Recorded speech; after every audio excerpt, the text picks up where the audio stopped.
Safaricom hook has enabled me to cater for my basic needs and to provide something little that I can manage to sort out my own things without relying on my parents. Niliweza kuinteract na watu mbalimbali kuonyesha ya kwamba pia sisi kama walemavu ama disability tunaweza tukafanya kazi tofauti yenye pia wale wa able wanaweza wakafanya. So nimework na Safaricom hook all that time na nika-emerge kwa among their top brand ambassadors, na after emerging obvious najua baada ya kazi unazawadiwa.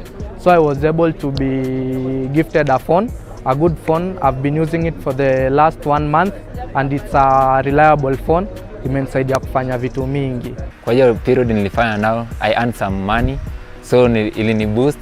So mimi nauza makladi, ukihitaji hata masweti.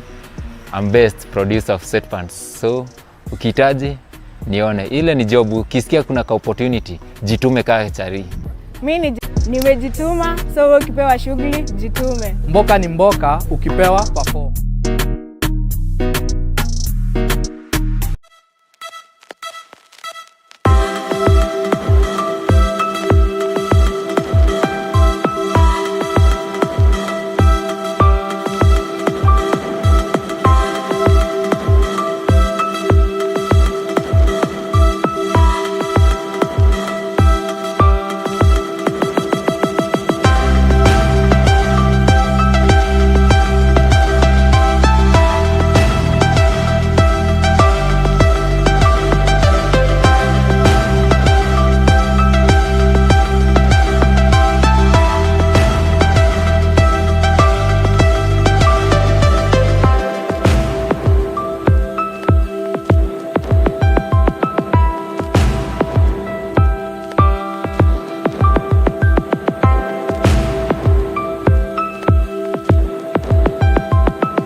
Umeachwa nyuma wewe.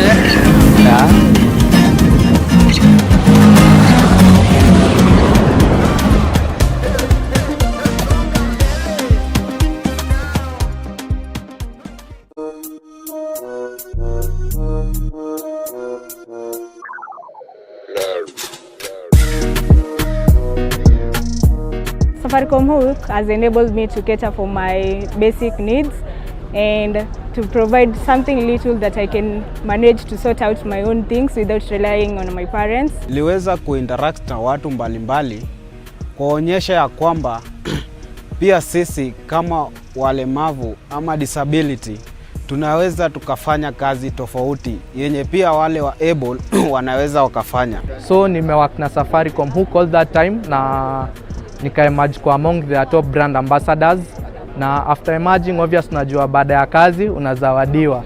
So I was able to be gifted a phone, a good phone. I've been using it for the last 1 month and it's a reliable phone. Imenisaidia kufanya vitu mingi. Kwa hiyo period nilifanya nao, I earned some money, so ilini boost. So mimi nauza makladi, ukihitaji hata masweti, I'm best producer of set pants. So ukihitaji nione, ile ni job. Ukisikia kuna ka opportunity, jitume kaa chari. Mimi ni Gen Z na nataka kuambia Gen Z wenzangu nimejituma, so ukipewa shughuli jitume. Mboka ni mboka, ukipewa perform.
usiachwe nyuma wewe.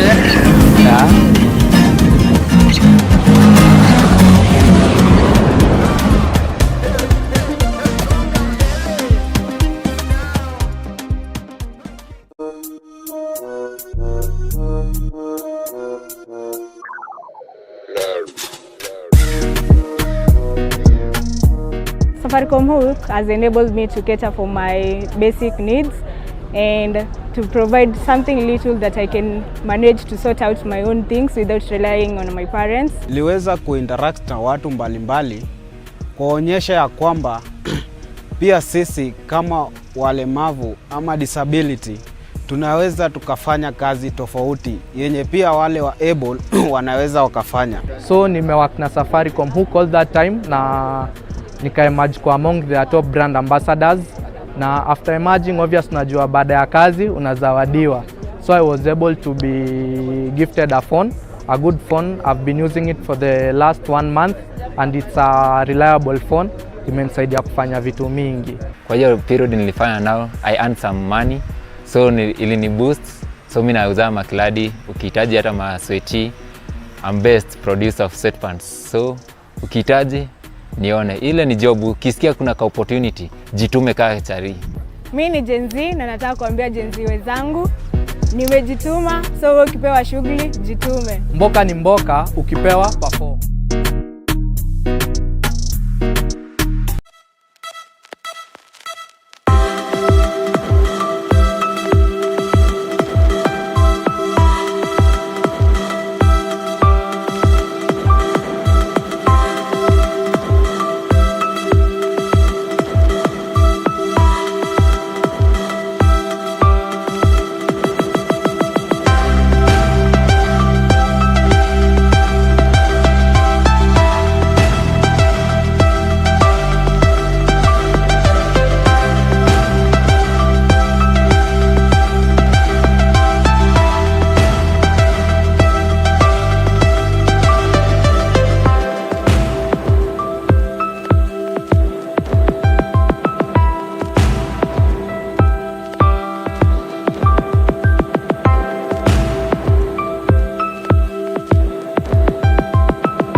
umeachwa nyuma wewe.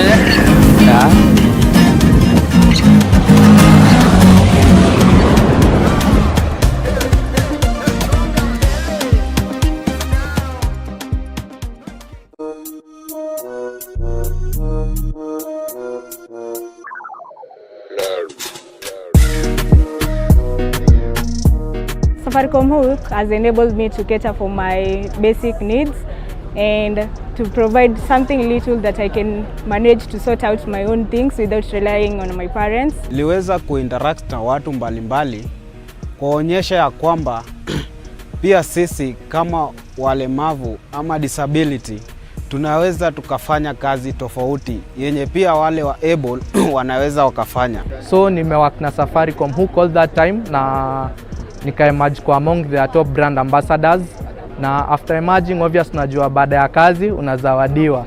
So I was able to be gifted a phone, a good phone. I've been using it for the last 1 month and it's a reliable phone. Imenisaidia kufanya vitu mingi. Kwa hiyo period nilifanya nao, I earned some money, so ilini boost. So mimi nauza makladi, ukihitaji hata masweti.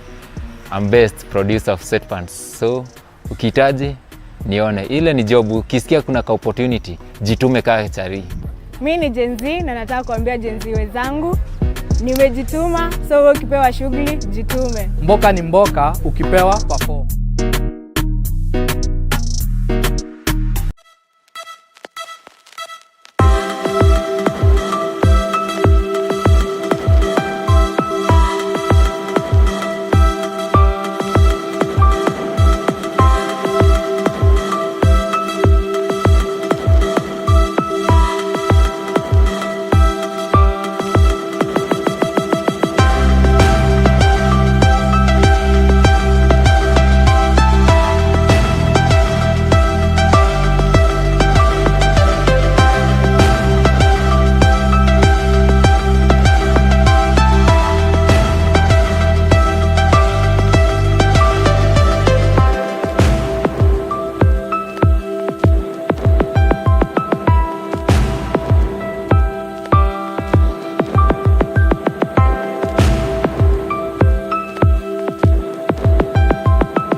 umeachwa nyuma wewe.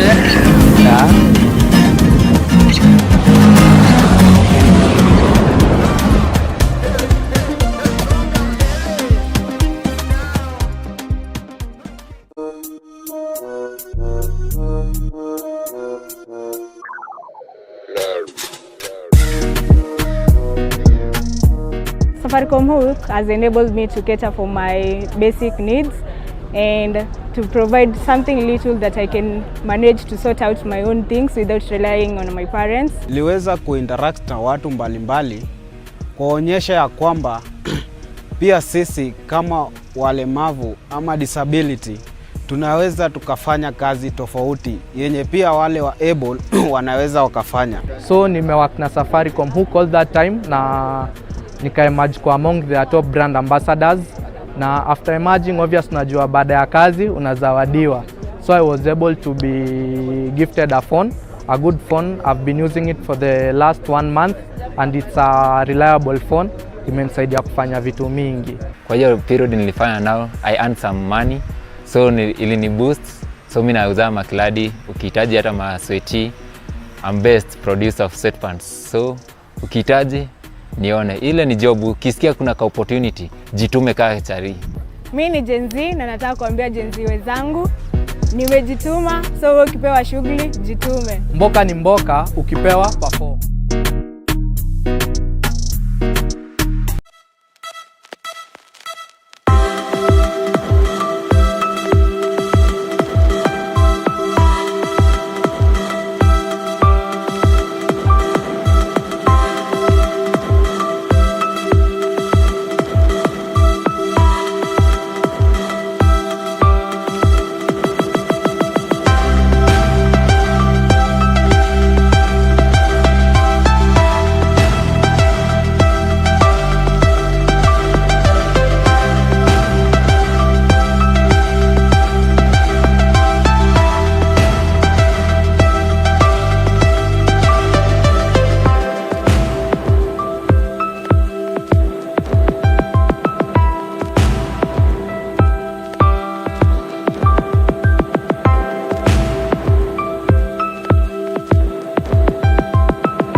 Usiachwe nyuma wewe.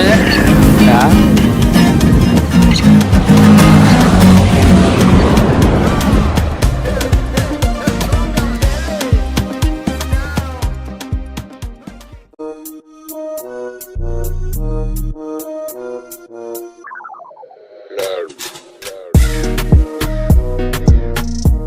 Safaricom Hook has enabled me to cater for my basic needs and to provide something little that I can manage to sort out my own things without relying on my parents. Niliweza kuinteract na watu mbalimbali kuonyesha ya kwamba pia sisi kama walemavu ama disability tunaweza tukafanya kazi tofauti yenye pia wale wa able wanaweza wakafanya. So nimework na Safaricom Hook all that time na nika-emerge kwa among the top brand ambassadors, na after emerging obvious unajua baada ya kazi unazawadiwa. So I was able to be gifted a phone, a good phone. I've been using it for the last 1 month and it's a reliable phone. Imenisaidia kufanya vitu mingi. Kwa hiyo period nilifanya nao, I earned some money, so ilini boost. So mimi nauza makladi, ukihitaji hata masweti, I'm best producer of sweatpants. So ukihitaji nione, ile ni job. Ukisikia kuna ka opportunity, jitume kaa chari. Mimi ni Gen Z na nataka kuambia Gen Z wenzangu nimejituma, so ukipewa shughuli jitume. Mboka ni mboka, ukipewa perform.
Unajituma wewe.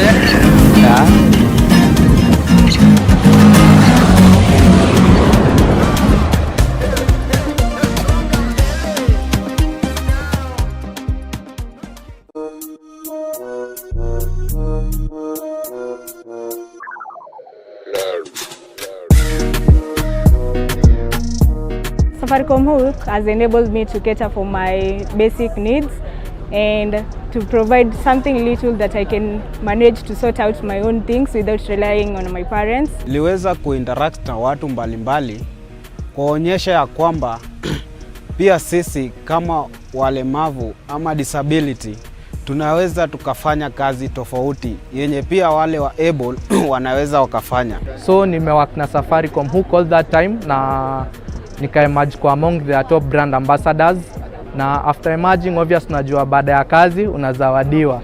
So I was able to be gifted a phone, a good phone. I've been using it for the last 1 month and it's a reliable phone. Imenisaidia kufanya vitu mingi.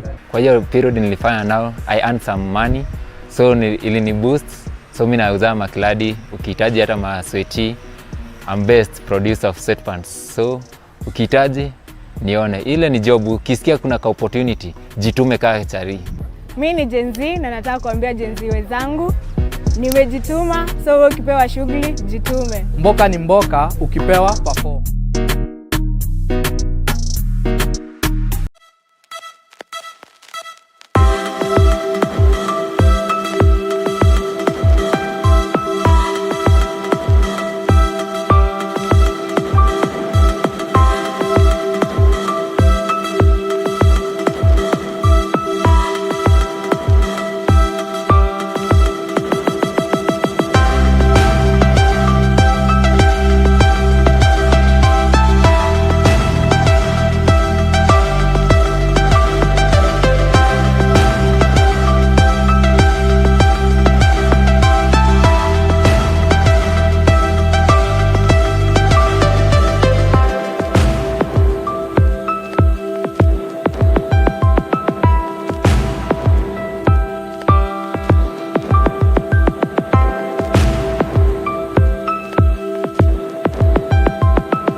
umeachwa nyuma wewe.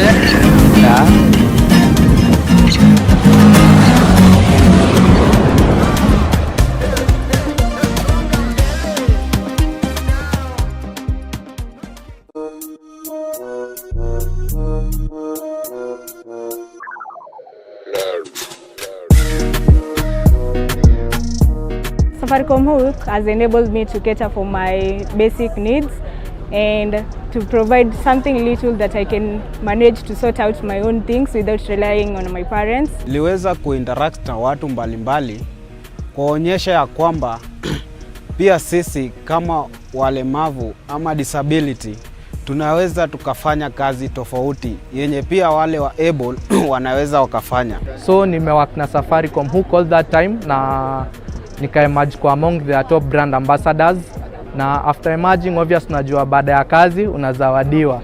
So I was able to be gifted a phone, a good phone. I've been using it for the last 1 month and it's a reliable phone.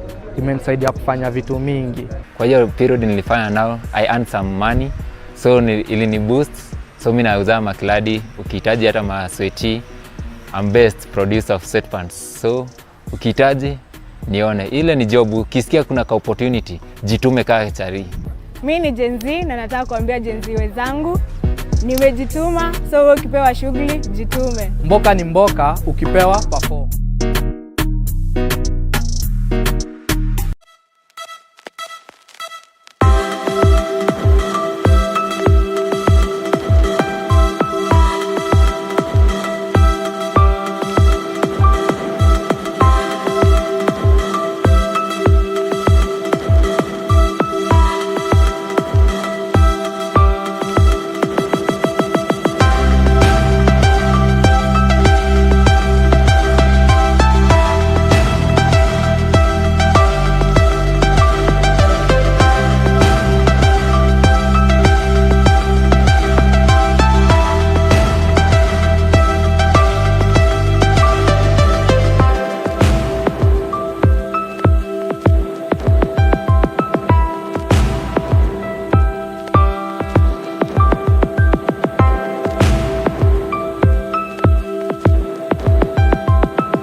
umeachwa nyuma wewe.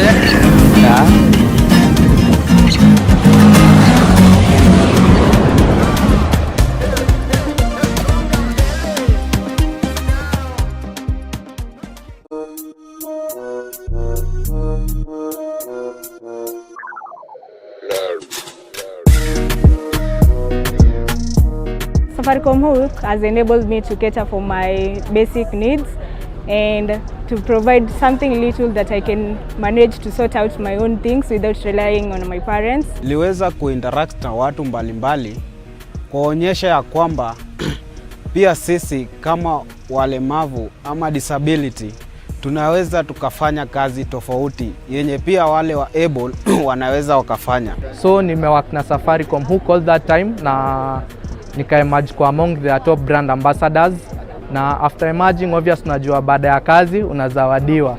So I was able to be gifted a phone, a good phone. I've been using it for the last 1 month and it's a reliable phone. Imenisaidia kufanya vitu mingi. Kwa hiyo period nilifanya nao, I earned some money, so ilini boost. So mimi nauza makladi, ukihitaji hata masweti, I'm best producer of sweatpants. So ukihitaji nione, ile ni job. Ukisikia kuna ka opportunity, jitume kaa chari. Mimi ni Gen Z na nataka kuambia Gen Z wenzangu nimejituma, so ukipewa shughuli jitume. Mboka ni mboka, ukipewa perform.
umeachwa nyuma wewe. Yeah.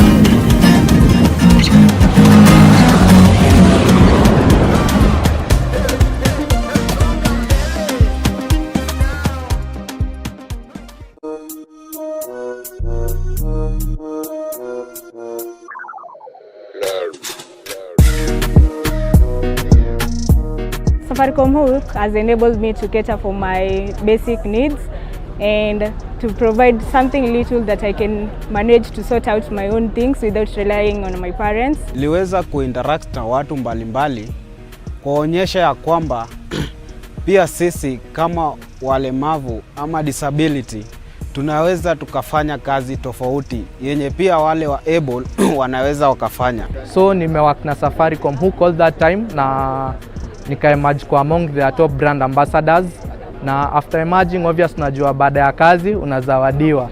So I was able to be gifted a phone, a good phone. I've been using it for the last 1 month and it's a reliable phone. Imenisaidia kufanya vitu mingi. Kwa hiyo period nilifanya nao, I earned some money, so ilini boost. So mimi nauza makladi, ukihitaji hata masweti, I'm best producer of sweatpants. So ukihitaji nione, ile ni job. Ukisikia kuna ka opportunity, jitume kaa chari. Mimi ni Gen Z na nataka kuambia Gen Z wenzangu nimejituma, so ukipewa shughuli jitume. Mboka ni mboka, ukipewa perform.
umeachwa nyuma wewe.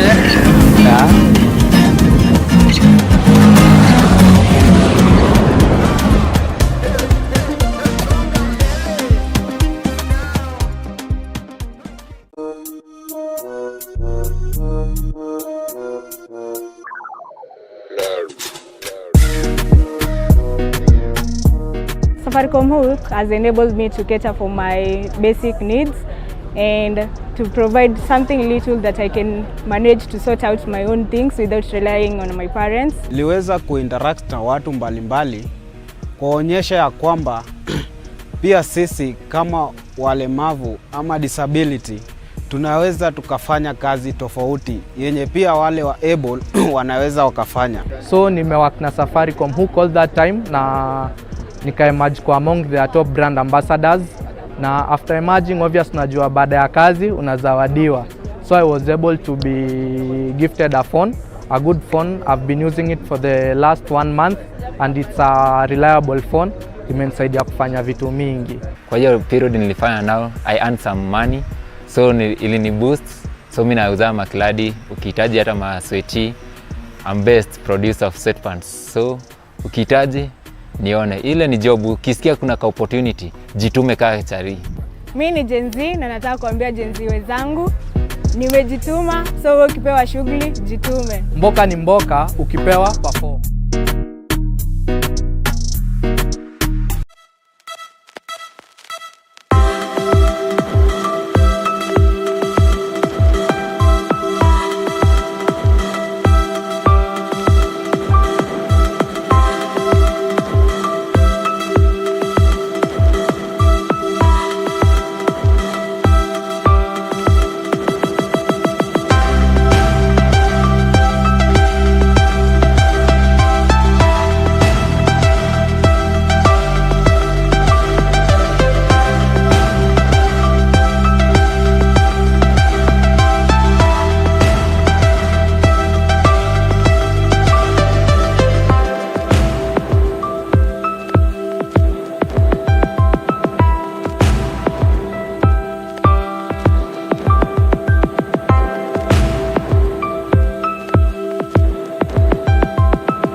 umeachwa nyuma wewe.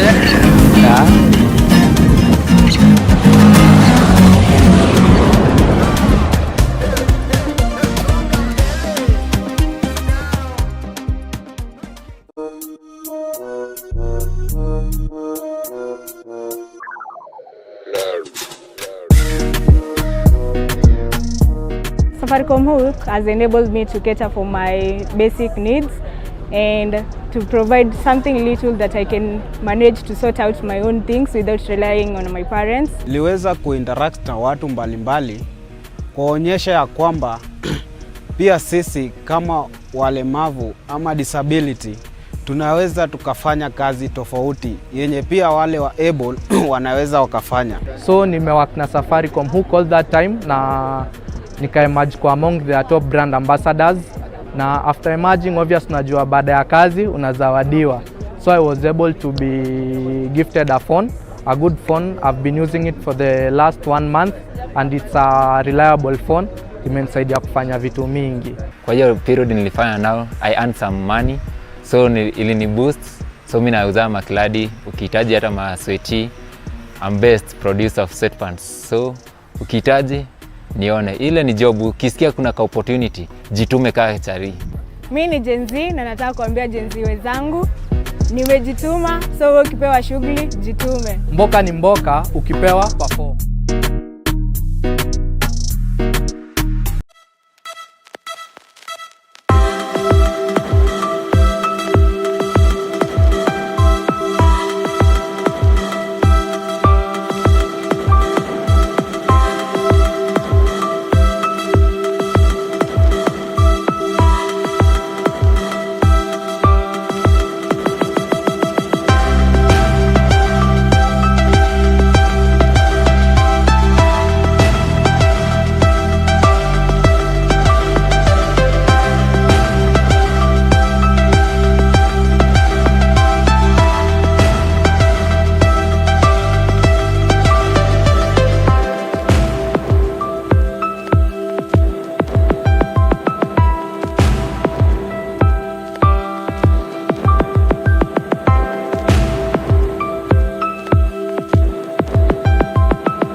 umeachwa nyuma wewe.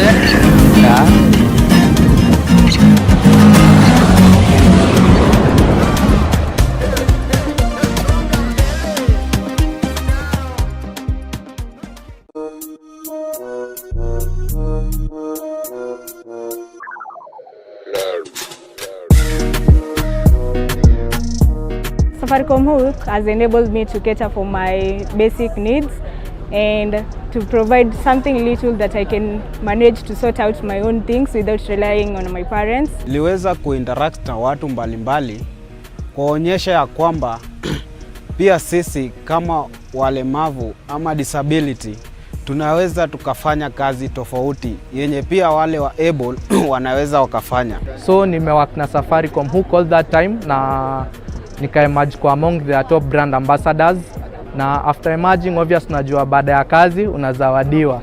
So I was able to be gifted a phone, a good phone. I've been using it for the last 1 month and it's a reliable phone. Imenisaidia kufanya vitu mingi. Kwa hiyo period nilifanya nao, I earned some money, so ilini boost. So mimi nauza makladi, ukihitaji hata masweti, I'm best producer of sweatpants. So ukihitaji nione, ile ni job. Ukisikia kuna ka opportunity, jitume kaa chari. Mimi ni Gen Z na nataka kuambia Gen Z wenzangu, nimejituma, so wewe ukipewa shughuli jitume. Mboka ni mboka, ukipewa perform.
macho nyuma wewe.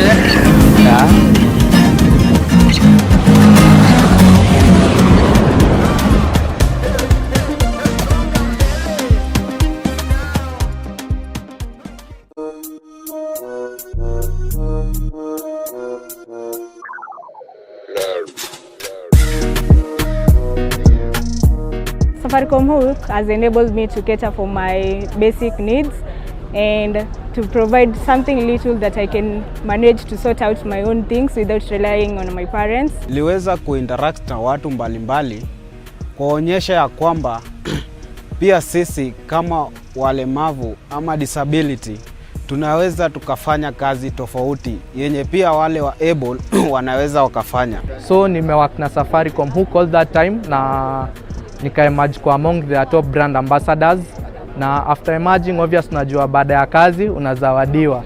So I was able to be gifted a phone, a good phone. I've been using it for the last 1 month and it's a reliable phone.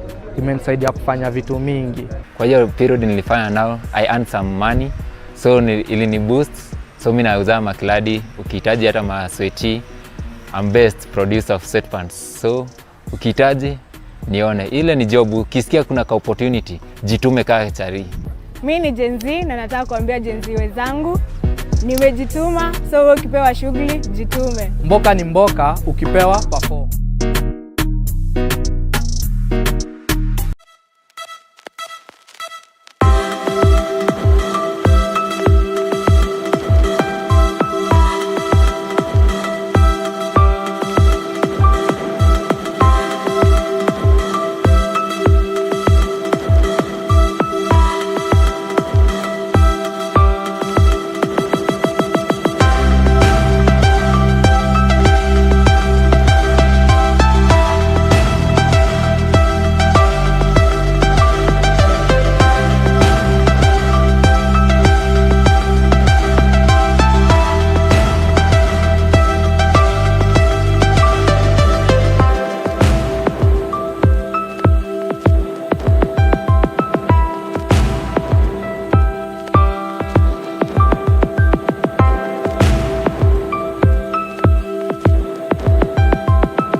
umeachwa nyuma wewe. Yeah.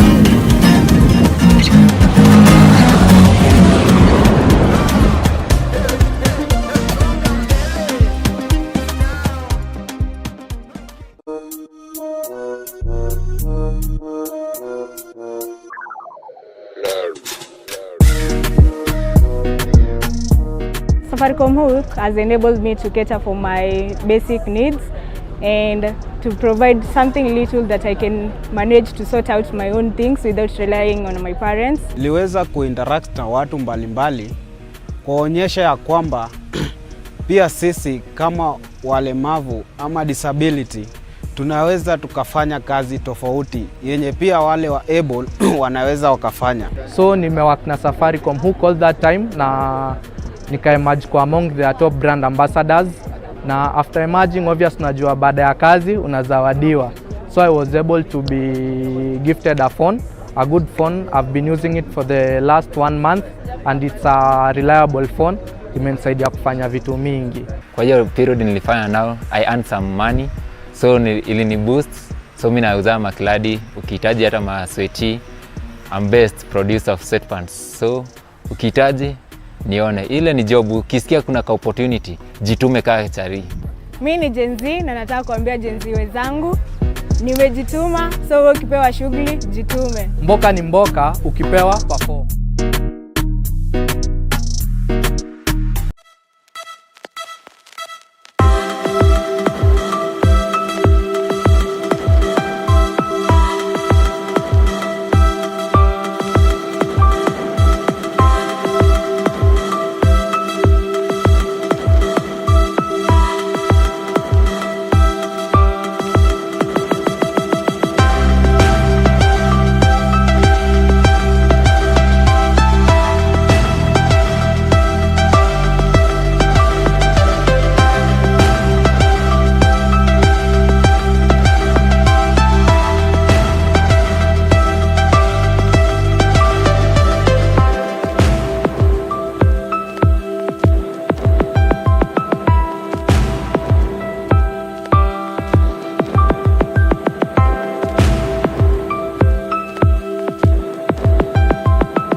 usiachwe nyuma wewe.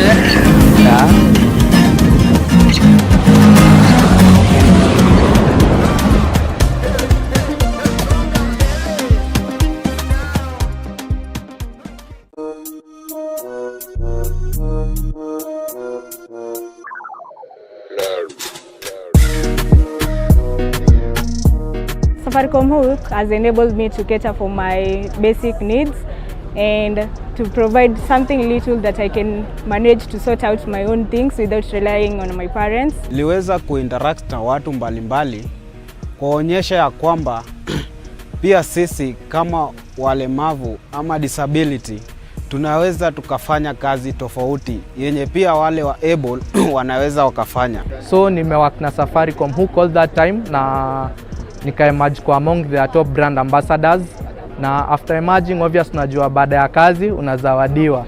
So I was able to be gifted a phone, a good phone. I've been using it for the last 1 month and it's a reliable phone. Imenisaidia kufanya vitu mingi. Kwa hiyo period nilifanya nao, I earned some money. So ilini boost. So mimi nauza makladi, ukihitaji hata masweti. I'm best producer of sweatpants. So ukihitaji nione, ile ni job. Ukisikia kuna ka opportunity, jitume kaa chari. Mimi ni Gen Z na nataka kuambia Gen Z wenzangu nimejituma, so ukipewa shughuli jitume. Mboka ni mboka, ukipewa perform.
usiachwe nyuma wewe.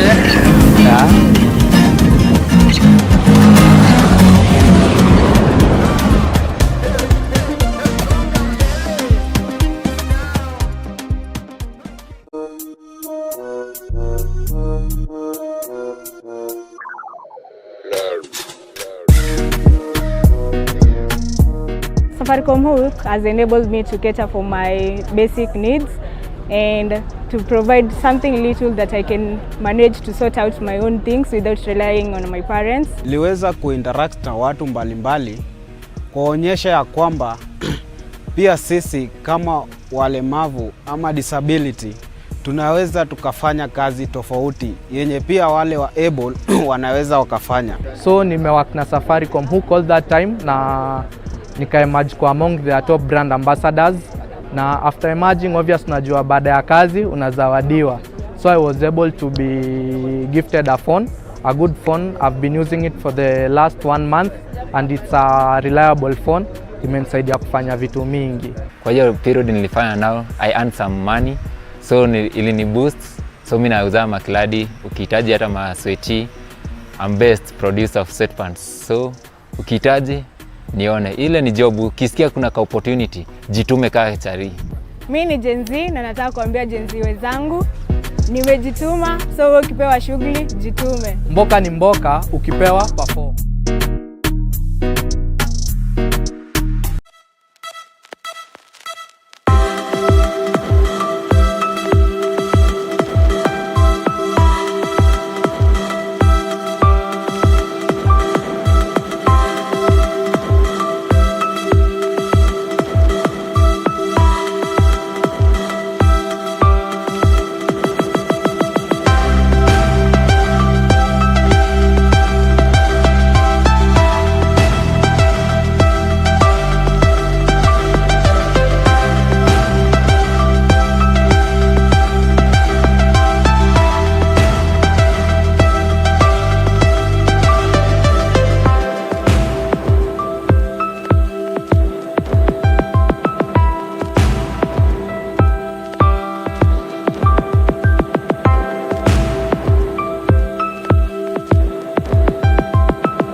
Usiachwe nyuma wewe.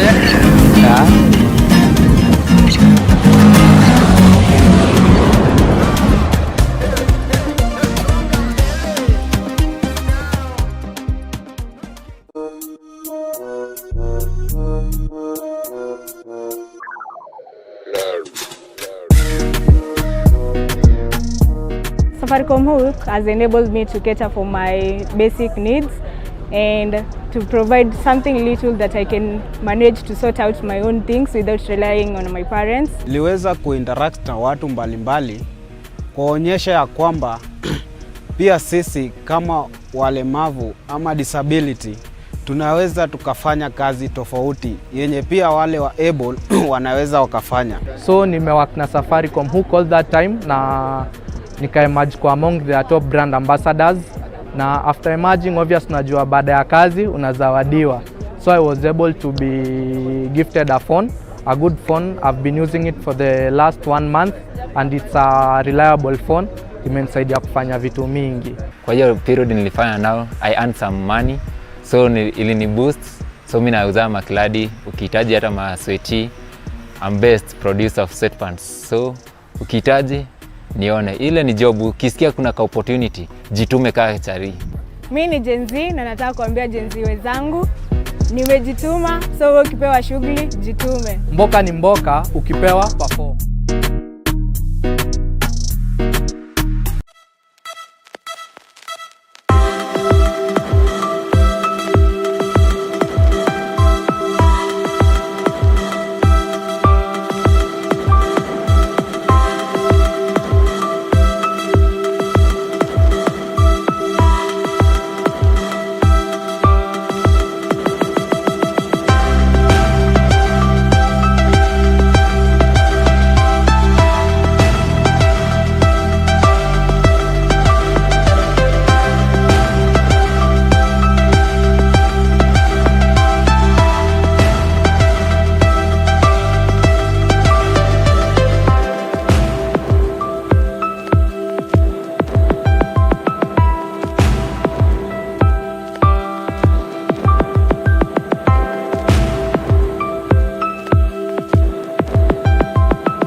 Umeachwa nyuma wewe.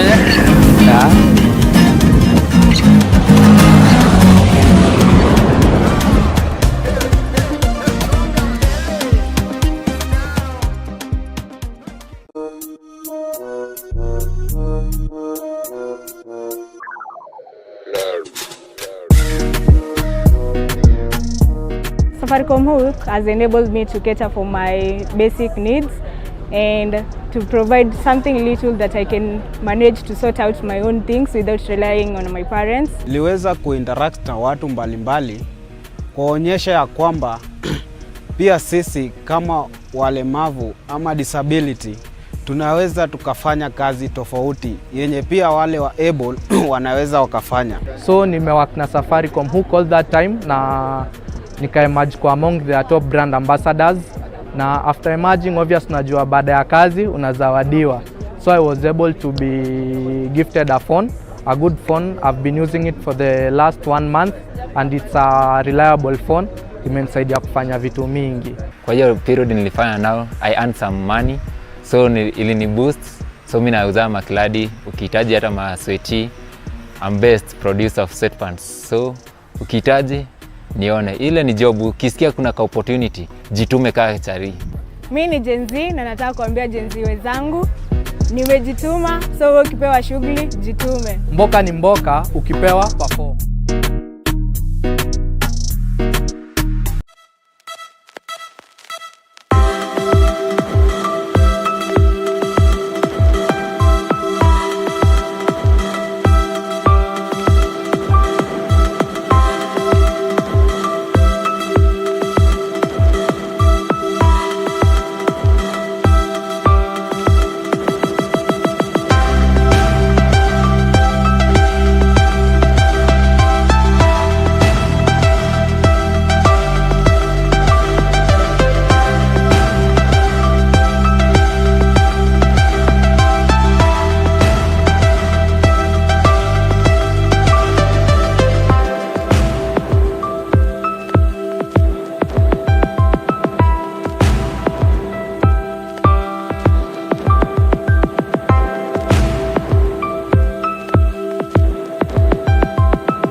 usiachwe nyuma wewe.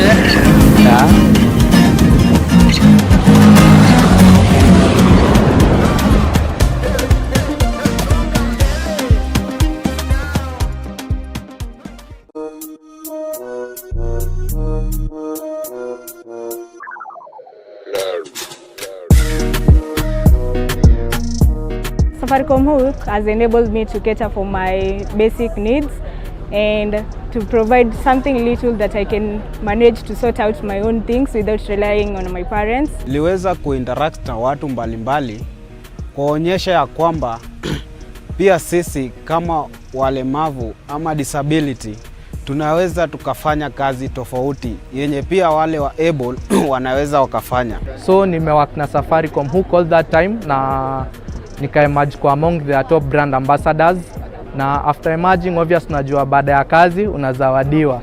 So I was able to be gifted a phone, a good phone. I've been using it for the last 1 month and it's a reliable phone. Imenisaidia kufanya vitu mingi. Kwa hiyo period nilifanya nao, I earned some money. So ilini boost. So mimi nauza makladi, ukihitaji hata masweti. I'm best producer of sweatpants. So ukihitaji nione, ile ni job. Ukisikia kuna ka opportunity, jitume kaa chari. Mimi ni Gen Z na nataka kuambia Gen Z wenzangu, nimejituma, so ukipewa shughuli jitume. Mboka ni mboka, ukipewa perform.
umeachwa nyuma wewe.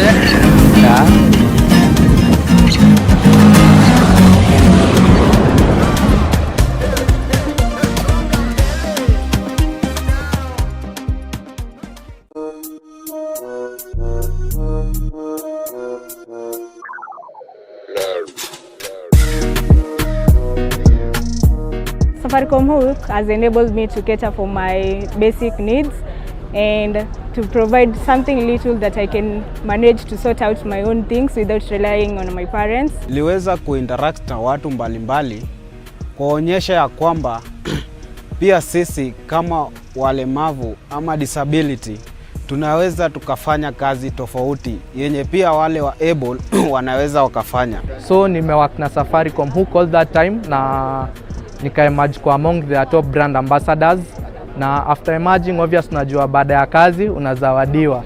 So I was able to be gifted a phone, a good phone. I've been using it for the last 1 month and it's a reliable phone. Imenisaidia kufanya vitu mingi. Kwa hiyo period nilifanya nao, I earned some money. So ilini boost. So mimi nauza makladi, ukihitaji hata masweti. I'm best producer of sweatpants. So ukihitaji nione, ile ni job. Ukisikia kuna ka opportunity, jitume kaa chari. Mimi ni Gen Z na nataka kuambia Gen Z wenzangu nimejituma, so ukipewa shughuli jitume. Mboka ni mboka, ukipewa perform.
Umeachwa nyuma wewe.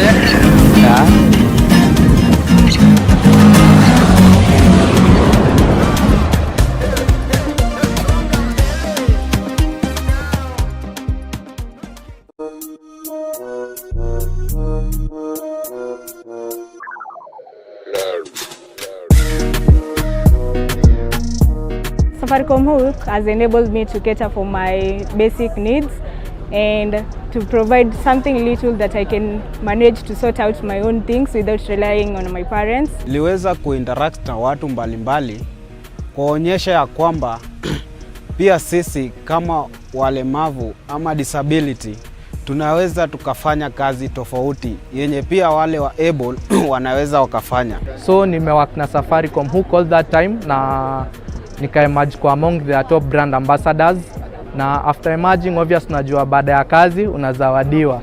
So I was able to be gifted a phone, a good phone. I've been using it for the last 1 month and it's a reliable phone. Imenisaidia kufanya vitu mingi. Kwa hiyo period nilifanya nao, I earned some money. So ilini boost. So mimi nauza makladi, ukihitaji hata masweti. I'm best producer of sweatpants. So ukihitaji nione, ile ni job. Ukisikia kuna ka opportunity, jitume kaa chari. Mimi ni Gen Z na nataka kuambia Gen Z wenzangu nimejituma, so ukipewa shughuli jitume. Mboka ni mboka, ukipewa perform.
You are being guided on the way.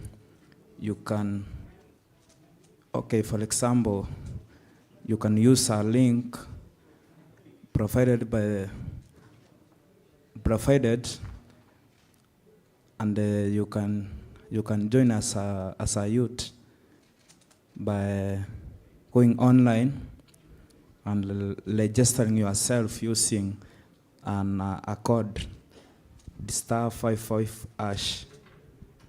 Tumpigieni makofi, amejaribu. Tumpigieni makofi. Nani mwingine anaweza kuwa anajua what Safaricom Hook ni? Yes, Galdem. It's an initiative used to support the young youth in achieving their career dreams. Nice. Tumpigieni makofi pia. So amejaribu sana, si ndio? Acha nimpe kitu, sio? Niko na credit hapo, acha nimpe. Alafu pia utatuambia. Hii Safaricom ni a platform can empower youth na inawapea chances uko mbele ya kazi. Ina educate youth ku use their time well, ina promote talent yao na inawapea valuable job experiences. Na hiyo Safaricom Hook iko na pillars ngapi? Ndio nikupe zawadi, GP imejibiwa, si ndio? Iko na pillars ngapi? Tumeambiwa pale pa V. 3. Yeah? 3. Unaweza ziname zote? Hii iko na hiki culture, hook, hiyo tech na career. Nice. Tumpigeni makofi jamani. Amejaribu, sio? Acha kula credit ya 5 so pia ndo tuchangamke, si ndio? Tuko sawa sasa? We good? Si ndio? Tuko ready kuanza, sio? So kila mtu anajua Safaricom Hook ni nini, si ndio? Ni platform ya mavijana kutoka 10 years to 24 years. Sawa sawa? Yaani sisi majenzi, ama nyinyi si majenzi? Nyinyi majenzi? Majenzi mkono juu? Nice. So nataka tuanze hii program mbio tukisonga nayo, si ndio? Leo tuko na magoodies mingi na watu wa nyumbani wanatuwatch, watu wa huko GC kama wewe ni wa GC, watu wa Marsabit pia sisi hapa ndani iko, wa Masai pia tuko ndani. Yaani tuko online pale kwenye Safaricom Hook, Instagram Safaricom Hook, TikTok Safaricom Hook, X Safaricom Hook, YouTube, tuko kila mahali. Sawa sawa. Wenye unatuwatch mtaani pale, comment pale chini ni nini unajua kuhusu Safaricom Hook. Turusheni hizo mafai emoji pale ndio tuweze kusonga mbele. Ama namna gani? Ladies and gentlemen, sijui kama mko tayari kusoma. Mko tayari? Mko tayari? Simbona naona tu mko tu nde. Mko tayari? Wagwan. Nataka nisikie wagwan. Wagwan. Hapana bwana. Tuweze endelea hivyo. Wagwan. Wagwan. Wagwan. Nice. Sasa nataka ni introduce mjamaa mmoja mfiti sana. Huyu jamaa ni radio producer. Nani unajua wanafanya media hapa? To journalism. Watu wanapenda tu film. Huyu jamaa ni film producer, radio producer. Anapenda kucheza rugby. Watu wa rugby. Na yeye pia ni mse wa Chelsea. Hiyo ndio kitu inauma tu. So ladies and gentlemen, nataka mnisaidie kukaribisha huyu jamaa. Anaitwa Eric Ogolla. Tumpigeni makofi tafadhali. Kila mtu makofi. He is from Base Radio. Atakuwa anatuelezea vitu kadhaa. Thank you. Karibu sana. Yes. Mambo vipi? Mambo vipi? Mko sawa? Sawa. I go by the names of Eric Angolo. I'm a radio producer, a filmmaker, all-round creative. I love rugby. Alikosea mahali. Sijaiguza hata Chelsea. Sijaikaribia hata Chelsea. I'm a Liverpool fan. Na tuko juu ya meza saa hizi by the way. Tuko juu ya meza, so mjue hivyo. Wase wa Arsenali, najua mnaifeel. Lakini ni mapema, so hatuna pressure. So one of the things that I want to do today, this is not a class. Wase, si daru. Najua mmechoka na daru. Mmeona ma lecturers, mmeangalia a lot of notes, so this is an engagement. This is a process where I just want us to engage together. I want us just to exchange ideas and look at what culture is in S-Hook and what does it mean in our lives. So I'm going to touch on a few things from my experience in radio, podcasting, and content creation, but as well as touch on other things that are, in terms of opportunities that are available in the creative culture. And that is what we're going to be talking about. Basically, we're going to be talking about the creative culture. And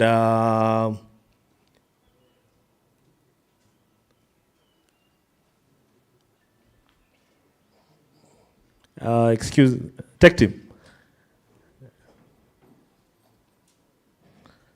Yes, so as they are working on it, so ideally what we're going to be doing is we're going to be looking at the creative culture. And one of the most important things that we need to understand in terms of creative process, it's number one, it's art. And let me try an exercise. Thank you. So first things first, shamelessly, wacha tujipush kidogo. So this is baseradio.co.ke where you can find us. You just go to baseradio.co.ke and press play. Simple. This is an online radio station that is Kenyan and plays Kenyan music. So kama ni Anguka Nayo, kama ni BN Lifestyle, kama ni, Nyashinsky, kama ni, Goditena, all these guys you know wanatongo makalikali Kenya, you'll find them on baseradio.co.ke where you can enjoy great music that is coming straight from Kenya. We play 80% Kenyan music and 20% East Africa. So after that plug, tunaweza ingia into what we're going to be talking about. So we're going to be talking about venturing into the creative space. And one of the most important things about the creative space that we can look at is that art imitates life.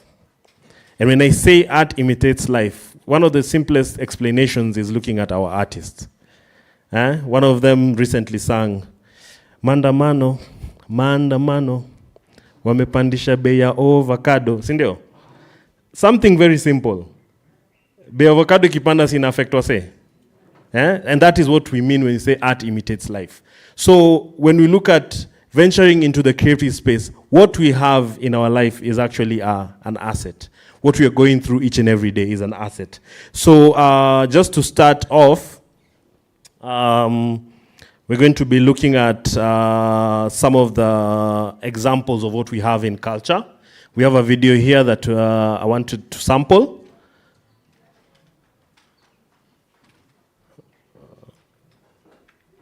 Tim?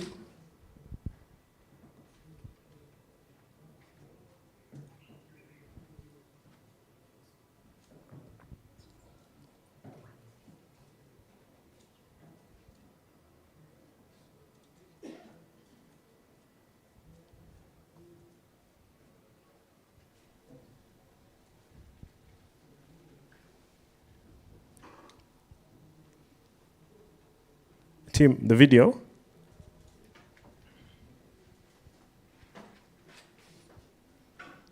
Okay, so the video is all playing. But ideally, this is a video of just what we've been seeing online. Dancers making short videos, creating content where people can engage, people can enjoy some of the music that's playing out there. So when we're looking at the creative culture and the creative industry, one of the questions that I want us to ask ourselves, even when we look at why creative culture, why the creative industry is, why not? Why not the creative culture? Why not the creative industry? So when you're looking at it, it's that, number one, it's the fastest growing industry. People are creating videos on a daily basis based on everything that they're doing. And some things are very, very simple. Music, radio, podcasts, films, art, fashion, photography, and digital content. Who are some of the creatives that you guys know about that are in Chuka? Do you have any content creators from Chuka? Who? Anyone?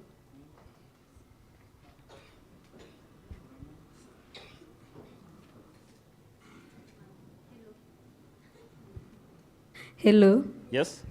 Okay, there's this one called Deva Blue. Never Blue? Deva Blue. Sorry? Deva Blue. Deva Blue? Yeah. Okay, what kind of content does he create? He does interviews, he dances, such news. Okay, Such yeah, fantastic. Unaweza mpatia airtime. The guy next? Then we also have somebody by the name Submarine. Submarine? Yeah. What does he do? He do music. Music? Yeah. Fantastic. So already within there's some other guys over here. Signal Jemo. Signal Jemo? Yes, he's a blogger. He's a blogger? Yeah. Fantastic. I'll ask another question for the rest of the guys within the pitch that we're doing. So ideally, there's someone who's creating video about dancing, there's a blogger, there's someone who's doing interviews. So whatever in the creative industry, those are some of the things that you can work on. Some things that are simple, but they create opportunities. So you have opportunities that you look at in music, in podcasting, film, art, fashion, photography, digital content, and opportunities that come through are in content creation, social media. Social media is a space where you can, on TikTok, on IG, on YouTube, you can create these videos and post, as well as also produce audio podcasts or visual podcasts and post them on YouTube. So there's a lot of opportunity that's coming through in these spaces. question you should ask yourself, why join the creative industry? Why not, honestly? Because when you look at the creative industry, it doesn't really take so much sometimes. A simple phone can record for you and you can post. You know, it has a global reach. YouTube is a worldwide platform. You don't need to, you probably, once you post, you just push it on other platforms and you grow. It creates a diverse career path for you. Another thing that you can look at is you can monetize. Once you have the numbers, you can do ads, you can do sponsorships and all those kind of things. So it's one of the spaces where you guys have great opportunity. When you look at radio, is one of the spaces that we can talk about in the creative industry. Do we have radio presenters here from Chuka? I'm sure you guys have a radio station, right? Do you have radio presenters here? Or anyone working in the radio? What's the best show in Chuka University Radio? So for me, kuna hiyo Comrade TV. Comrade TV. So there's a TV show. Yeah. Fantastic. Any other? There's no other show? There's someone behind here.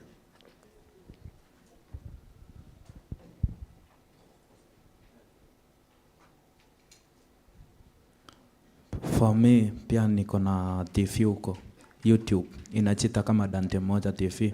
I'm going to inspire the youths. I also have an open field where FL youth can come.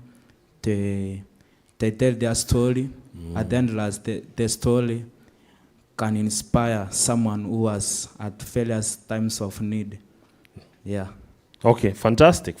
So, like, there's clearly an opportunity and stories. And one of the wonderful things is, sometimes we may have the challenge of understanding that, or looking at ourselves and saying maybe we don't have something to put out there. But stories are unique. Everyone has a story to tell, right? Everyone has something to express, something to share. And that's where it starts from. Sometimes you may look at what we have and feel like probably it's not enough, but you won't know until you put it out there and try. And sometimes also some of these opportunities that come from, making videos and posting them out there is actually just opening up opportunities in your eyes to what you can actually achieve and learn. So one of the things that it's a few things that I can point out is creativity. As long as you can be creative, you can do something. So another thing is being able to work, once you have creativity, I've lost the pitch. Sorry.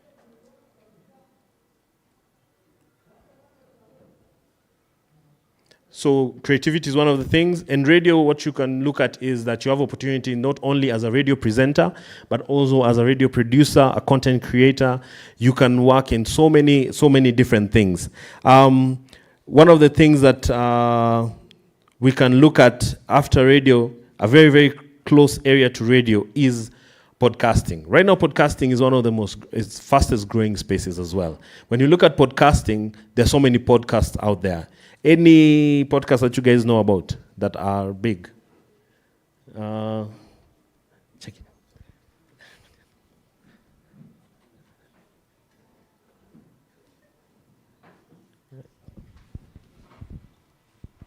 The number one recording podcast ni 97's podcast. Which one? The 97's podcast. 97's podcast, fantastic. That's actually a very good podcast. Any other?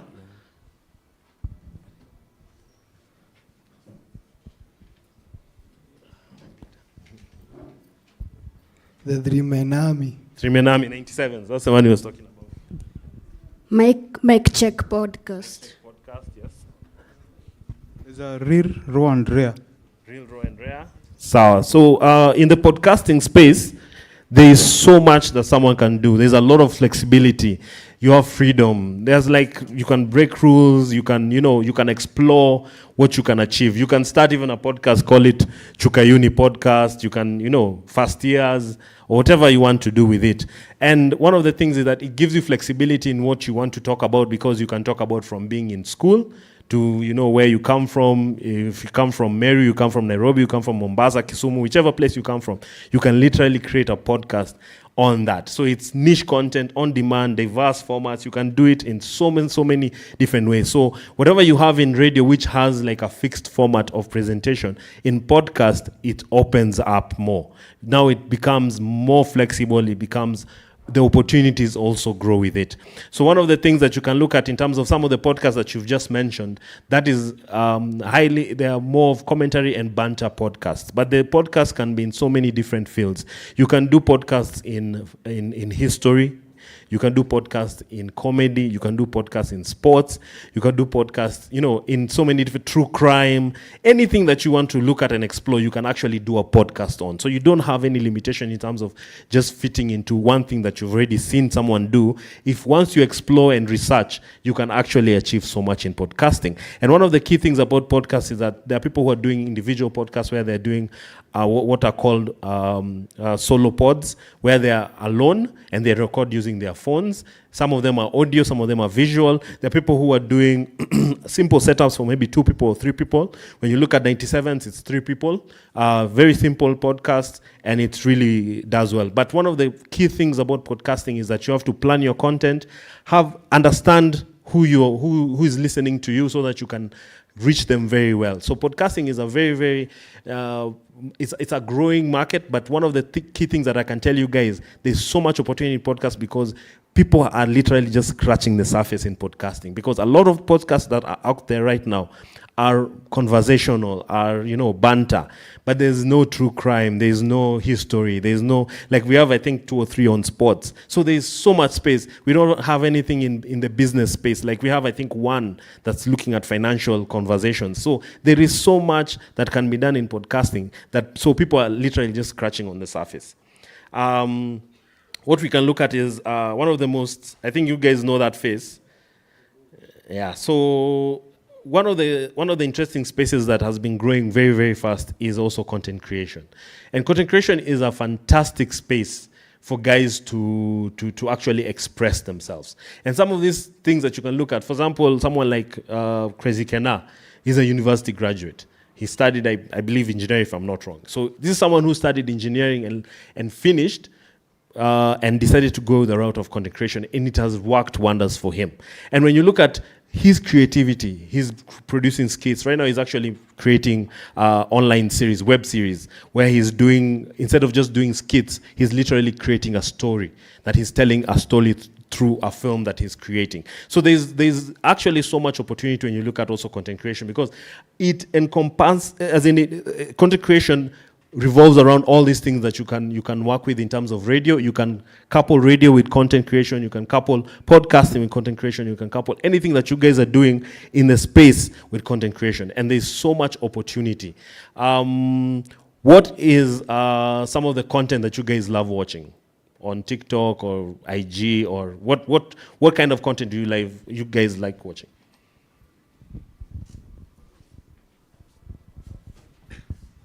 Comedy. Okay. Well, I usually love most of when it comprises of campus life mostly. Campus life, okay, yeah. Fantastic. Anybody else?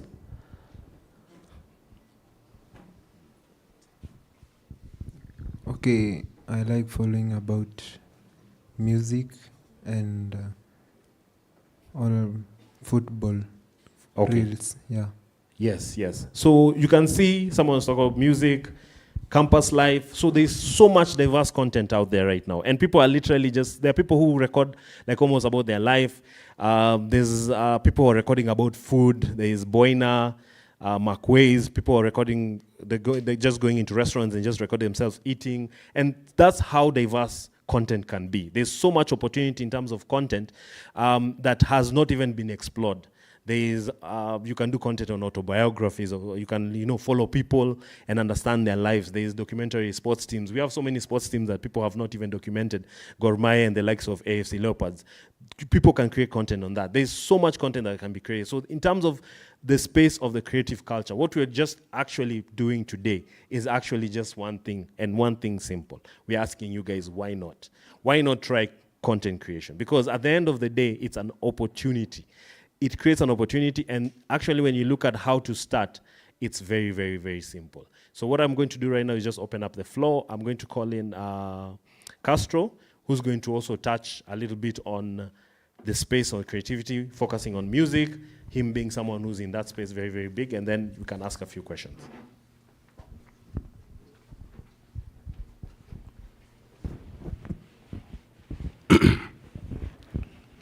Good morning. Mko salama? Mko fiti?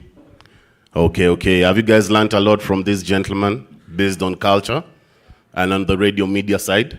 So culture is very diverse, actually. You know, culture is it's a way of life. It's the way that we live, the way that we eat, the way we just basically consume things in life. And basically today, based off Safaricom Hooked, we are about to hook you to the Safaricom Hook culture. And I'll do something very simple and practical based on what he has said on content creation. Everybody has a phone here, right? Mkona simu, sindio? Acha toa simu yako nione, like just put it up in the air. I'm sure hapa ita azitenda. Yeah, you guys are disciplined. We have seen cases. So what we will do is something very simple. So mnaona background. Sindio? So one of the key essence of creating content, it's very simple. So we'll stand up, all of us. I want all of you to take a selfie. Very simple. With this background. Me and him will move. We'll move on the side. Take your best selfie. And then I'll tell you what we'll do after that. Can we do that in the next 2 minutes at least? Sindio, we're creating content. So we are imaging you to the Safaricom Hooked content creation elements. That's what we're trying to do. So simama, kama simu yako, see the best, pengine inaweza kuilivunjika or whatever, you can borrow from a friend, akutumie kwa WhatsApp. So let's just do that 2 minutes, and then now I'll tell you what we'll do after that. 2 minutes. So let's move. Yeah. If you want to come close as well, see mbaya, you can just get your best shot. Be careful of the screen. See, yeah.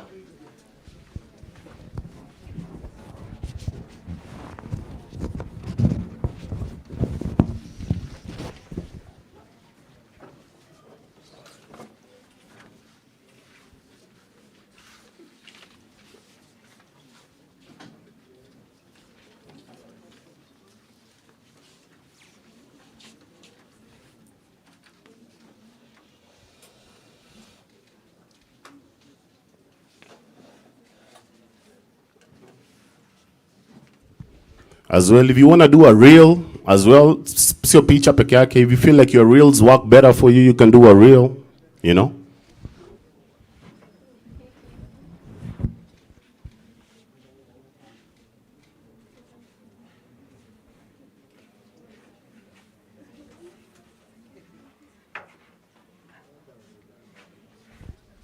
Feel free as well to share a group photo. If let's say you're babes, you know each other as a group, you can take a selfie together. If you're brothers, you know, mnaweza piga picha pamoja hapo, you know.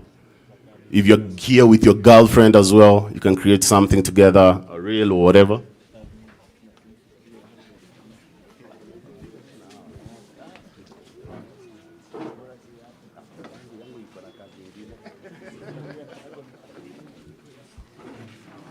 Okay, so we're good, we're set? Sindio? We're good? You can take your seats then. So we kickstart. I'll wait for those ones on the side. Kumaliza pale. Good. Have you gotten your best shots? We are conversing, tunabonga wase. So, mmepata shots fiti? Umelike hizo shots, sindio? Wonderful. So this is what we'll do. This is what we'll do now. Acha wamalize. That's a good one. That looks good. Good. Sasa. So, yeah, I like that as well.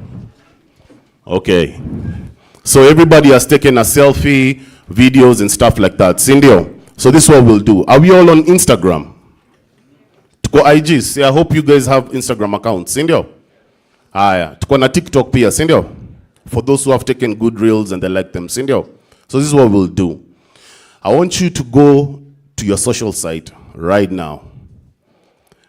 First of all, even before you go to your social site, I'll give you 1 minute to edit that picture the way you like it.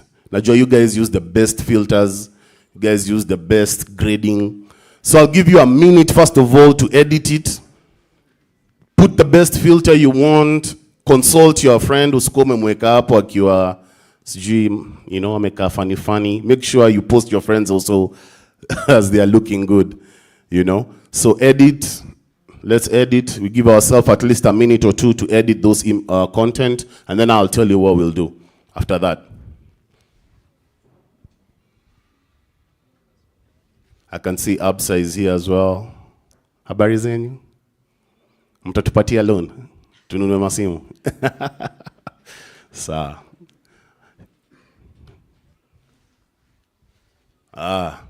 Mmemaliza kuedit?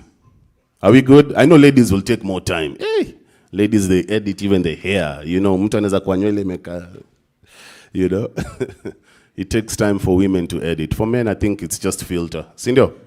Wanaume si ni filter. Sindio? Yeah, inawanga filter most of the time. So, are we good? We're good?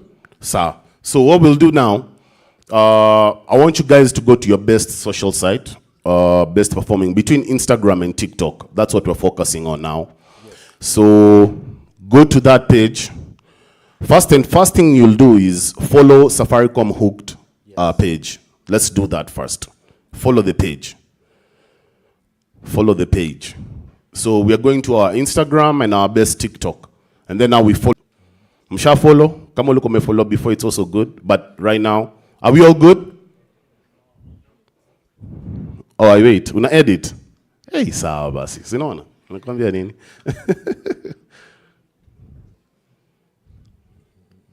If you've maliza to follow Safaricom, let me see your hand up. Hooked. If you followed Safaricom Hooked, just put your hand up if you're followed. We still have more guys to do it. It's very few. Okay, let me wait. So one thing we can do is one of you can suggest a caption. Obviously, the hashtags are Safaricom Hooked and also hashtag Get Hooked. Exactly. And then caption. You want to suggest a caption? Nana tupatia caption ya leo. We can do a vote as well. Yenye meweza ndo tuna ride now. Sweet culture vibes. Oh, make sure sweet culture. You have captured the word culture. That's important. Yeah, culture has to be captured. Yes. So the first one is sweet culture vibes. Any other suggestion on the caption? Sweet culture. I like they that. Can tunaweza ziweka zote, eh? Any other suggestion? You know the caption makes a huge difference. Vile itaenda. Caption is everything. Yeah, caption is everything. You don't want to mention Chuka University? Do you want to incorporate Chuka as well? Yeah. Huh? So I'll suggest Gen Z.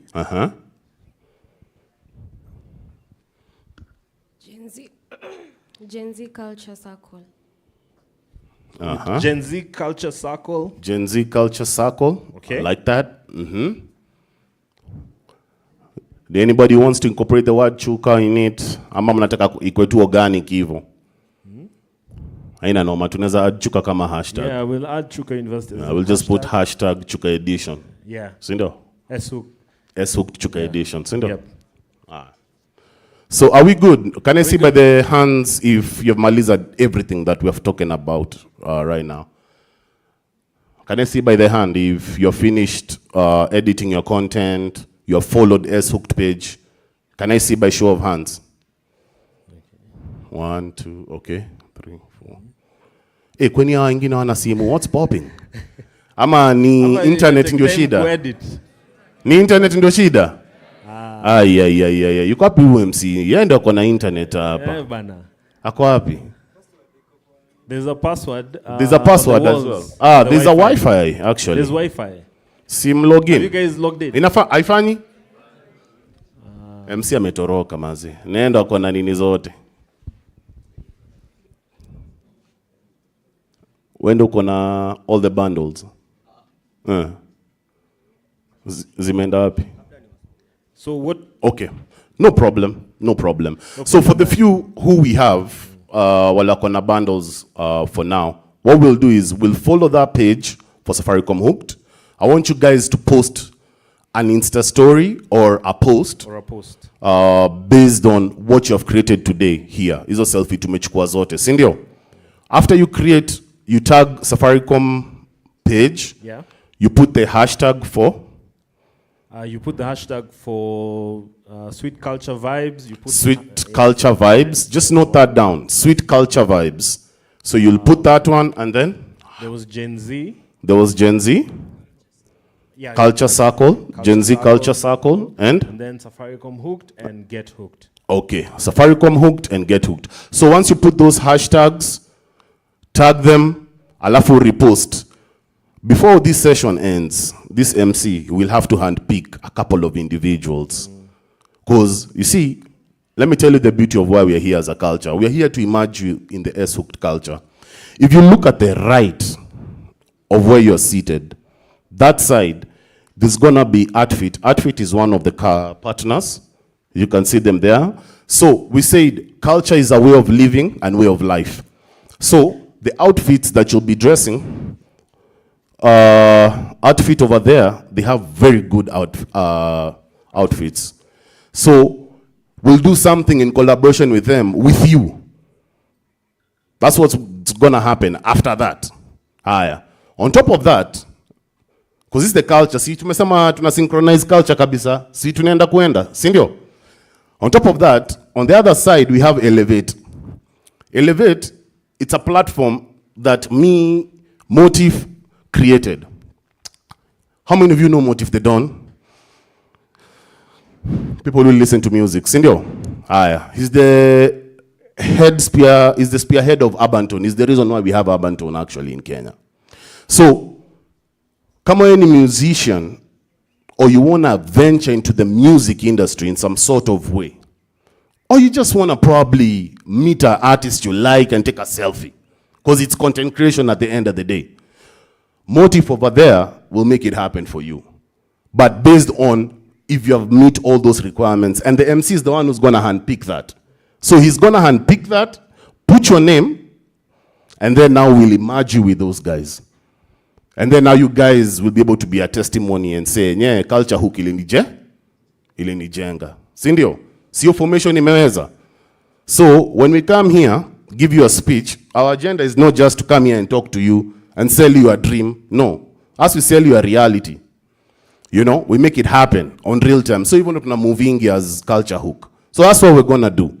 So I hope you'll get the bundle. I hope you'll be able to upload, and I hope you'll be able to be successful on that end. Because MC, ndo atatuletea hizo majina mimi na Mr. Producer hapa.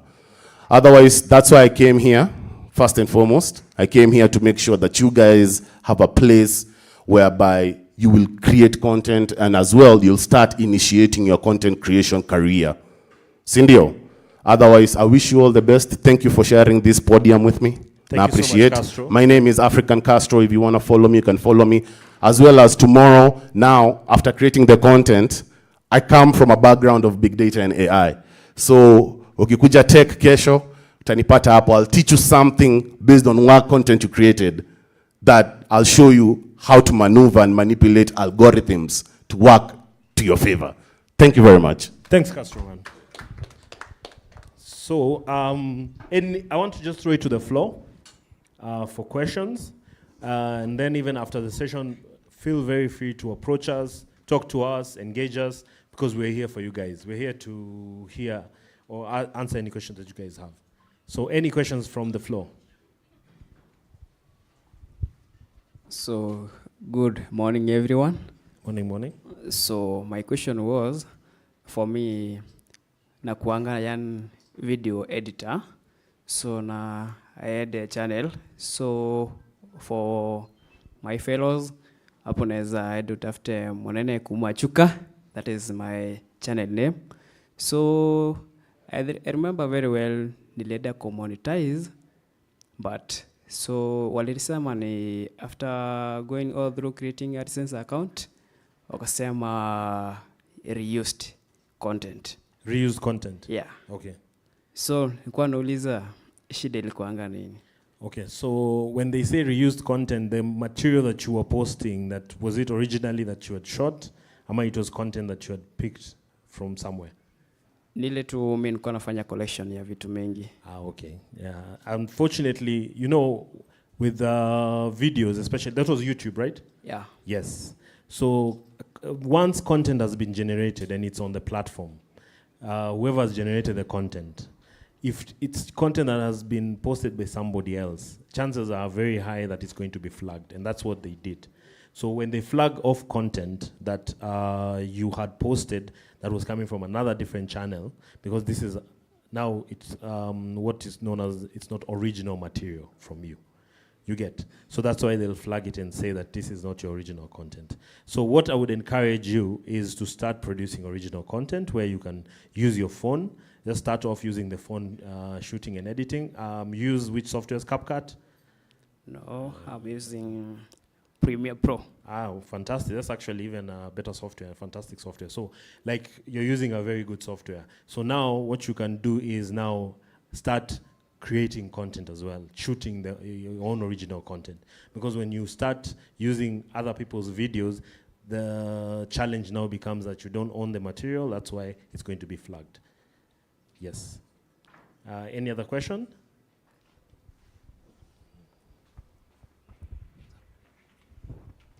Hello everyone. Hi. Okay, mine ni kuuliza like kuna some of us here we are talented, yeah, but we come from different backgrounds. Yeah, for me nimegrow nikiandika wimbo, nikiimba, but sasa tukikuja kwa financial status unapata siwezi toka huko nje niimbe wase wasikie, unaona. So like nilikuwa nauliza culture hook, Safaricom hook, do you offer to support talents?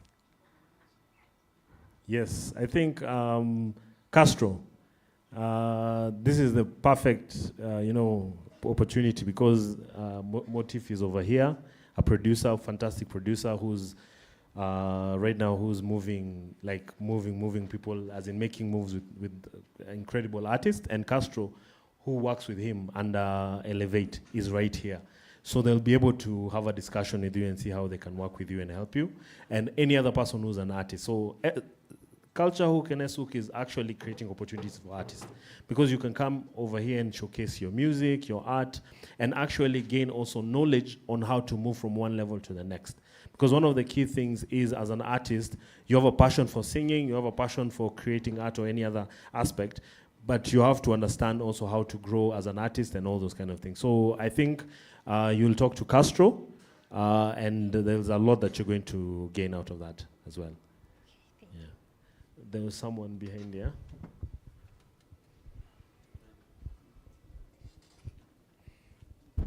Good morning. Morning. Yeah, my question is, yes. So kama vile mmekuja Chuka, so nimeona mmekuja na videographers, editors. So pia sisi Chuka tunakuanga na videographers, ma editors, okay, and such. Mbona pia sisi hamwezi to link somehow pia sisi to involve your nini in the production process of S-Hook. Yeah. I think that's a good question, by the way. I think one of the things is that we're going to probably have a discussion with the team and see how we can involve the students when you're doing the setup. But it's a fantastic suggestion by there, because it's a practical solution for what you guys are learning. So when we are on ground, why don't we involve the students who are doing production and videography in terms of the entire process? So I think that's a fantastic suggestion, and actually see me after this so I can introduce you to someone who you can talk to. Okay. Yes.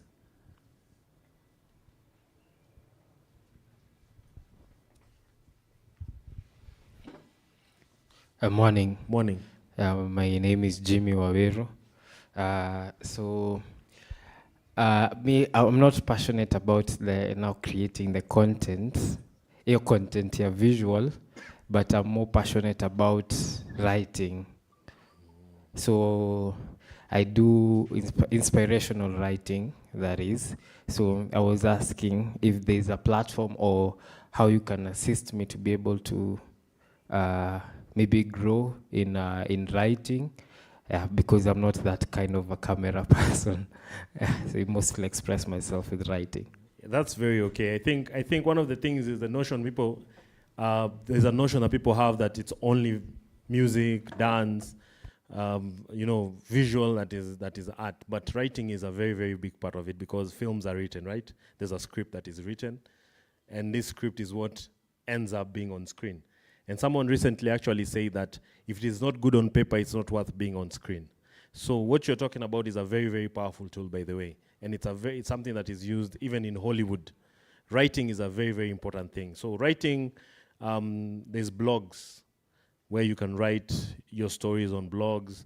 You can write in productions where you're working in TV series. Like right now, there's a TV series, I won't plug them, but is a very fantastic series that I know some of the writers. And these are people who they don't appear anywhere on screen, but they play such a big role in terms of producing that project. So they are involved in the writing, they work with the actors, and they come up with fantastic programs. So writing is a very powerful tool. So you have blogs, you can write even for podcasts. There are people who write behind the scenes for podcasts. There are people who write for comedians, by the way.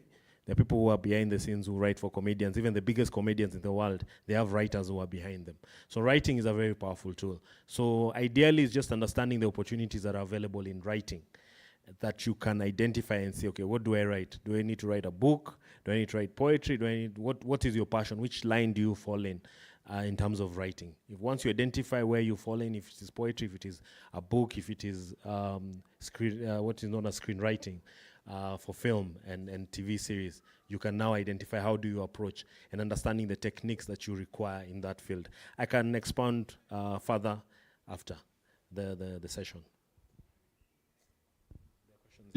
Ukiuliza swali usimame tafadhali. Tunaonekana huko Mayolo, so tunataka tuonekane si wote. Hi. Hi. Okay, my question goes to okay, I would like to start a YouTube channel where I do things about lifestyle. So what are the things that you're supposed to start with? Which phone is good for the content creation? What are the things that you're not supposed to do because of monetization? And what app can you use when it comes to editing? Okay. So first of all, when you look at phones, there are phones that I would say there's some itel phones like S23, S24 that are affordable, around the range of about 13,000, 10,000 there, that can shoot. They have very nice cameras. So you can look at a phone that is, a smartphone that is within the range of that range. I can give an example of the S23, S24. That's one that I know someone is using. If you're able to afford an iPhone or a Samsung, it will give you a better quality on the visuals as well.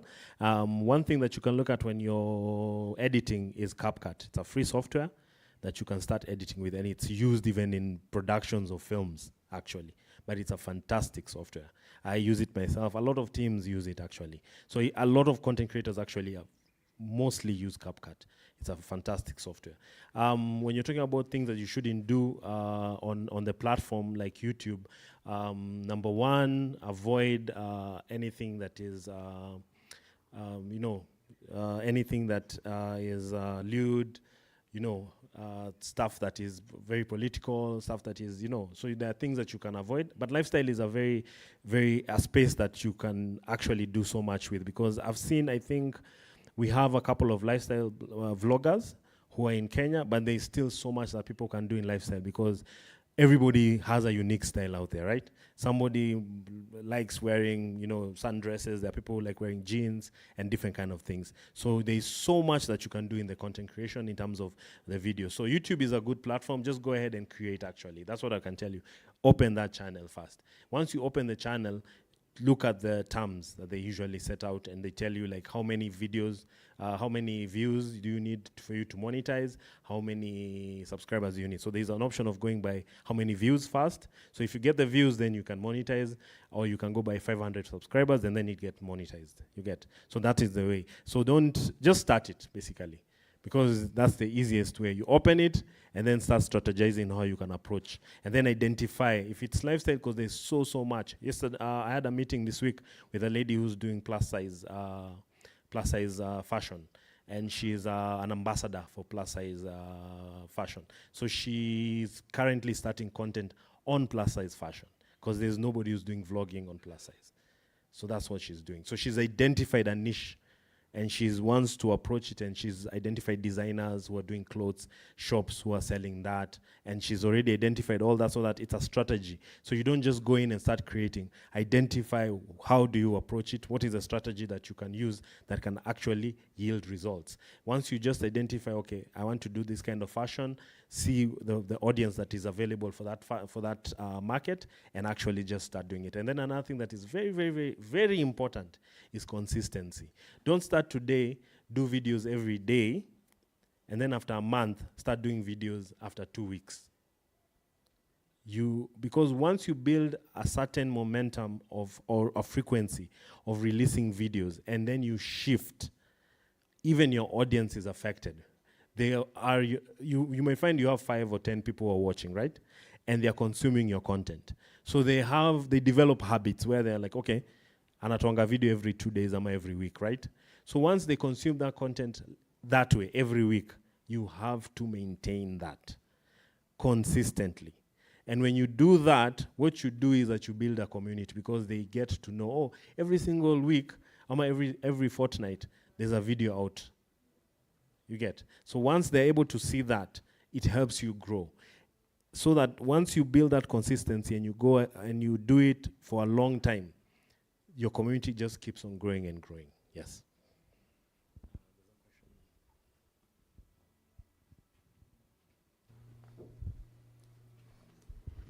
Hey. Hi. I'm Immaculate. So, actually, I love science. Okay. But then, looking at our age mates, this age group, most comedies are only they normally based on the normal science is not really captured. And if you watched most sci-fi comedies, they're really fun.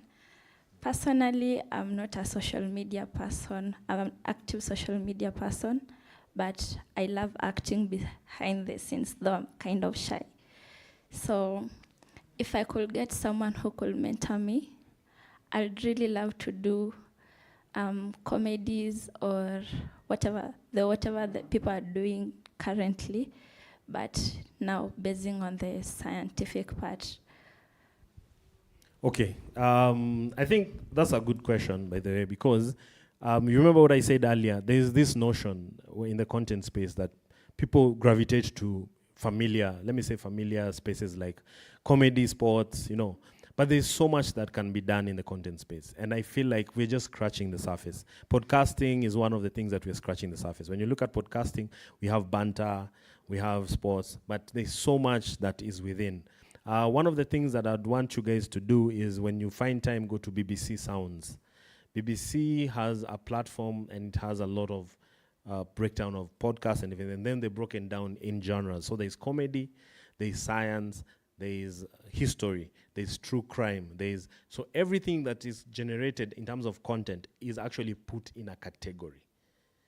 And literally it tells you that there's so much that you can do. So when we come back to the question about science, there is just so much in science that we are not actually doing. There is, people who want to look at, whether it is plants or, I'm not a person in science, but there's just so much. People who want to look at even medicine, so there's so much. And one of the funniest, I think, sitcoms that people were watching for a long time was Sheldon, right? What is it called? Big Bang, thank you, Big Bang. And it was based on was it a physicist or something?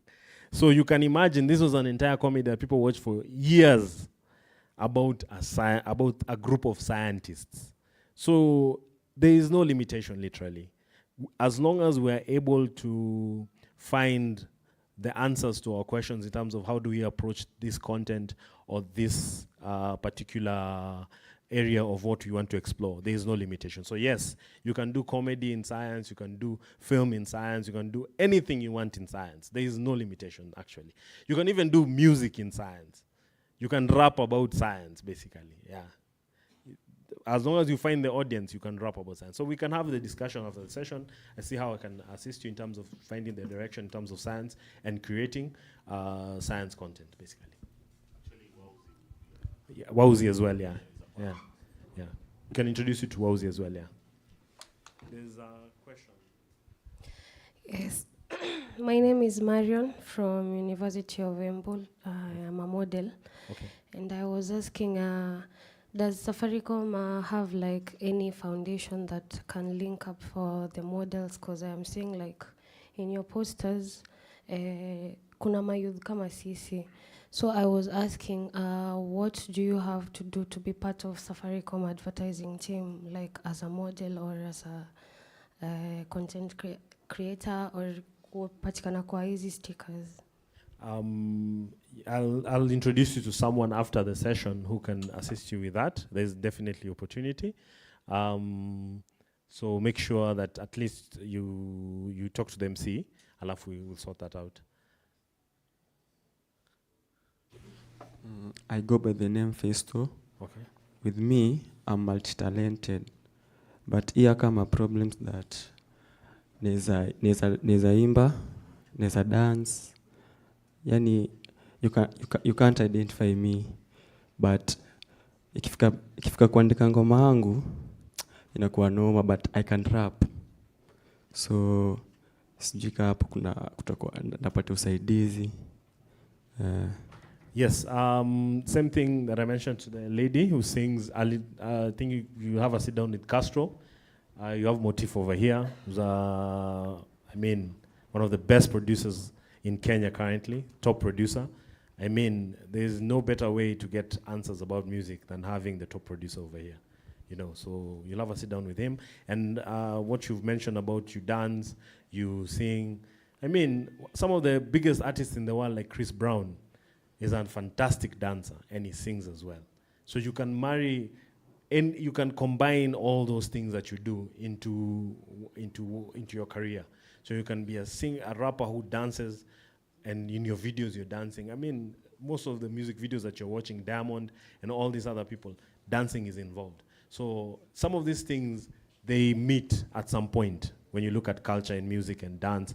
And videography. We have your videographers over here who have been shooting. So they should even start shooting music videos for artists in campus. Why not? So this is the first practical aspects that you guys should start with. Start working with your artists, your content creators, your podcasters within the campus. Whoever has a project to work on, come together as a team and see how you guys can help each other and shoot some of these projects that you're shooting. You have the radio. That's ongoing in campus. Make sure you guys are recording that radio visually as well, because it's very, very important. So it's these spaces that you guys have here is the best way to start.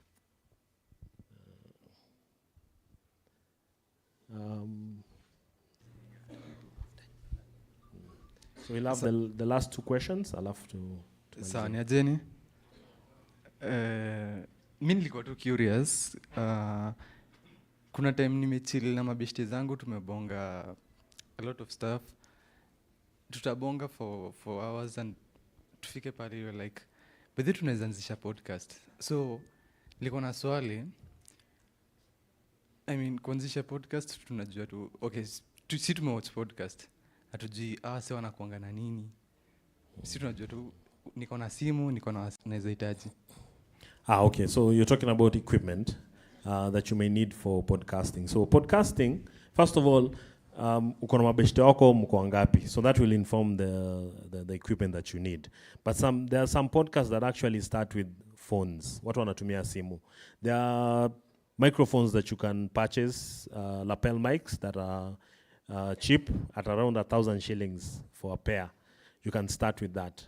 So they're the equipment that it won't give you a very, like, the quality of the audio may not be like pristine, but it's a starting point where you can start recording something. So the easiest way I would say is recording on phone, because it makes it easier for you guys to process the audio and the visual. If you're doing visually, you can process that on CapCut haraka, as opposed to kutafuta podcast microphones, mixer, computer, you see. So that's another way you can do a setup, where you can go the route of microphones, computer, mixer, you know, cabling and all those kind of things. But now, one of the key things is, from where you're starting from, you can look at what is the simplest way to start. A phone is one way. You can start using the phone, get the cheap microphones and start recording, and then build from there. Because also it's a learning process. Some of these things you start from a process of learning, and then as you learn, you refine your product. Yes. So I thank you guys so much. I think our time is up. For any other questions, by the way, just approach me. I'll be over here. Unaweza niuliza any question that you guys have. I'll help you guys. Yes.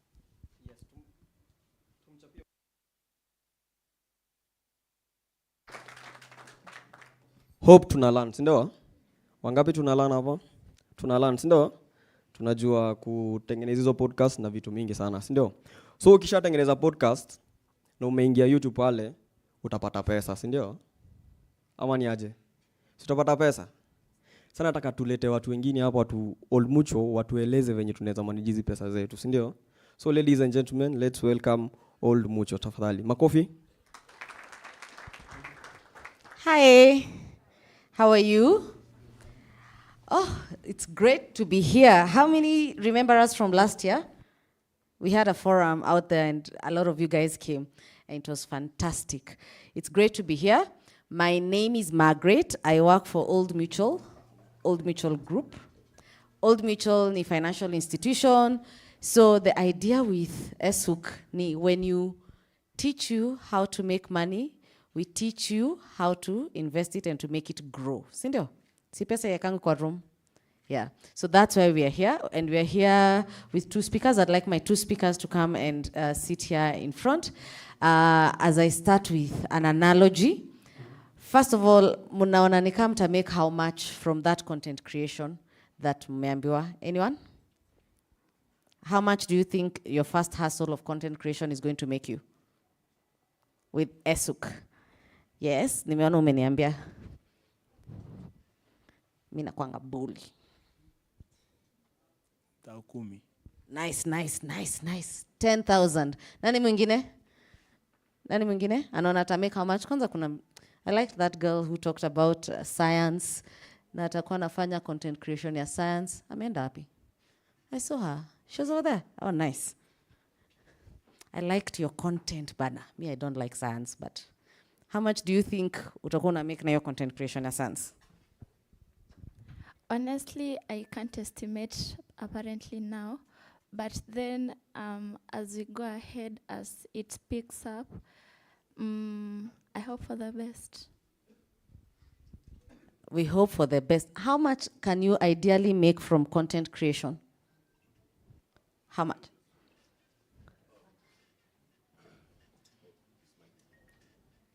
Oh, you can use mine. Content creation varies on different segmentations and categories that you join.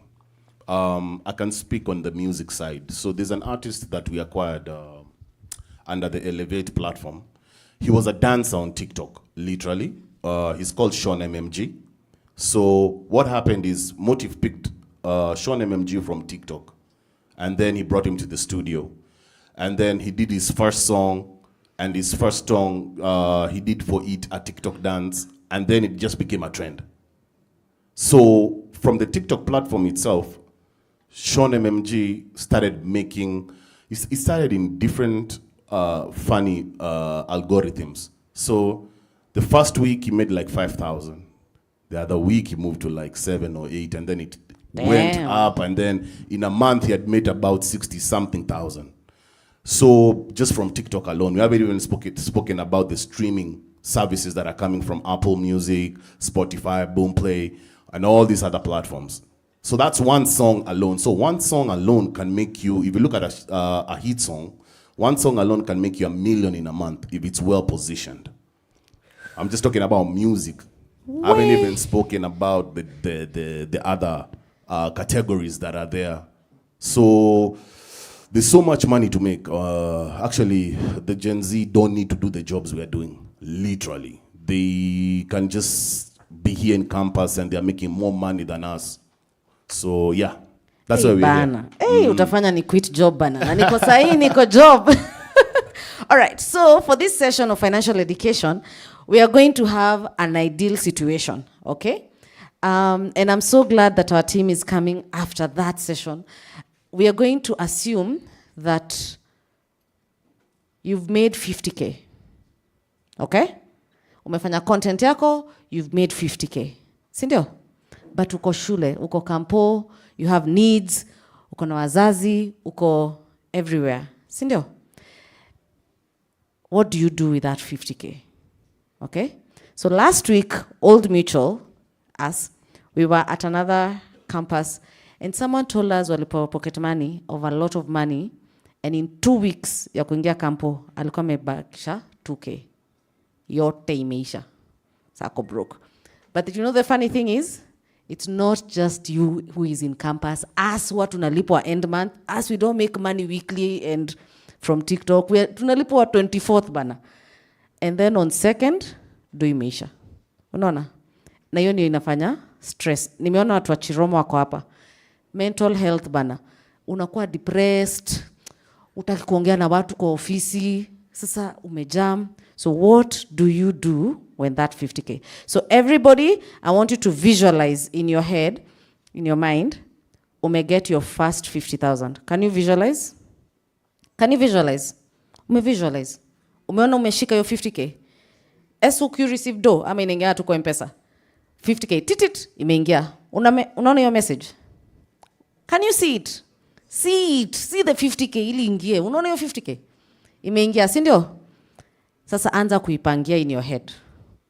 Anza nitafanya A, nitafanya B, nitafanya C, nitanunua, nitaenda. Unaipangia? And then when my speakers are done, I'll come back, nione, kama venye ulikuwa umeipangia, ndivo utaitumia. So I want somebody first to give us an example of how they are going to spend that 50K. Nice.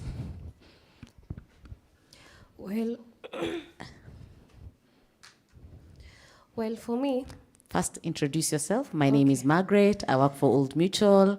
I've been in Old Mutual 10 years. For my 50K, I'm going to. My name is Marion. I'm from the University of Embu. My first 50K, I like everything about fashion and makeup.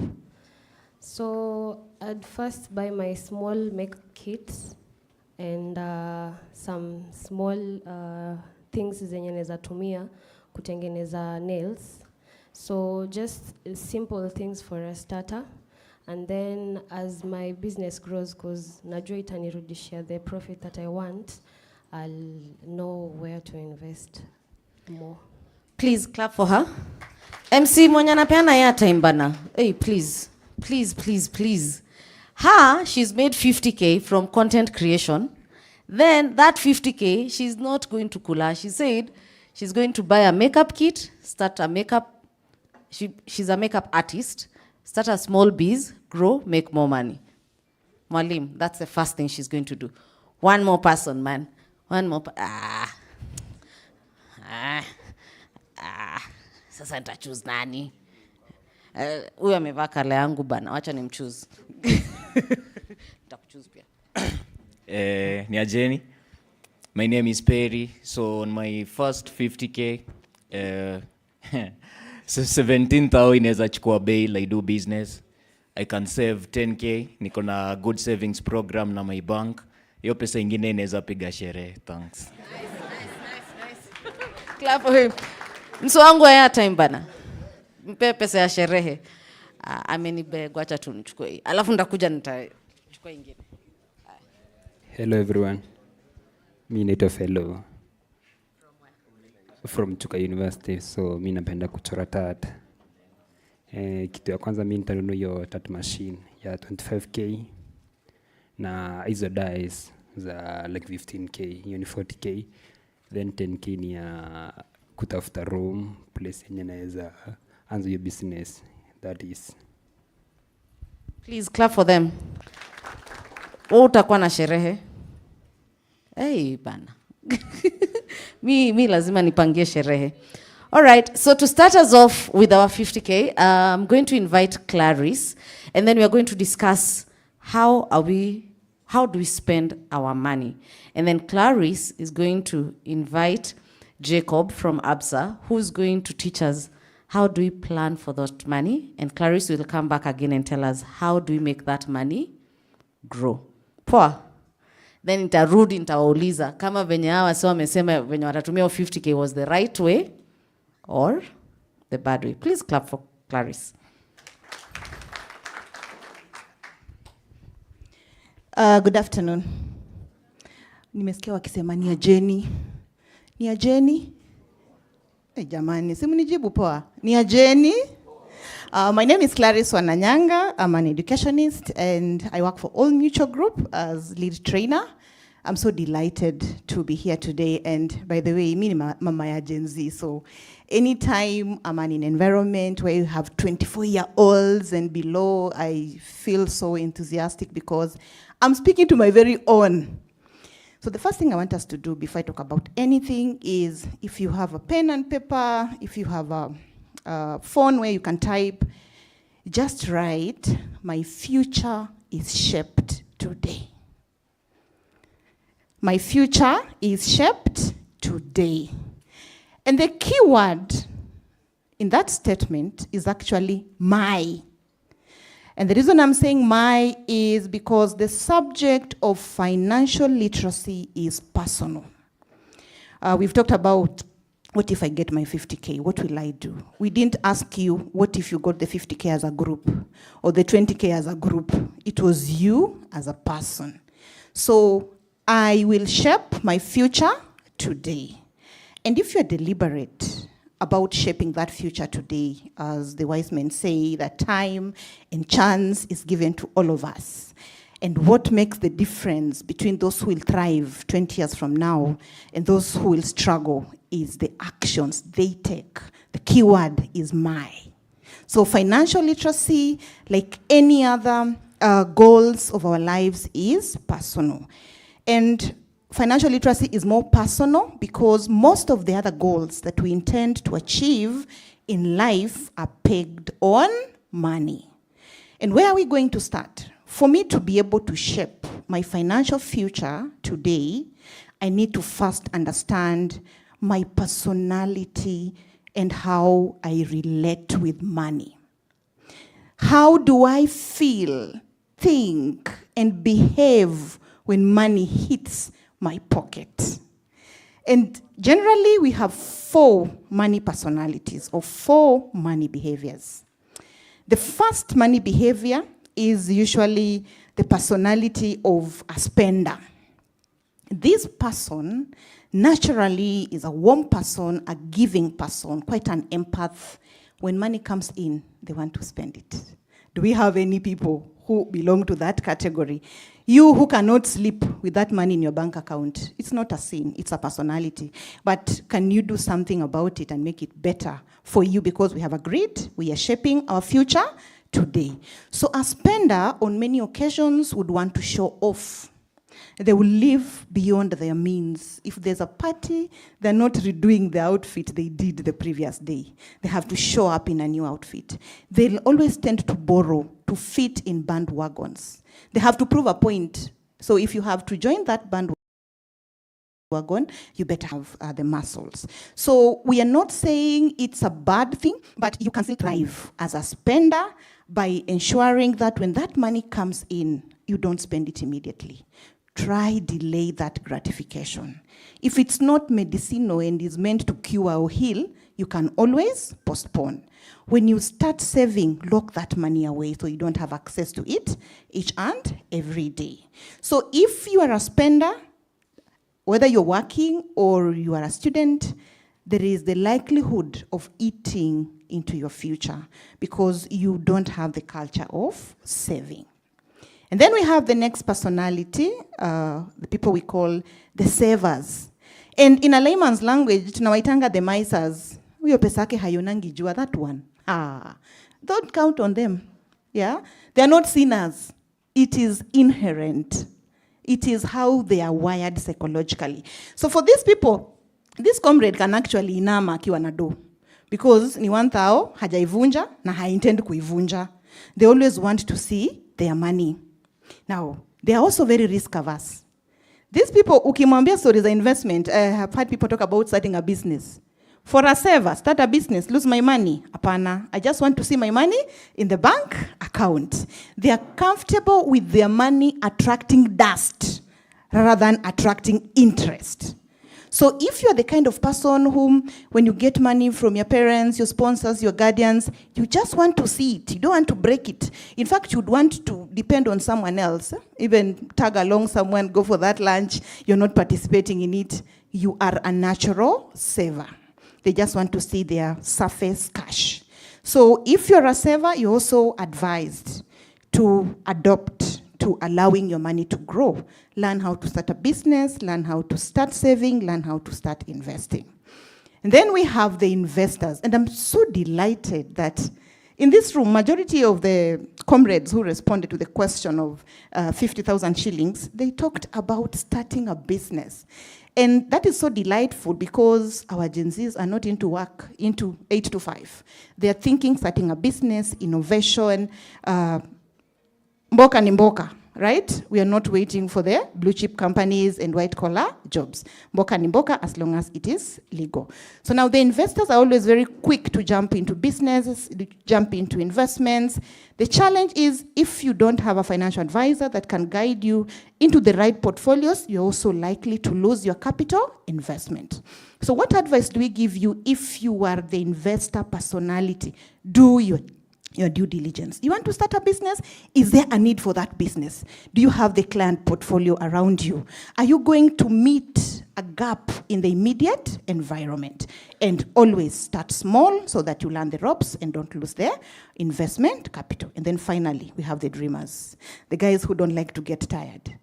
Fortunately, most of them are bright people. So we call them the money monks. They get a good job, final. They'll never think about investing. You retire as a professor without a home to go to. So food for thought. Remember the first statement that we wrote. I will shape my future today. Thank you. Thank you very much. I appreciate her. Yeah. My name is Jacob Kome. I'm from Absa Bank, PLC, Kenya. I deal with finances, that is lending. I've been lending for around 18 years. I'm a father of this generation, a number of them. And actually, I'm learning a number of things. I will pick from where she has left, that these guys, the 4 type of guys, they have money. I'm shocked that they can make even 1 million.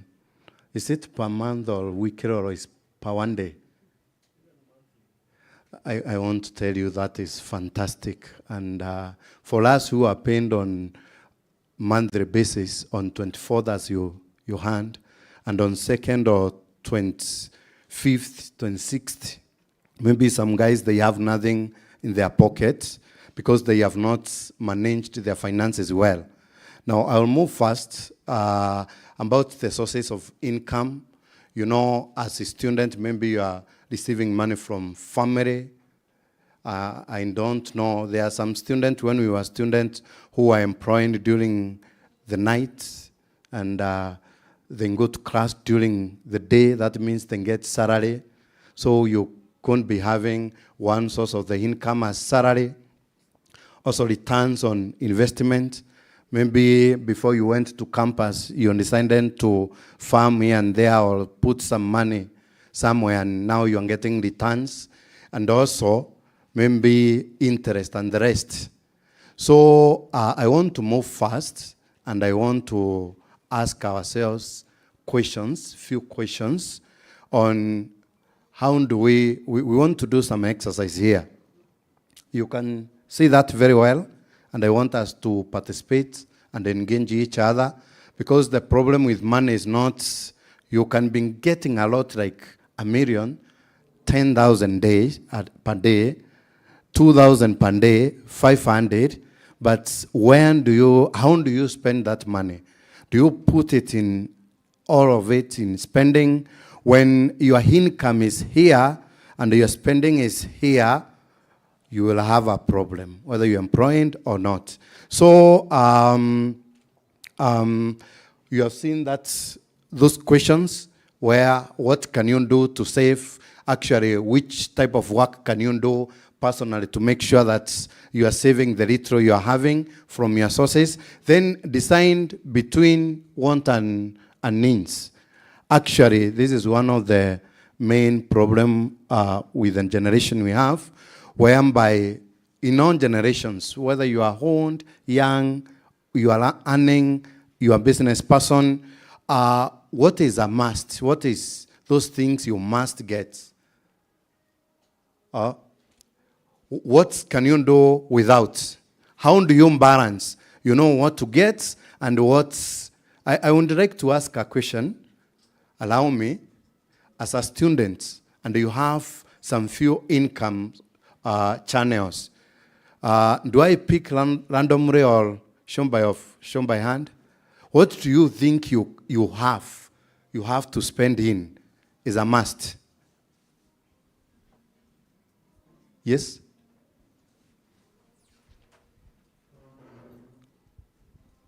My talent to develop it more. To Okay. develop my talent even when in internet, yeah. For maybe a person like me, I like dancing and singing. Suppose I get a money that I was not expecting, I can use it to develop my talent, maybe open a channel in YouTube or even open my account in TikTok, so I can gain money from those places. Thank you, thank you. Where is my gift girl? Give this guy a gift. So is you invest, you enhance. What should you not do? Yes?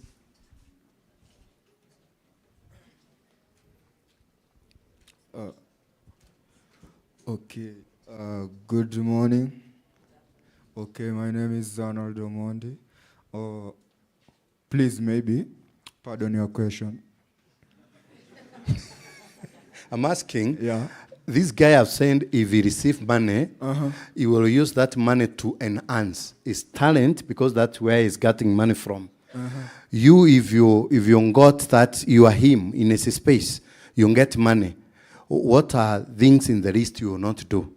Maybe one of them. Okay, maybe indulging in drug consumption, since drug consumption may maybe scatter or squander your money, therefore no investment. Okay, thank you. Thank you very much. It's not going to maybe kupiga sherehe to some extent. Yeah. Another one, okay, maybe let's move on. You see, you need to budget. And the real thing to these guys who are getting money, and at the end of the day, they have nothing, is about budgeting. Budgeting, because you need to budget well. So you need to figure out how much money is coming in. The moment the inlet is smaller and the outright is bigger than inlet, you are going to have a problem. Whether you are getting the source of money is from family, you are given 5,000 per week, then the matumizi, that's how you call it, expenses within that week is more than 5,000. That means the deficit must come from somewhere, or you are going to start getting stresses. That's the problem, the question which is supposed to be solved, number one. Number two is figure out how much money is going out, so that you can at least save Then make some, actually you can decide to make a decision, how am I going to spend? Between wants and other things, how do I apportion the amount of money so that I'm not going to be in trouble? Then evaluate your budgets regularly. This guy will get some money to enhance the talent. Keep on evaluating on daily basis. I want us to do this exercise very fast. You are getting some money from ASO, allowances. And I mean, you used to get money in and money out. So, for example, this guy gets 10,000. And then actually you do budget on daily basis. Money in, money out. And then there is actual spending.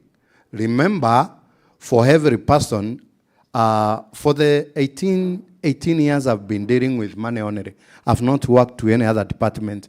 I'm a guy who check applications, do a number of things. Now, what is left for you, even in a business, is what you can invest. If you hit everything, if you spend everything, you will not be able to invest. Now, down there is surplus or deficit. So if you have surplus, that means you have something to do what? I want us to be together. You have something to invest or enhance your talent. If you have deficit, it means you are in trouble. And one of the problems the young people are facing today, if we have any recruiting person here, they will tell you that before you get that job, you have to get a certificate from CRMB clearance. You took 2,000, 3,000, you never paid. There are so many loans all over 1,000, 3,000, 4,000, which are giving you a lot of stress. So guys, I will invite my friend to continue with saving. Thank you. Thank you very much. So say with me this: I am my money boss. Say it loud, comrade. I am my money boss. My money boss. We talked about the future is created today. And now we are saying we are the money boss. Comrades, it starts with having authority over your money. This story of saving, investing, blah, blah, does not work until you become the money boss. And my colleague has mentioned budgeting, but a comrade could be wondering, with my 50,000 Kenya shillings, at what percentage do I consider saving? So I'm going to give you the very basic tool that you can use to allocate money to your wants, to your needs, and then to your savings. So we are going to use the 50-30-20 rule, using our 50,000 Kenya shillings. Out of that 50,000 Kenya shillings, 50% of that money should be allocated to your basic needs. Whether it is 10,000 or 5,000 or 50,000, 50% of that is money for your basic needs. 30% of that money should go to your wants. People say, watapiga sherehe, watapigia mwili pole, which is okay. You need to find a life rhythm. You are working very hard. You should enjoy that money. 30%, your wants, that's where your social welfare goes. That is where sherehe comes in. That is where your designer shoe comes in. Then 20% of all the money that comes through your hands is meant for your future. That is not money for today's consumption. So 20% is the money now you start looking at saving and investing. And as you do that, you also need to split the 20% into 5% for emergency and 15% for long term. So now we will start by looking at the difference between savings and investment, because it's a very common question. So when we look or think and feel saving, you're basically looking at storage of money, keeping it away, but with the possibility of accessing it quickly, attracting low interest, and of course, it means also that you are not exposing it to high risk. When you think investing, it means you're exposing your money to work for you. And when you expose your money to work for you, you expose it to risk, and there is the tendency of volatility in terms of the yields or the returns or the interest. So investment should look at a long-term view. So look at our 20% that we need to put away towards saving and investing. 5% of that money, allocate it to a savings account, like a money market account, money that you can access easily, or a bank account that does not have a lot of charges. Put it there because you will need it because of an emergency. The remaining 15%, you could take another 5%, put it in, let's say, a business. And then 10%, you spread it into medium-term and long-term goals. So don't store all your eggs in one basket. At any particular time, you need to have 3 types of savings. An emergency fund. Remember, emergencies cannot be postponed. And sometimes we can't tell the severity of that emergency. An emergency could be as simple as I've lost my phone, I've lost my laptop. I need to do my homework, I need to attend my virtual sessions. Where do I get money to buy? So what is the ideal that you need to have in your emergency fund? As you put away your 5% of your 50,000, you need to look at trying to accumulate up to 6 times of your current expenses. If you are spending 20,000 every month, by the time you graduate, if you're a second year or third year, you should have up to 6 times of your current expenses in an emergency fund. And then, of course, we have goals. People want to start businesses. Some people want to advance in education, do that professional course. You need to save for it. And there is no money that is too small to start saving. Because if you put value to your money, you realize that your shilling today exposed to a long-term factor of compounded interest gives you a lot of value. So again, money mindset. How do you feel and think about your 10 shillings? Will influence the outcome of your 1 million shillings. I want to give a very simple example. You could think that 50 shillings is too small money. But what is the cost of a matchbox? What is the cost of salt? What is the cost of an egg before it's cooked? So putting value to money is what will make you start to look at every shilling that comes to your hands as valuable, and then start looking at, where do I put this money? So for your emergency account, you can have a savings account. You can start saving in bonds for medium-term and long-term savings. You can do shares for extremely long-term, looking at 25 years and above. Remember, when we retire, our needs don't retire. So you start thinking about your retirement even today. Some of us belong to family groups or chamas where we put it money. So in that space, your saving culture then allows you to access money. It's the same concept that is used for SACCO. So you save, which is called accumulation, and then once you get to some level, you are allowed to access credit that can help you start to develop and invest even further. Before you think investing in anything, comrades, understand what you are getting into. What is the risk return percentage on it? Remember, if it's going to attract a higher return, it's also likely to expose your money to a what? A higher risk, which definitely in a layman's language is a bigger loss. And that's why in investments, and especially long-term investments, you must exercise patience. In investments and savings, avoid greed. Avoid looking for quick, immediate interest. If it looks unrealistic, don't put your money in it. If it's going beyond what the government is giving on bonds, sit back, talk to your financial advisor and ask them if it is worth, because greed is one of the reasons our young people are losing their investment capital, because they want immediate return. Imagine you are 5% that you're putting in an emergency fund. Now you can't access it because you wanted it to attract 30% every 2 weeks. So it throws you off balance. Imagine your 15% that you wanted to help build, your retirement fund. And now you can't access it because you wanted 50% annual return. As a young person, you have the advantage of time. Your 10 shillings, your 50 shillings put away today for the next 20 years will give you a reward that you will not even imagine. But what is the driver of me saving and investing? It's goals, right? So there are things we want to achieve in this life. So there is your dream home. Ama, we just see people's home and say, at the end of the day, we shall all die and we shall go into a 6 by something. So you want to thrive. So you want to live a quality life. Yeah, and you know, we are created to thrive and enjoy this life. That's why you are here struggling with education. It's not easy. I was here 27 years ago, and I know how tough it is to be in school. In fact, the other day I was talking to fellow parents and telling them, these comrades get tired. Stop making them do the dishes, clean the compound, go to the river, just because amefunga shule, amekuja kupumzika na create content. Wacha atengeneze do.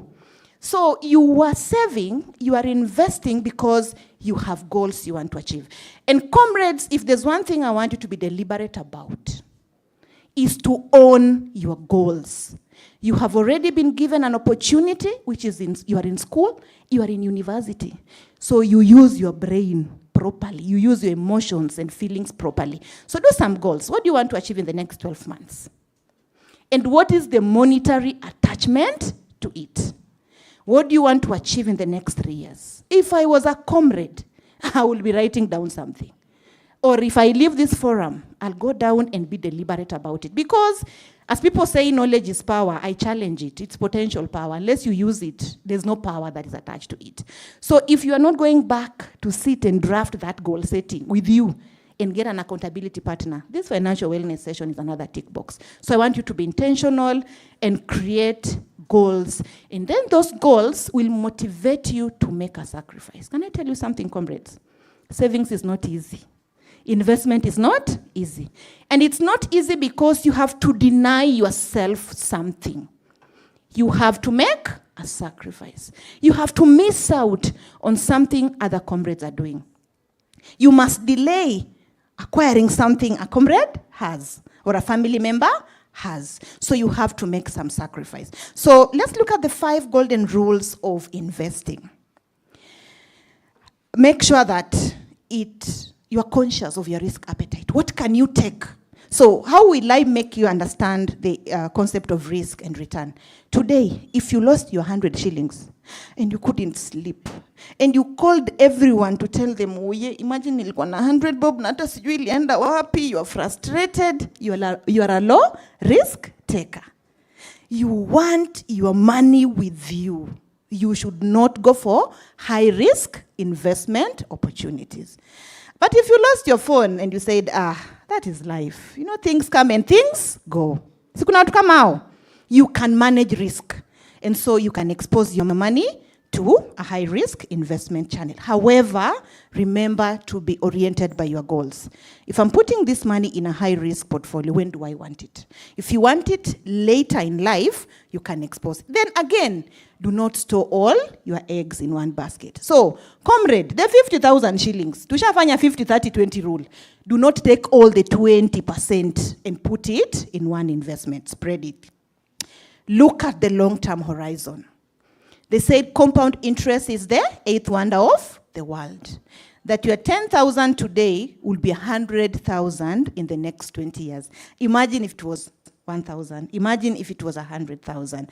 Start small. We say pay the smaller bill today and then receive the bigger check in future. Remember, you are the money boss.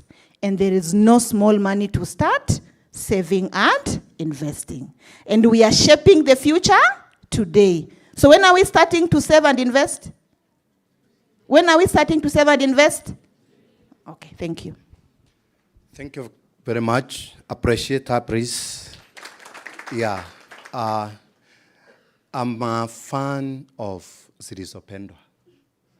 That is the type of music when I have some few minutes I can listen to. And somebody sang those days and saying that pesa ni sabuni ya roho. Have you ever heard that? Pesa ni? Now, you need to know how to manage your debts properly. And in debts, and because the people who are stressed by money, most of them, they don't know how to manage the debts. We have talked about inflow and outflow. Now is debt. One day I attended a session like this, and I was working, and I heard what the speaker was saying. Of course, I'm one of the presenters, but I was sitting down there, back there, listening. And, I'm paying mortgage, I'm paying car loan, I'm paying school fees. So I'm getting money, and at the end of the day, I have nothing. So I listened carefully, and remember, if you practice makes the difference. Listening only is not enough. But if you listen, put it in practice, it makes the difference. Now, there are good debts and bad debts. I will be very simple. If I'm taking money today to buy my friend some few sausages there and chicken, whatever it is that a good debt or a bad debt? So we can sit somewhere under a tree and talk. Because I'm defined by what I can produce, what I can talk, not what I can buy. Sindio? So that becomes a bad debt. If today or last evening I saw so many businesses here, and even people selling outside like the way I see in cost. If I'm taking 5,000 from my friend to buy some eggs, go and boil in my cube, and then sell them here that particular evening, like today when we have a big crowd. Is that a good debt or bad debt? It's good debt because I will take in the morning, go buy some stuff, sell, and do what? And pay back. Now, that's where you need to be asking yourself always, is this a bad debt I'm taking, or is it a good debt? Like today, there are so many. You can get money from everywhere. You click your phone, you get money. I've told you when I was finishing that most of the young graduates are very stressed because of so many commitments and loans they have in CRMB, and they don't know how they are going to pay them. They took 3,000 from Tara, I don't know from where. At the end of the day, so many, but they cannot manage. So we need to know, and we need to sit down and actually think of this debt and how we are going to manage them. You can move. You see, debt payment options. There is number one, you can consolidate. You can talk to somebody you trust. That's number one. You have a discussion.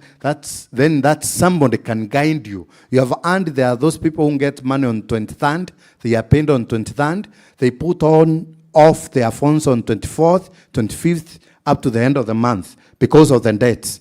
But now you can sit down with a friend you trust and somebody you know could be having some experience. You share your experience, and that person can give you some ones on how you can manage. Then you can review your debts and name them 1, 2, 3, 4, 5, and see which debt do you need to do away very fast. And also you can consolidate. For example, you got 50K, this guy got 50K. Now, he has 10 debts. I'm giving just example. Come has 10 debts. Now I check. If I don't pay the small room I'm using, I will be kicked out. I took a debt. If I don't pay that camera, which I intended to hire to get my contact, I will not be given next time. You pay and you consolidate so that at least you are left with one debt or two. So, my dear friends, we need to know, and it's very important for us. This is a critical area for us on debt management and how to pay, consolidate, how the method of payment, and to make sure that all the time, at least in that business, you cannot save the 20% if you have a lot of debt. So students are getting a lot of money from more sources. The retro you are getting, know how you're going to manage, and learn away from unnecessary debts. If you don't need something, you don't need to spend on it. You don't need to borrow, although the channels are available for you to borrow. Today you can walk to the supermarket, you want to buy something of 200, you have only 120, then the phone is going to ask you, can I pay 80 shillings for you? You need to think very well, because that's 80 shillings is not a gift, but is what? A debt. Thank you very much. My friend can continue. Thank you. Say with me, I will protect what I love. Guys, say it with passion. I will protect what I love. And in life, we love 3 options. We love us, we love our people, and we love our things. As we conclude this conversation on financial literacy, we must talk about protection. Protecting me, the people I love, and the things I love. The reason protection is important is because you can work so hard to accumulate money. You can work so hard to save and invest. But if you don't have protection, which in a layman is insurance, all that you have accumulated over time can be swept away by one risk. And they say that in Africa, we are just one risk away from what? In Africa, we are just one risk away from what? From poverty. So you find someone who is seemingly is doing very well, but because of one risk, say illness, terminal illness like cancer, kidney failure, and all that, they become poor. They have to sell their land, they have to sell all the property they have, go into their savings and investments. And that's why it's important for us that even as we are young, we start to understand the concept of protection. But what is insurance? In the most of the basic definitions, insurance is protecting yourself from the possibility of inability to do something. Haiko kwa slides. It is protecting yourself from the possibility of inability to do something. Let's say, as a comrade, I own a laptop. That laptop is insured. Then another comrade has a laptop that does not have insurance. When we both lose our laptops, one comrade whose laptop is insured is protected from that possibility of being unable to buy another laptop. I am a young person. I have a personal accident cover, for instance. Napanda nduthi inaniweka down. Naanguka nayo. One comrade has a personal accident cover. They have, let's say, 50,000 in insurance. One comrade does not have. Who stands a better chance of financial wellness in that situation? The one who has insurance. So comrades could be wondering, do I really deserve insurance? Yes, because you love yourself, you love your people, and you love your things. That good phone needs protection. That laptop needs protection. That body of yours. Some of us could be comrades and we are breadwinners. So we should even protect our lives so that when a risk occurs, my family is not suffering. Remember, we are in Africa, where we only inherited DNA. Most of us did not inherit anything, apart from I have my father's forehead, or I walk like my mommy and all that. The rest of the things, we have to work for them. And that's why protection must be very, very deliberate. But what happens with insurance? I get into a contract. I pay the smaller bill, which is called the premium. The organization pays the bigger bill, which is called a claim or a sum assured. Now, as a comrade or someone who is working in this environment, the big question is, are you self-insured or do you need to consider insurance? So a self-insured person is a person who is able to cover all cost of risk in their life from their savings and assets. If you are not, then you need to consider insurance. The next question you ask yourself is, can you afford the premium cost? Or can you afford the smaller bill? If you can't, you work on your budget, adjust on it, remove something, reduce something to access premium money. Our money is in the things we spend on. I'm sure there are so many people in this room who are wondering, what is she even talking about? Kwani haielewi uchumi? Uchumi will always change. Government policy will always change. The future will always be expensive, but the power is in the things you spend money on. So call for action.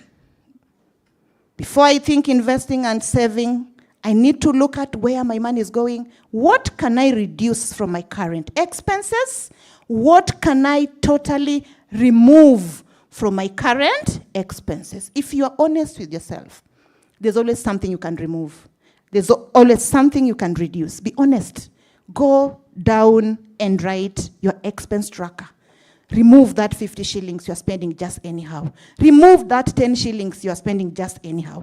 I want you to be able to just get to 100 shillings before you get to 500 and 1,000 and start investing. And where do you start investing? At All Mutual, we allow for all communities to invest with us. And our start point is *480#. Where does it take you? It enables you to open a money market account that will give you the flexibility to save as low as 50 shillings, 100 shillings. And the beauty is that your money is exposed to compounded interest. Start now because you can. Thank you. Ai, clap for my speakers bana. Wamejikaza, walikuwa na timer. Nilikuwa naambia 2 minutes, 3 minutes. All right. Are you guys okay? Any questions so far? One question. Any other question? Any other question? There's a question there. I have a question. What are the 3 types of managing your debt that Jacob talked about? They were on the screen. What are the 3 steps of managing your debt?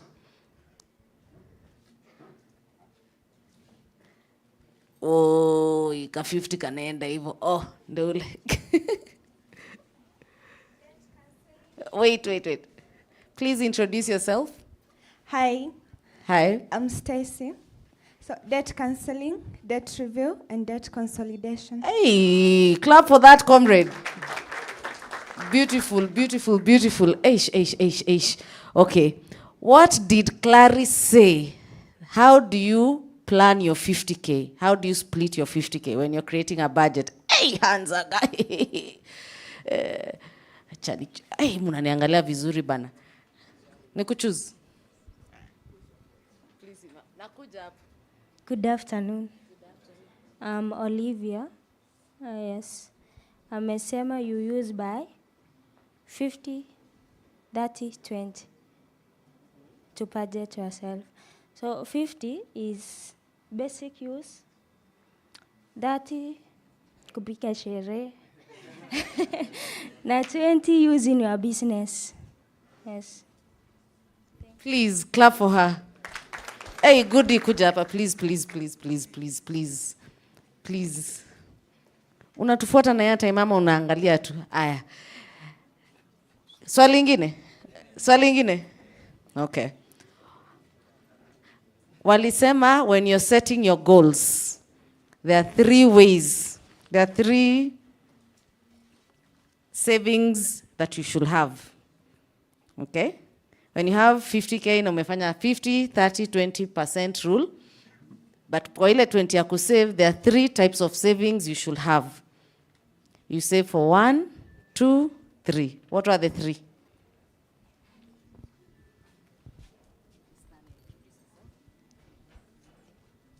Short-term saving.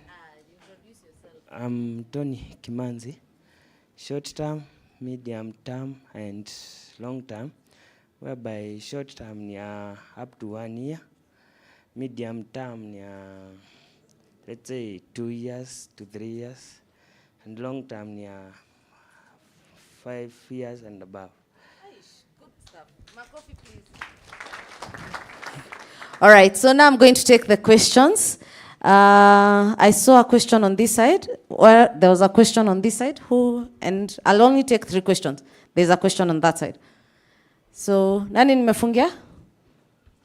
All right, so I'm going to take all the questions at once, and then my panelists, please just write down quickly, and then we only have 5 minutes to answer questions. So good afternoon, guys. Good afternoon. I had a question about the savings. So sijasikia vizuri hapo venye madam amesema. How do you start a saving account? Yeah. All right, thank you. That's a good question. The other question was, okay, we can take this, and then I move to this side. Kuna timekeeping bana. Yes, I go by the name Bazu. Surely. Watu wa content creation wako wapi? Washatoka. Copy motive. Sawa. I go by the name Bazu. My question goes to the speakers wenye wamekuwa wakiongea. Wao wameinvest ama hawajainvest before they advise us. Are you advice? Usini advice? Before advisors, have you even invested ama umefanya some savings before you advise us? So before you advise us, wewe umesave ama umeinvest? Na ujua kuna song ya usini advice. Mi usini advice. Kuna song kama hiyo? Ndio hiyo. There's a question on this side. So have you saved? Have you invested? I think the point of that question is, where have you saved or invested that is making you money? All right. Woza. Woza. I go by the name Roland. Na niko na swali. Hapo umesema kuna bad debt management kama kwenda sherehe. Najeka hiyo sherehe, you are taking a risk.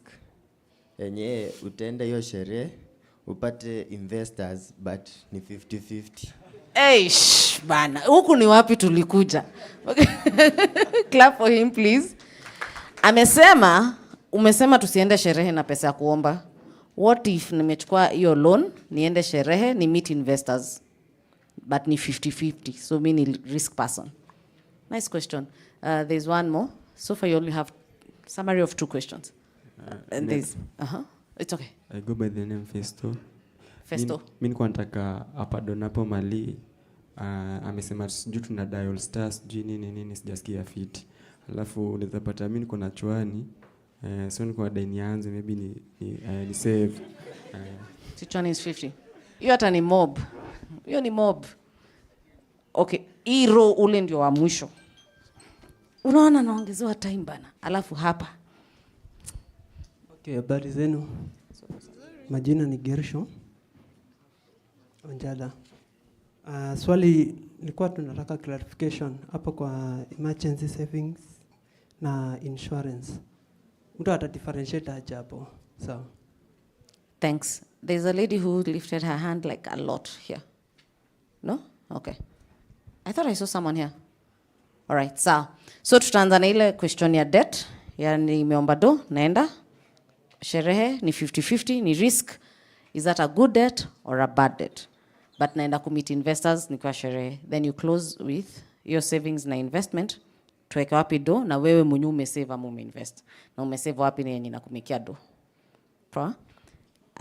You each get 3 minutes. Thank you very much. I will start with savings we agreed, because as a bank we usually have very good savings accounts. She will talk of on savings to investment and the rest through the insurance. But savings accounts are always free. And I'm very passionate when I'm talking to people about savings. Because if you save in that savings account, number one, savings account does not offer ATM card. You know ATM card is very tempting.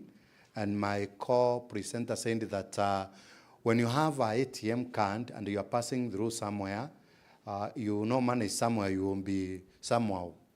The triggers will come and you will go there and get. So savings account does not have ATMs, cards and the rest. We don't charge any ranger fee. Anything is free. I would encourage, we open savings accounts. When I was a student, before I went to campus, those days there was Posting Bank. They used to carry a small book. So I'm one of the people, I know she remember that very well.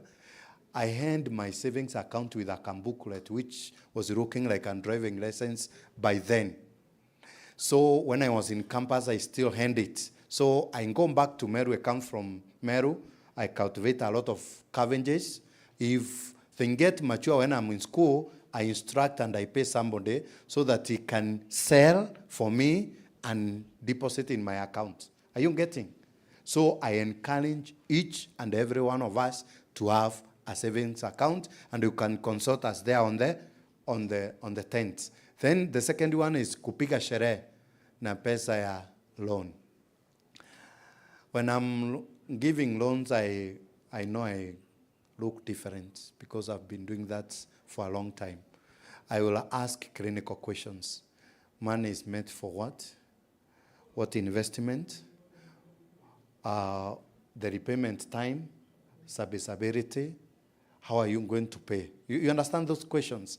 So please, if you take money to go to sherehe, to invest in the name of prospecting, make sure that you put things in balance, as she said, and make sure that what you are spending, at least you are within the budget, don't overspend, and be very careful so that you will not take 10,000, take it to sherehe, use the school fees to pay it or the rent, then you start pirating in few weeks because your room is closed and you don't know what to do.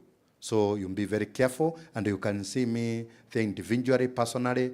We have a financial clinical therapy. Thank you.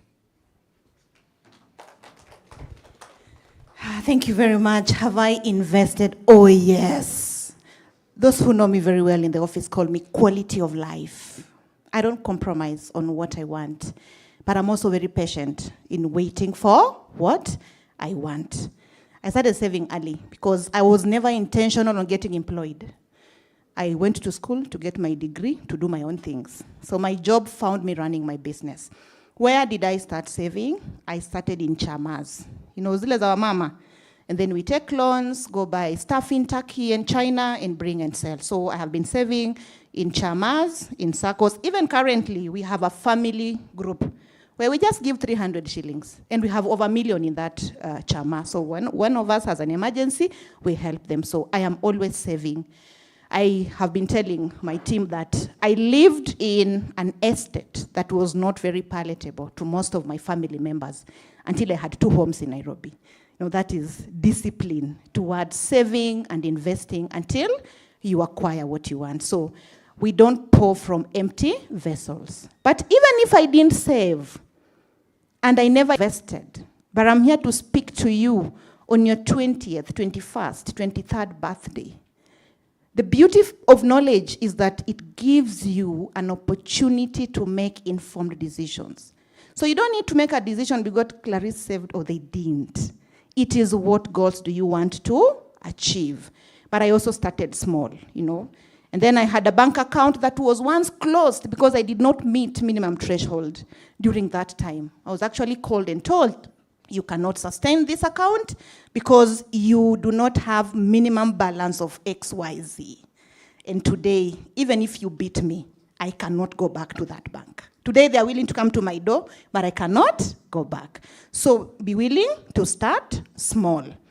How do I start a money market account? And you can put in as small as 50 shillings, 100 shillings, 200 shillings whenever you get. Star 480 hash.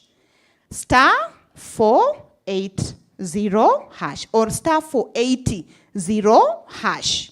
You follow the prompts and then you're able to complete. Where you are requested to put an agent code, just put 0 because you have not been referred by an agent. And as I said, start now because you can. That 500 shillings that you have, start putting in. That's how you develop the discipline.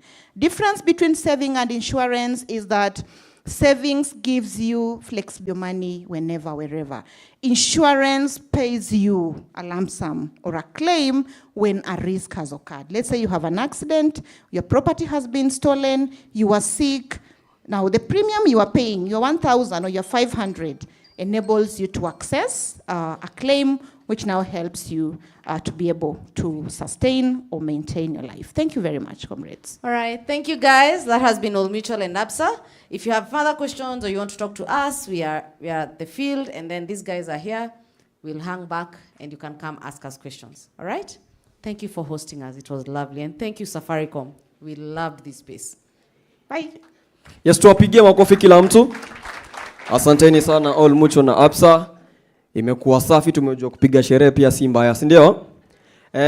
Baada ya hii nataka tu wasee watano wenye wanapenda fashion, nacheki. Kuna wale wasee wanapenda fashion watano tu. Wako wamefanya zile vitu tulikuwa tumeambiwa hapa before na wale wasee walitoka hapa before, si ndio? Si mnakumbuka? Kupost pale IG na kufollow Safaricom hook. Alafu pia nataka wasanii watano. Sikuna wasanii hapa? Wasanii? Nataka wasanii watano pia wako wamefanya hiyo kitu. And then ndio tuweze kuendelea. Baada ya hapa tunaelekea pale pavilion, tunaenda kupata lunch, na baada ya hapo tutarudi tena hapa session kutoka 2:15 mpaka 5:10 itakuwa tu safi. Tunafunzwa tu, tunaendelea kusoma. Wale watu wa muziki tunarudi hapa na boomplay, wale watu wa kupiga fashion tunarudi hapa na outfit. Tutapiga shughuli kutoka saa 8 na 15 mpaka 5. So ladies and gentlemen, nataka ni shukuru pia wenye wanatuwatch kutoka nyumbani. Asanteni sana for still continuing watching us. Na baada ya sahi lunch, we are breaking for lunch, then we'll be coming back. Baada ya lunch then tunarudi tumalizie. Thank you very much. We can break for lunch. Lunch in a Savio pavilion. So asanteni sana. May God bless you. Turudi hapa, tupatane hapa 2:15 kila mtu. Na to keep time, si ndio?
Usiachwe nyuma wewe.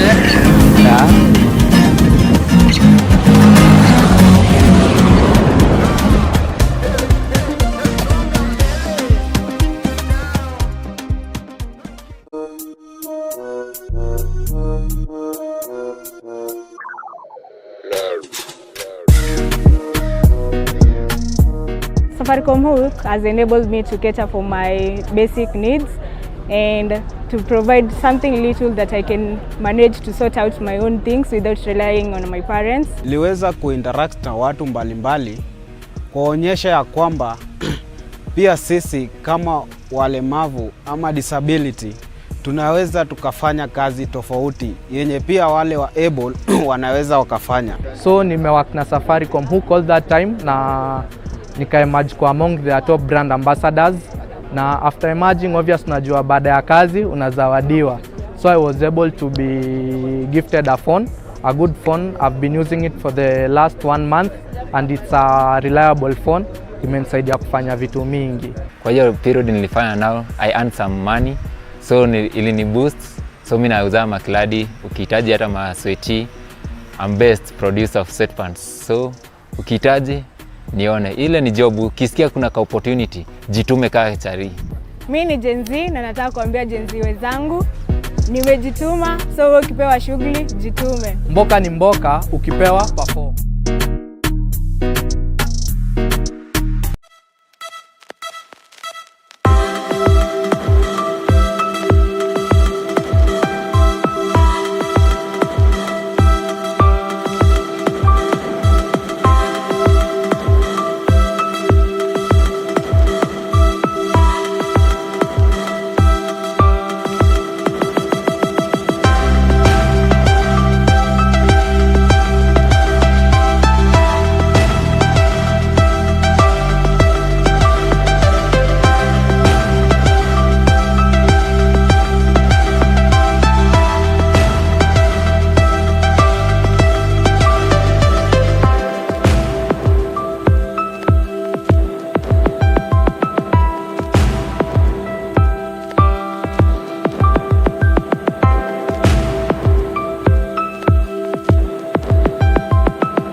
usiachwe nyuma wewe.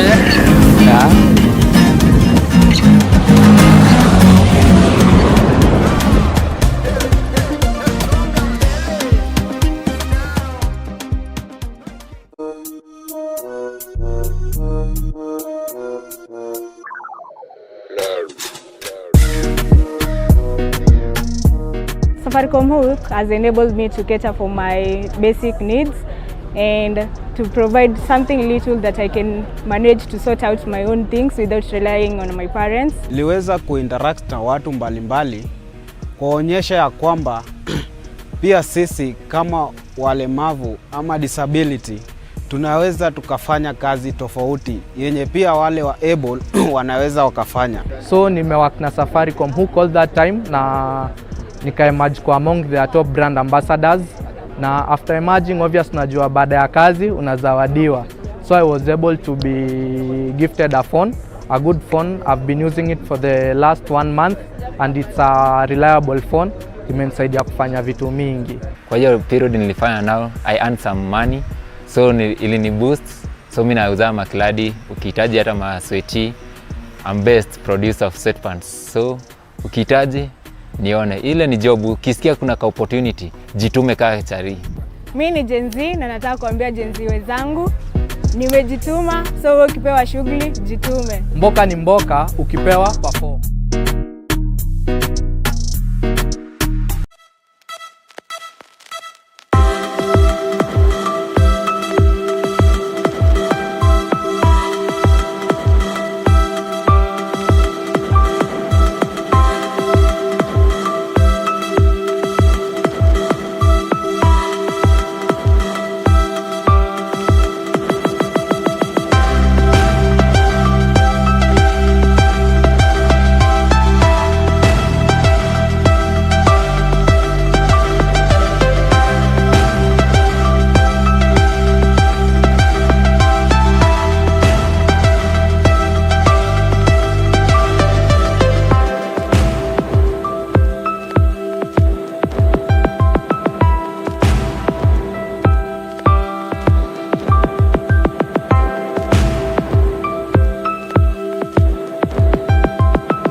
Usiachwe nyuma wewe. Yeah.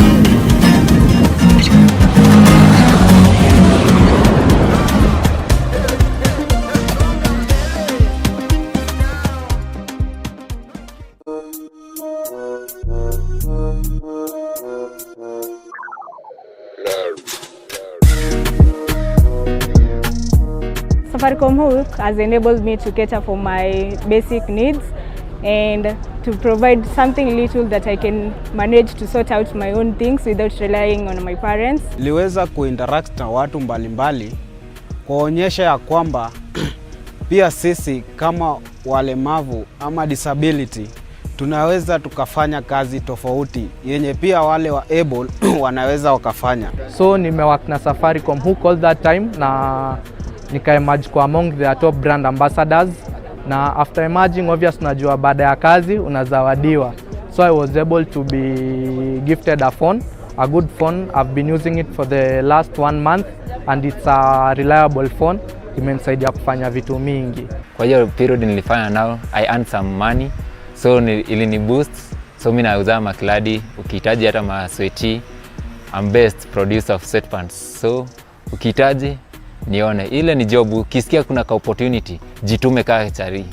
Mimi ni Gen Z na nataka kuambia Gen Z wenzangu nimejituma, so ukipewa shughuli jitume. Mboka ni mboka, ukipewa perform.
Usiachwe nyuma wewe.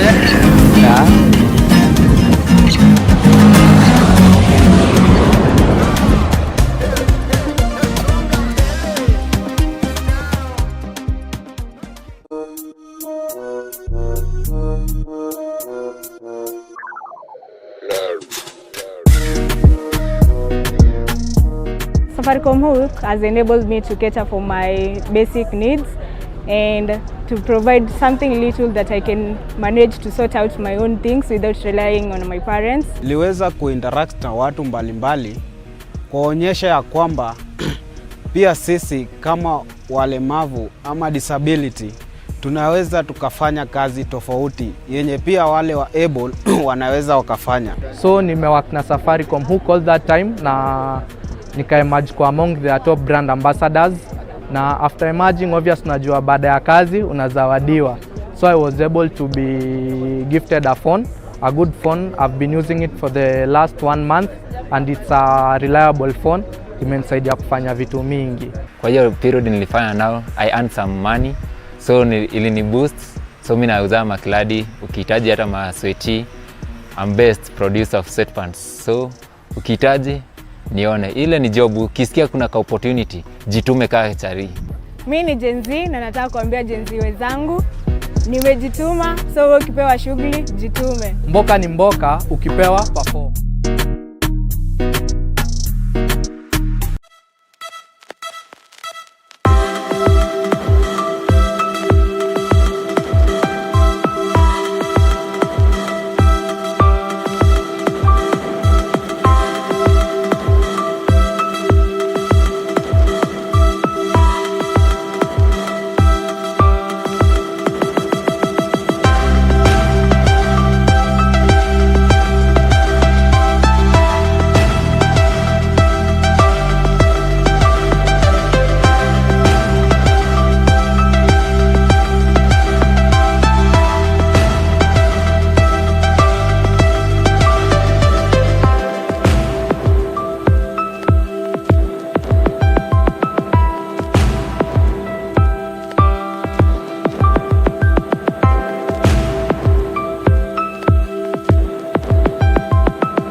Usiachwe nyuma wewe.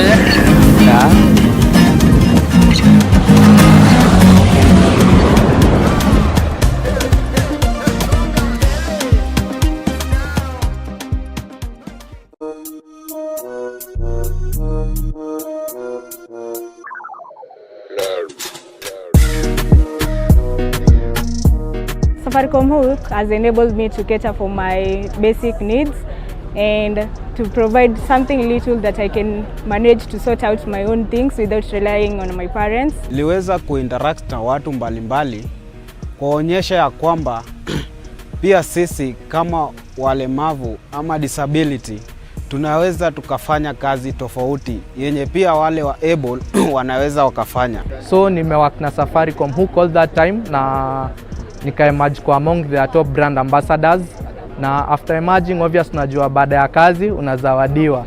So I was able to be gifted a phone, a good phone. I've been using it for the last 1 month and it's a reliable phone. Imenisaidia kufanya vitu mingi. Kwa hiyo period nilifanya nao, I earned some money. So ilini boost. So mimi nauza makladi, ukihitaji hata masweaty. I'm best producer of sweatpants. So ukihitaji nione, ile ni job. Ukisikia kuna ka opportunity, jitume kaa chari. Mimi ni Gen Z na nataka kuambia Gen Z wenzangu nimejituma, so wewe ukipewa shughuli jitume. Mboka ni mboka, ukipewa perform.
Usiachwe nyuma wewe.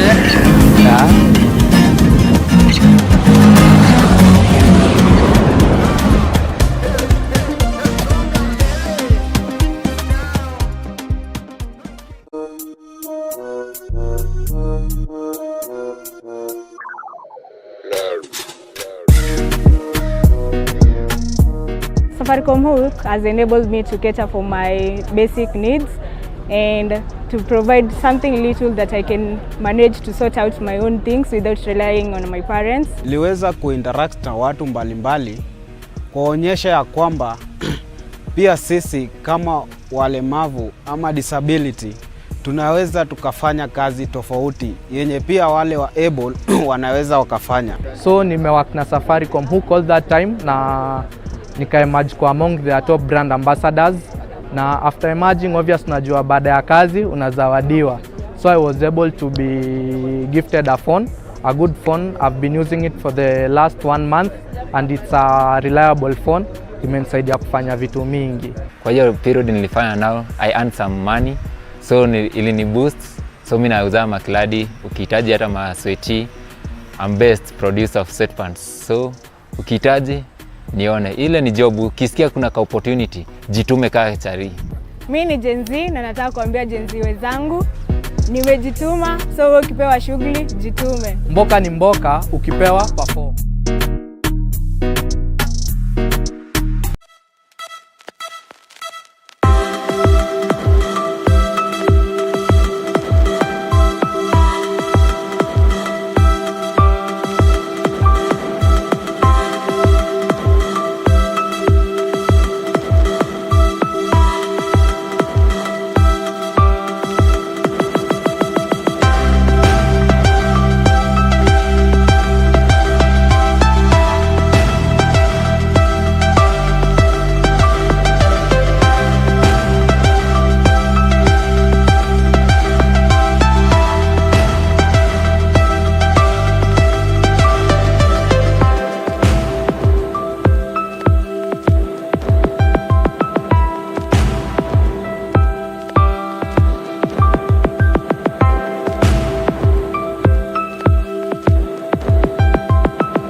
Usiachwe nyuma wewe.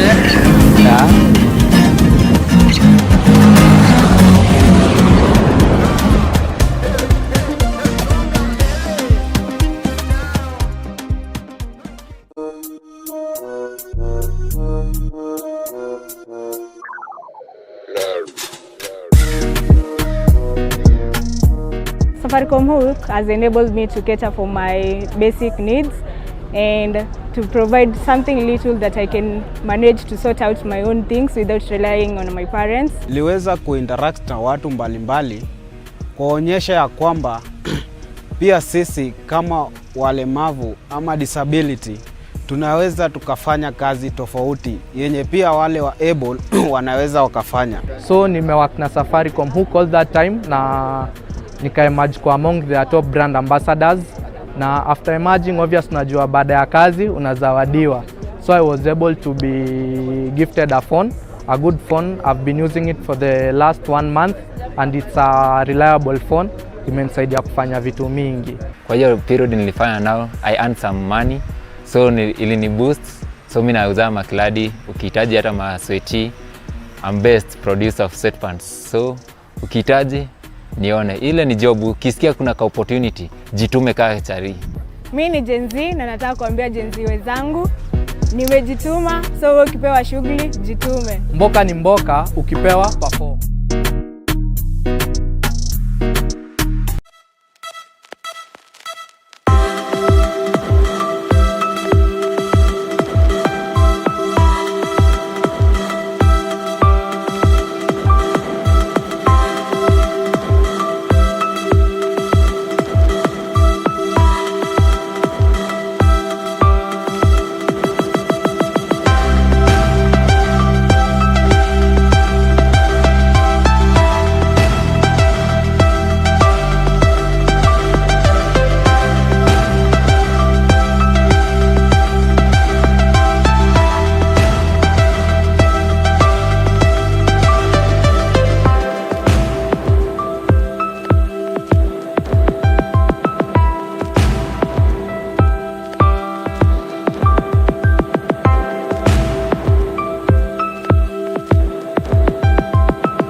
Usiachwe nyuma wewe.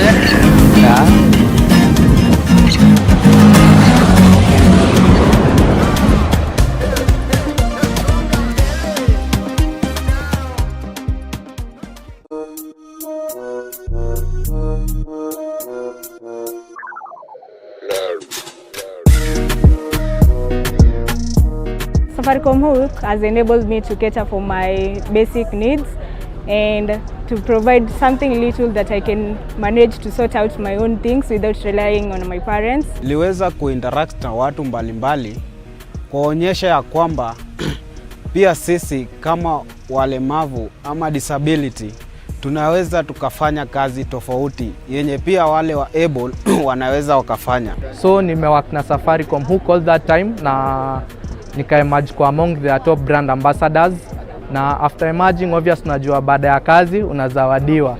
So I was able to be gifted a phone, a good phone. I've been using it for the last 1 month and it's a reliable phone. Imenisaidia kufanya vitu mingi. Kwa hiyo period nilifanya nao, I earned some money. So ilini boost. So mimi nauza makladi, ukihitaji hata masweti. I'm best producer of sweatpants. So ukihitaji nione, ile ni job. Ukisikia kuna ka opportunity, jitume kaa chari. Mimi ni Gen Z na nataka kuambia Gen Z wenzangu nimejituma, so ukipewa shughuli jitume. Mboka ni mboka, ukipewa perform.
Usiachwe nyuma wewe.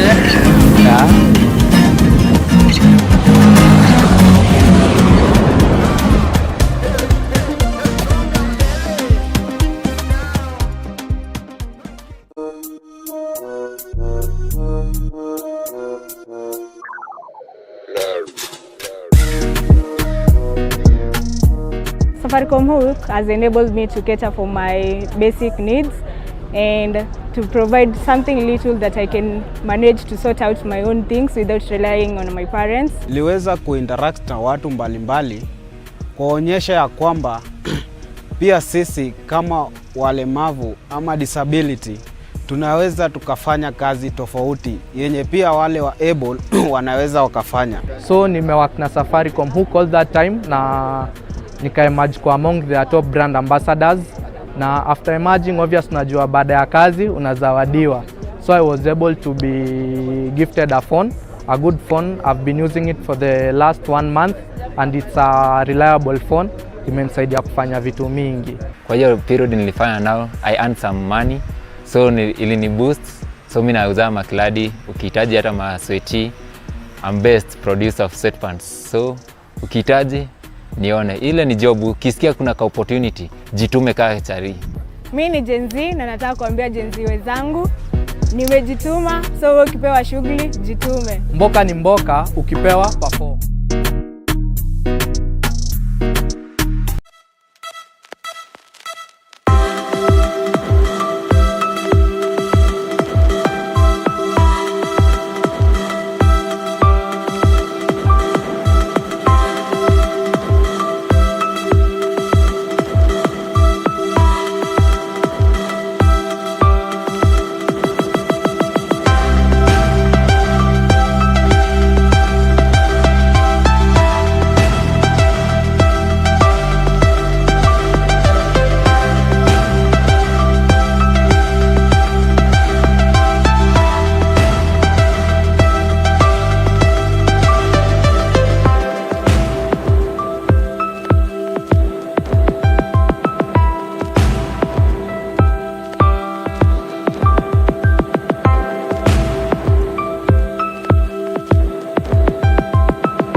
Usiachwe nyuma wewe.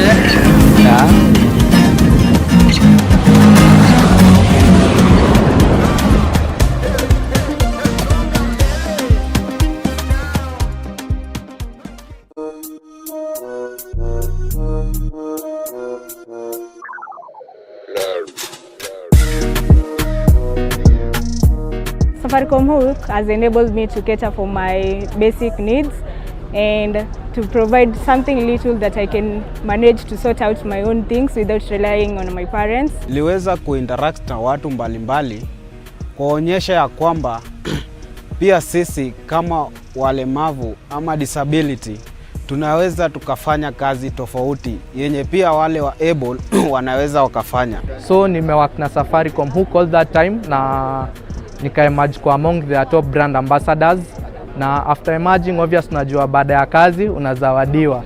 So I was able to be gifted a phone, a good phone. I've been using it for the last 1 month and it's a reliable phone. Imenisaidia kufanya vitu mingi. Kwa hiyo period nilifanya nao, I earned some money. So ilini boost. So mimi nauza makladi, ukihitaji hata masweti. I'm best producer of sweatpants. So ukihitaji nione, ile ni job. Ukisikia kuna ka opportunity, jitume kaa chari. Mimi ni Gen Z na nataka kuambia Gen Z wenzangu nimejituma, so ukipewa shughuli jitume. Mboka ni mboka, ukipewa perform.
Usiachwe nyuma wewe.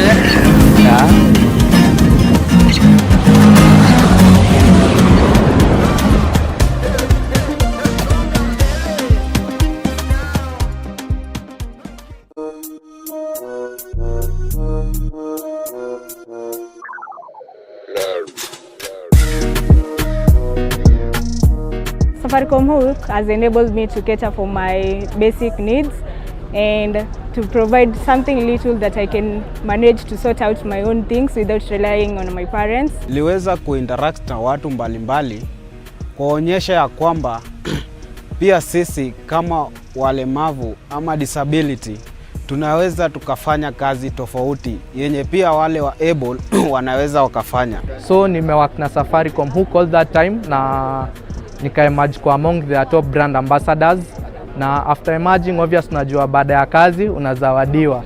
So I was able to be gifted a phone, a good phone. I've been using it for the last 1 month and it's a reliable phone. Imenisaidia kufanya vitu mingi. Kwa hiyo period nilifanya nao, I earned some money. So ilini boost. So mimi nauza makladi, ukihitaji hata masweti. I'm best producer of sweatpants. So ukihitaji nione, ile ni job. Ukisikia kuna ka opportunity, jitume kaa chari. Mimi ni Gen Z na nataka kuambia Gen Z wenzangu nimejituma, so ukipewa shughuli jitume. Mboka ni mboka, ukipewa perform.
Usiachwe nyuma wewe.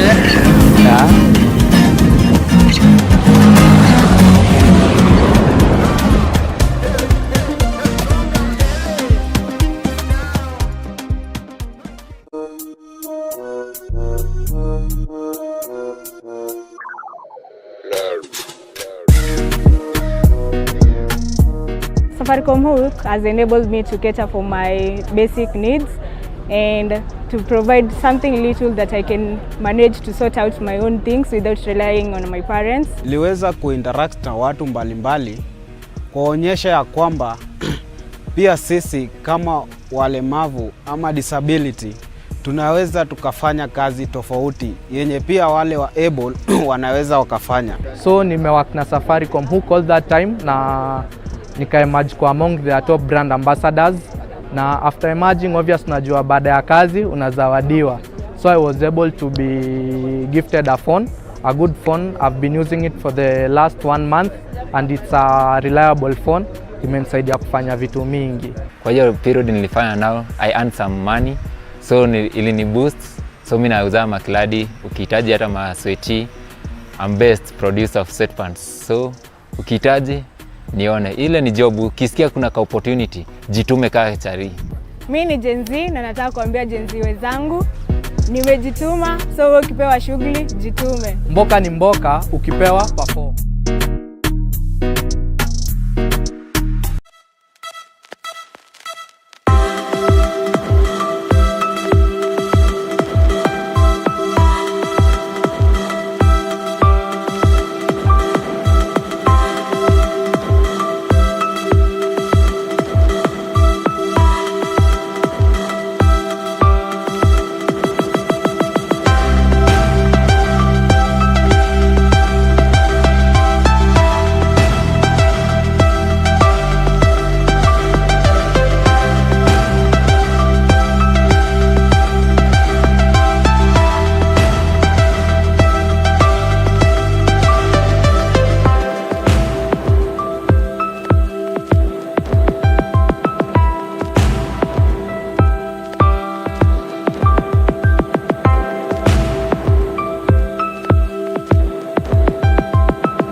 Usiachwe nyuma wewe.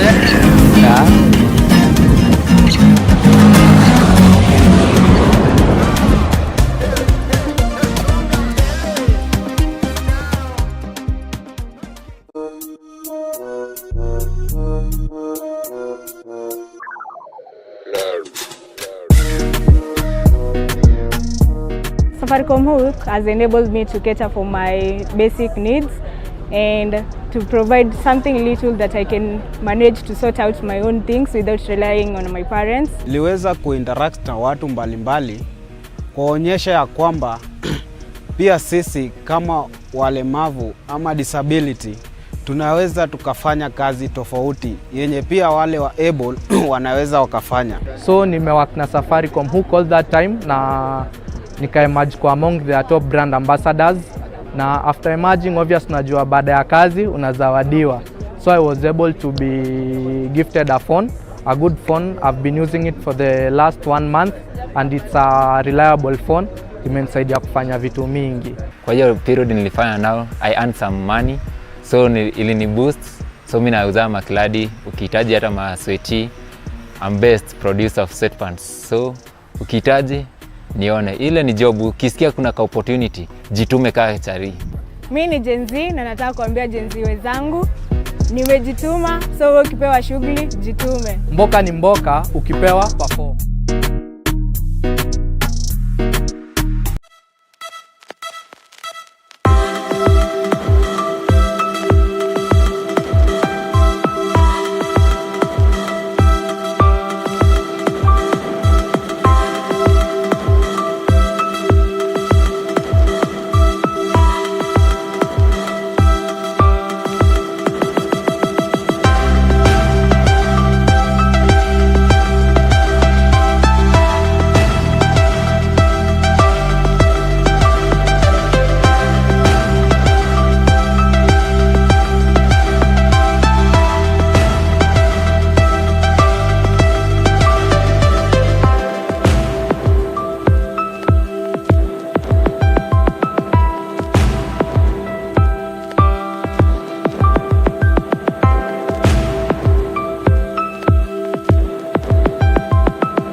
Usiachwe nyuma wewe.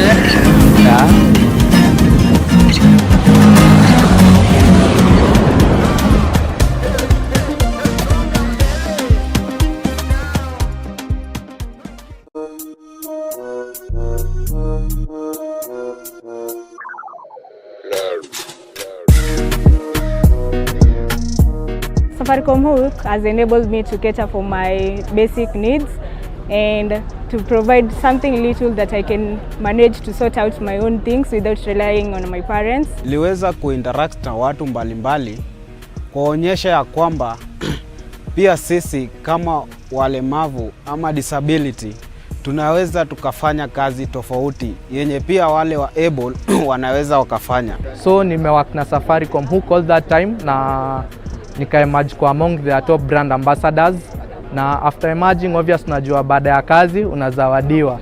So I was able to be gifted a phone, a good phone. I've been using it for the last 1 month and it's a reliable phone. Imenisaidia kufanya vitu mingi. Kwa hiyo period nilifanya nao, I earned some money. So ilini boost. So mimi nauza makladi, ukihitaji hata masweaty. I'm best producer of sweatpants. So ukihitaji nione, ile ni job. Ukisikia kuna ka opportunity, jitume kaa chari. Mimi ni Gen Z na nataka kuambia Gen Z wenzangu nimejituma, so wewe ukipewa shughuli jitume. Mboka ni mboka, ukipewa perform.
Usiachwe nyuma wewe.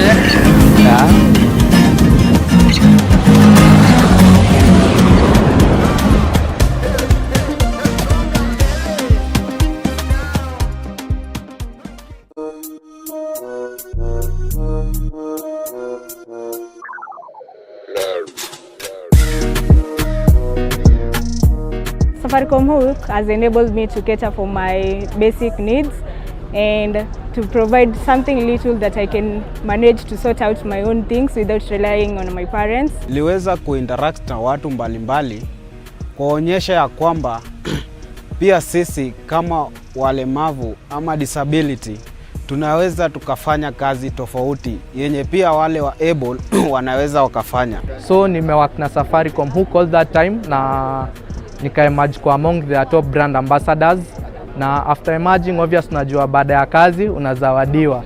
So I was able to be gifted a phone, a good phone. I've been using it for the last 1 month and it's a reliable phone. Imenisaidia kufanya vitu mingi. Kwa hiyo period nilifanya nao, I earned some money. So ilini boost. So mimi nauza makladi, ukihitaji hata masweti. I'm best producer of sweatpants. So ukihitaji nione, ile ni job. Ukisikia kuna ka opportunity, jitume kaa chari.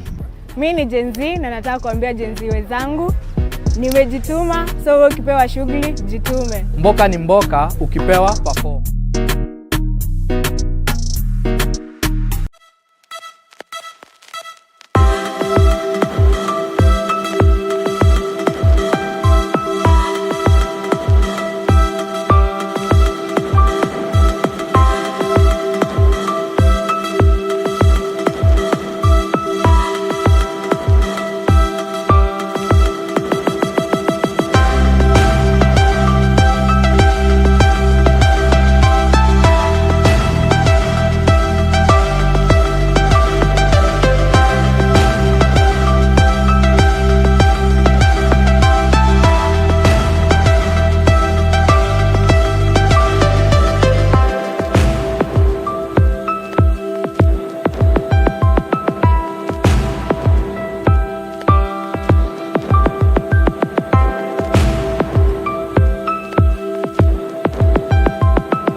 Usiachwe nyuma wewe.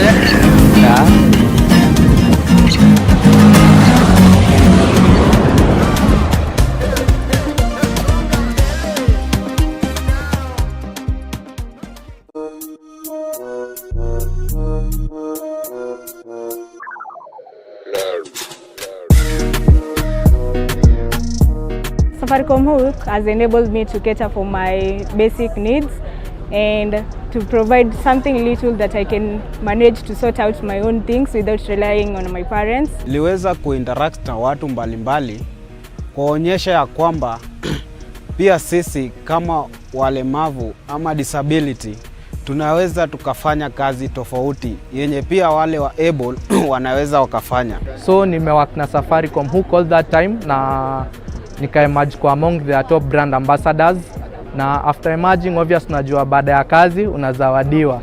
So I was able to be gifted a phone, a good phone. I've been using it for the last 1 month and it's a reliable phone. Imenisaidia kufanya vitu mingi. Kwa hiyo period nilifanya nao, I earned some money. So ilini boost. So mimi nauza makladi, ukihitaji hata masweti. I'm best producer of sweatpants. So ukihitaji nione, ile ni job. Ukisikia kuna ka opportunity, jitume kaa chari. Mimi ni Gen Z na nataka kuambia Gen Z wenzangu nimejituma, so wewe ukipewa shughuli jitume. Mboka ni mboka, ukipewa perform.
Usiachwe nyuma wewe. Yeah.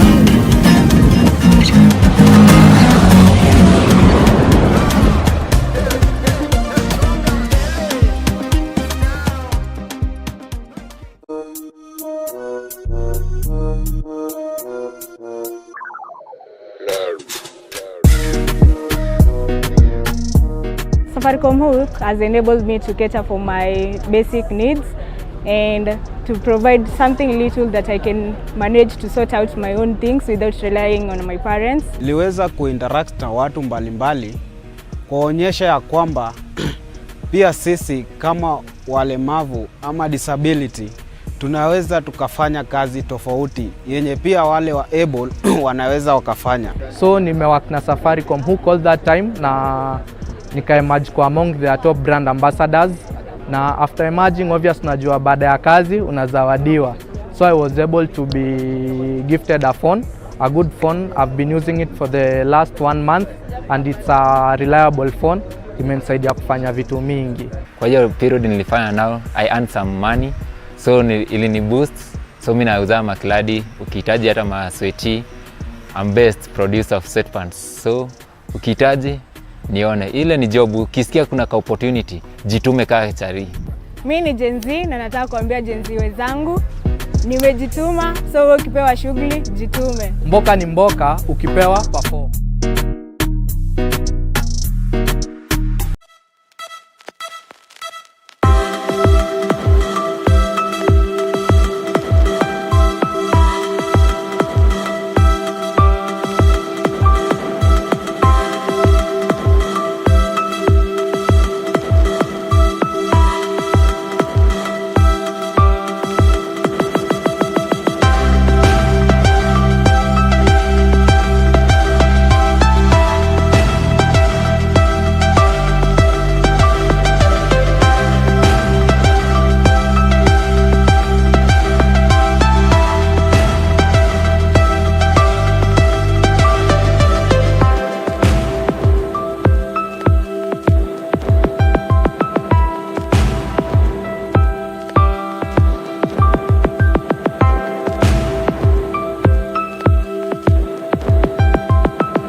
Usiachwe nyuma wewe.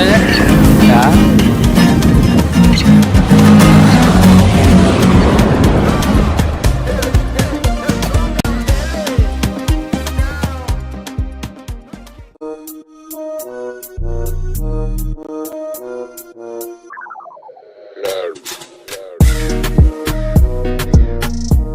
Safaricom Hook has enabled me to cater for my basic needs and to provide something little that I can manage to sort out my own things without relying on my parents. Niliweza kuinteract na watu mbalimbali kuonyesha ya kwamba pia sisi kama walemavu ama disability tunaweza tukafanya kazi tofauti yenye pia wale wa able wanaweza wakafanya. So nimework na Safaricom Hook all that time na nika-emerge kwa among their top brand ambassadors, na after emerging obvious unajua baada ya kazi unazawadiwa.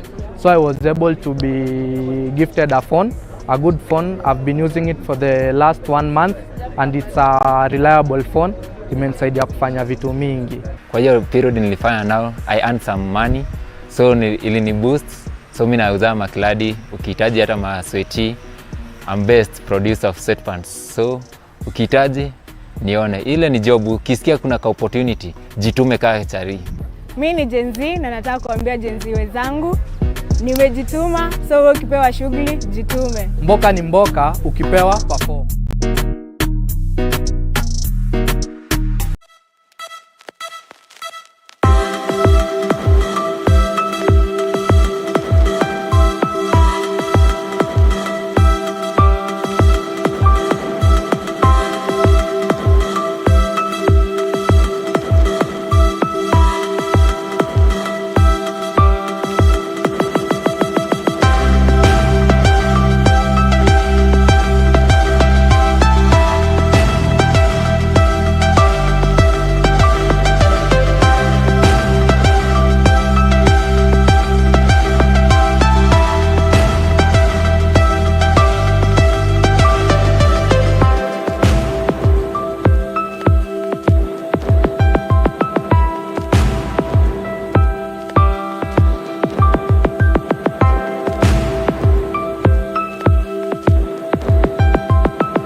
Usiachwe nyuma wewe.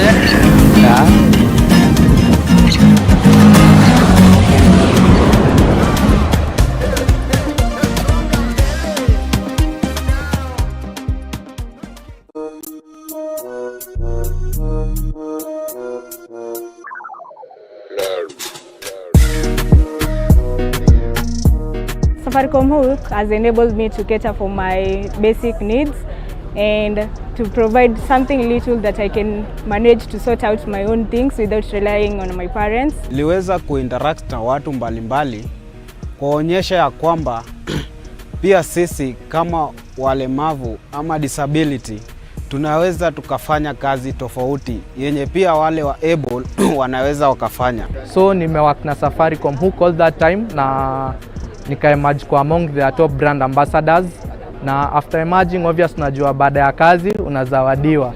So I was able to be gifted a phone, a good phone. I've been using it for the last 1 month and it's a reliable phone. Imenisaidia kufanya vitu mingi. Kwa hiyo period nilifanya nao, I earned some money. So ilini boost. So mimi nauza makladi, ukihitaji hata masweti. I'm best producer of set pants. So ukihitaji nione, ile ni job. Ukisikia kuna ka opportunity, jitume kaa chari. Mimi ni Gen Z na nataka kuambia Gen Z wenzangu, nimejituma, so wewe ukipewa shughuli, jitume. Mboka ni mboka, ukipewa perform.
Nikilive 60 lifetimes every hour na mavida za 60 seconds.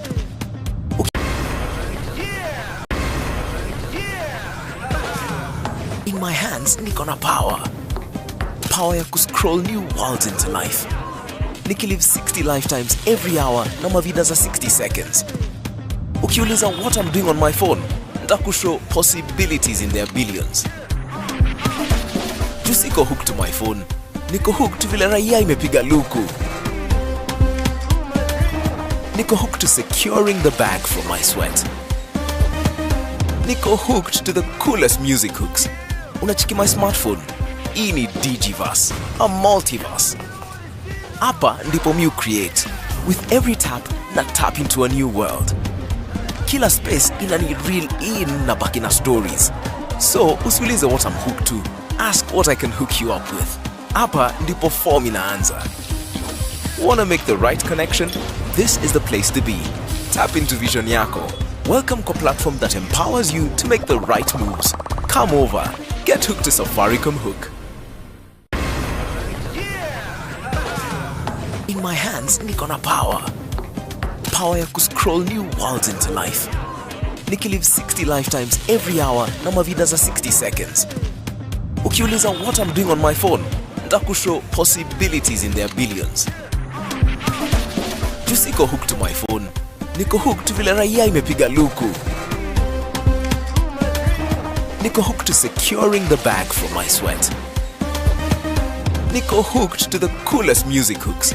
Unachiki my smartphone, hii ni digiverse, a multiverse. Hapa ndipo you create. With every tap, na tap into a new world. Kila space inani reel in na baki na stories. So usiulize what I'm hooked to, ask what I can hook you up with. Hapa ndipo form inaanza. Wanna make the right connection? This is the place to be. Tap into vision yako. Welcome to a platform that empowers you to make the right moves. Come over. get hooked to Safaricom Hook. In my hands, niko na power. Power ya kuscroll new worlds into life. Nikilive 60 lifetimes every hour na mavida za 60 seconds. Ukiuliza what I'm doing on my phone, nitakushow possibilities in their billions. Siko hooked to my phone, niko hooked to vile raia imepiga luku. Niko hooked to securing the bag from my sweat. Niko hooked to the coolest music hooks. Unachiki my smartphone, hii ni DigiVerse, a multiverse. Hapa ndipo you create. With every tap, na tap into a new world. Kila space ina need real in na baki na stories. So, usiulize what I'm hooked to. Ask what I can hook you up with. Hapa ndipo form inaanza. Wanna make the right connection? This is the place to be. Tap into vision yako. Welcome to a platform that empowers you to make the right moves. Come over. Get hooked to Safaricom Hook. In my hands, niko na power. Power ya kuscroll new worlds into life. Nikilive 60 lifetimes every hour na mavida za 60 seconds. Ukiuliza what I'm doing on my phone, nitakushow possibilities in their billions. Siko hooked to my phone, niko hooked to vile raia imepiga luku. Niko hooked to securing the bag from my sweat. Niko hooked to the coolest music hooks. Unachiki my smartphone, hii ni DigiVerse, a multiverse. Hapa ndipo you create. With every tap, na tap into a new world. Kila space ina need real in na baki na stories. So, usiulize what I'm hooked to.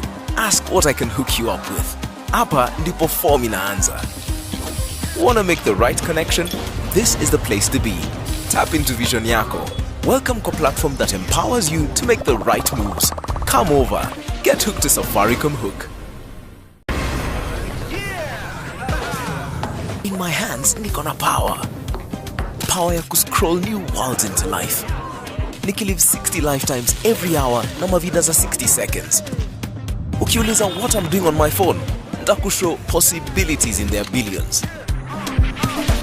Siko hooked to my phone, niko hooked to vile raia imepiga luku.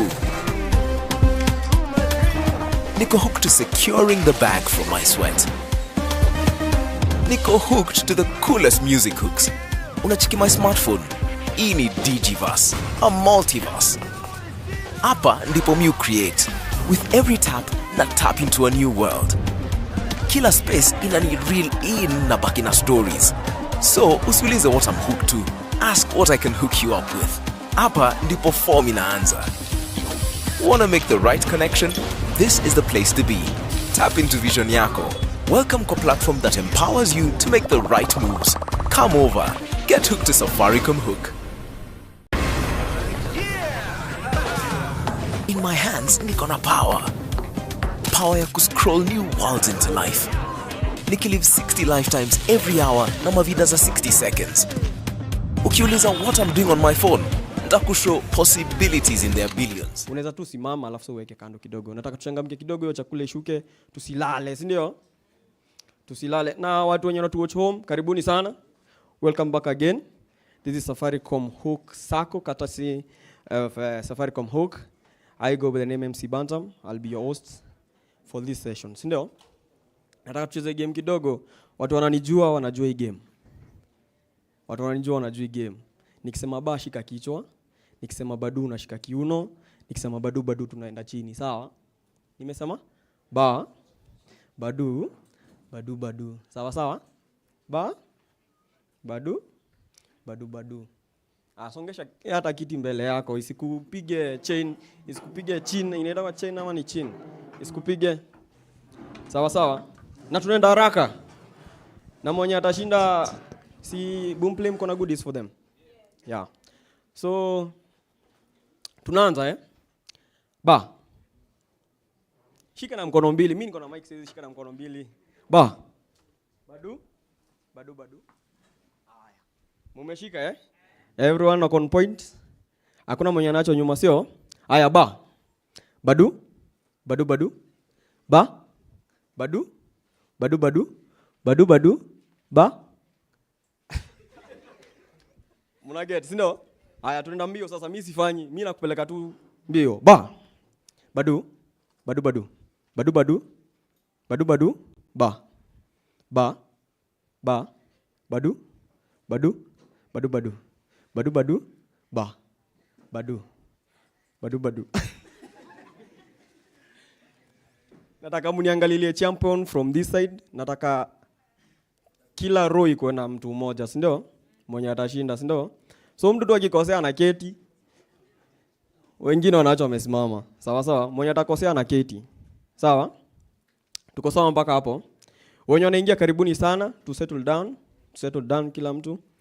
Ndio tuweze kuendelea na hii afternoon session. Aya, we go. Ba. Badu. Badu badu. Badu badu. Ba. Badu. Keti mzee. Muniangalilie wengine, ukiona tu mtu huyo ndo anakuzuia usishinde kitu. Mketisha sawa, mwambie aketi. Ba. Badu. Badu badu. Badu badu. Ba. Keti mzee. Ba. Badu. Badu badu. Badu badu. Ba. Badu. Ba. Keti mzee. Ba. Badu. Badu badu. Badu badu. Badu badu. Ba. Badu. Ba. Badu. Ba. Badu. Badu badu. Badu badu. Badu badu. Keti keti.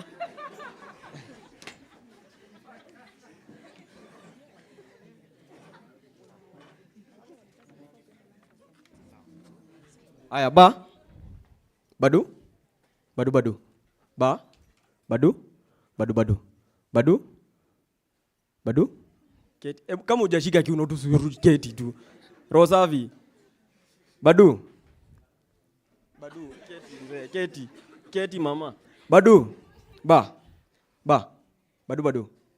Badu badu. Ba. Badu. Badu. Badu badu. Ba. Badu. Ba. Keti tu. Badu badu. Keti.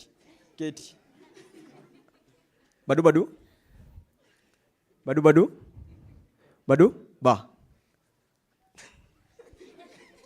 Badu.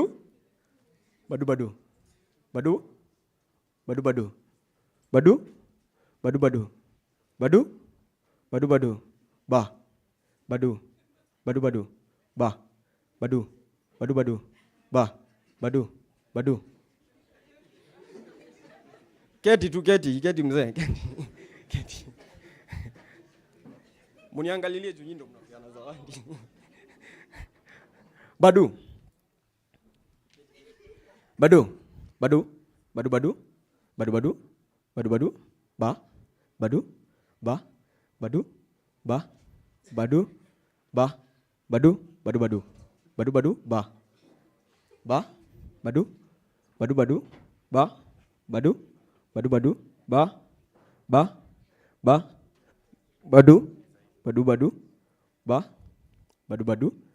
Ba. Ba. Badu ba. Keti mzee, kama umeambiwa uketi keti. Kama umeambiwa uketi tu. Tusiweze time. Nataka tu mtu mmoja kwa every row, sawa sawa? Badu. Badu badu. Ba. Badu. Ba. Ba. Ba. Badu. Badu badu. Badu badu. Badu badu. Ba. Ba. Badu. Badu badu. Badu. Keti. Uko peke yako kwa hilo? Wewe sasa ni mshindi. Badu badu. Badu badu. Ba. Badu. Ba. Ba. Badu. Badu badu. Ba. Badu. Badu badu. Badu badu. Huyu ako hapo kwa kona keti. Wewe keti. Keti. Badu badu. Badu badu. Badu.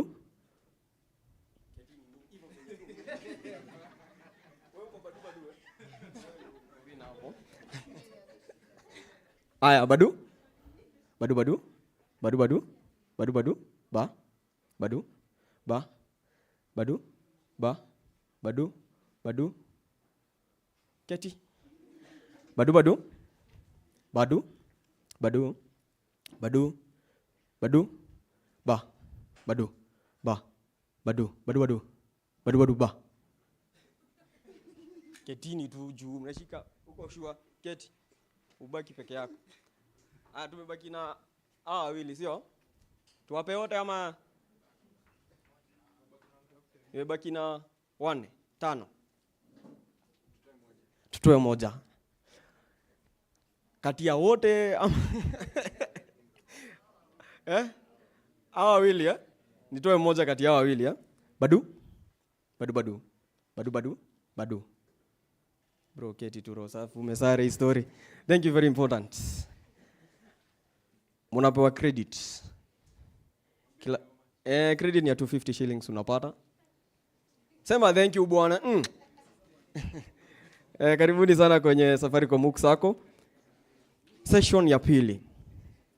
Na hii session mtafurahia. Mtafanya nini? Tafurahia. So tutafurahia sana. Itakuwa a great section ambayo tuko na boomplay na outfit. Lakini kwanza tutaanza na boomplay, lakini kabla ni introduce nataka ni welcome watu wako nyumbani. Kama unatuwatch from mtaani pale kwenye social media handles zetu, karibu sana. We are back again. Na tunaanza hii section na boomplay, watufunze vitu kidogo juu ya muziki ama namna gani. So ladies and gentlemen, kwanza kabisa weka simu kwa silent mode tafadhali. Toa simu yako silent mode. Na tusikuwa tunatoka nje tukiingia, tukitoka nje tunaingia sawa sawa, ndio tuweze kukuwa na smooth running of the program. So ladies and gentlemen, help me to welcome one and only Liz. Makofi tafadhali, makofi tu. Makofi. Baka afiki hapa makofi. Asanteni. Hi, how are you? Mumeshinda fiti? Kila mtu amechangamka? We are not a boring company. Kwa hivyo tusikae ni kama tuko class. But otherwise, I am Liz. ANR, that is Artist and Media Relations at Boomplay. Which is why we are here, because tunakuja leo kuongelelea the different facets of music. History of how my career started in music. Nilikuwa napenda kuimba. Lakini unasikia hiyo sauti, inakaanga hivyo. Una imagine nikikuimbia? Imagine hata nikikuita kababa, haiwezi toka kama kababa. Ina sound mbubaba. So that is how I realized. Alafu, bado nilikuwa najichocha. Ni vizuri kujichocha kwa hii life. Unasikia? Jichoche. Hata kama wewe mwenyewe unajua it can't work. Jichoche. Wewe sema inaweza. Unaweza. Were you guys born when there was Tusker Project film? Mlikuwa mmezaliwa? Unajua sitaki kucheza na age ya Gen Z juu kuna mtu aliniambia ni kama ulisoma 1900. Mlikuwa mmezaliwa? Mnaona watu wa Tusker Project fame wenye wanaenda auditions. Kuna zingine even you when you're watching you're like, "Hey, okay, na ukatoka nyumbani, na ukalipa fare, na ukafika Tusker Project fame, na ukaandika jina kwa hiyo list, na ukaitwa, na ukaingia, na ukaimba." That is what you do. Unajichocha. Lakini sasa mimi katika harakati za kujichocha nilikuja nikaambiwa na dada yangu mmoja akaniambia, "Najua unaona ni kama uko na talanta lakini hauna. Kwa hivyo tafutilia mahali pengine." Dream haikuishia hapo. Nikapenda nikaambia Mungu, mimi nina passion yangu, tunaenda moja kwa moja mpaka kwenye utanituma. And at that point is where my career in the distribution business started. Because nilianza kama intern in a company called Mdundo. And then from there I grew. Nilianza hivyo, and then I got into the company, and then one day also Boomplay came into Kenya, and they also decided that I was also fit to fit their team. Okay, so here we are to discuss music generally. Music. Okay, what type of music do you like? Yeah? Gospel music. Okay. Gospel is not a genre of music. Niger. Basically Afrobeat. What is your idea of music, good music to you? All genres, depending on the mood. You go in a mood. Ukiamka ni reggae, unachapa hiyo reggae mpaka jioni. Yeah? What can you say? What is your ideal genre? Reggae. You're a reggae fan. You? Trap. Sasa kwa unifanyia trap unaniangusha ingine wazimu. Tabu changamka. beats.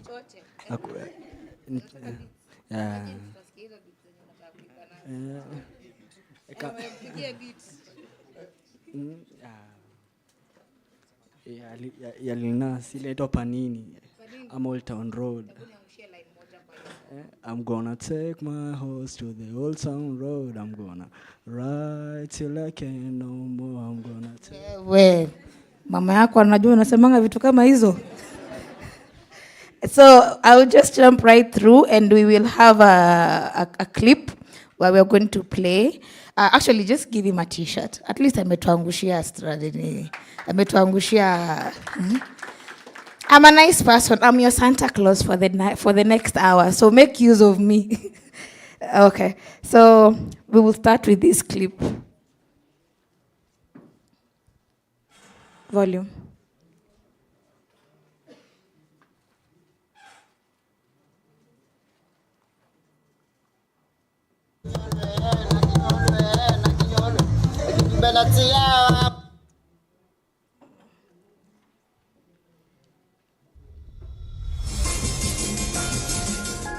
At the heart of the African continent lie some unique sounds.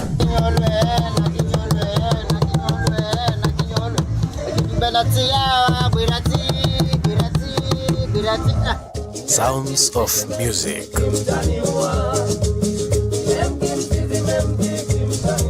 Music that speaks a different language.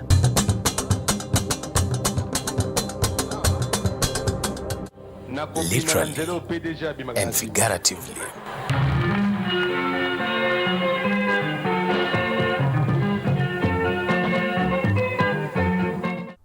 These sounds define who we are as a people.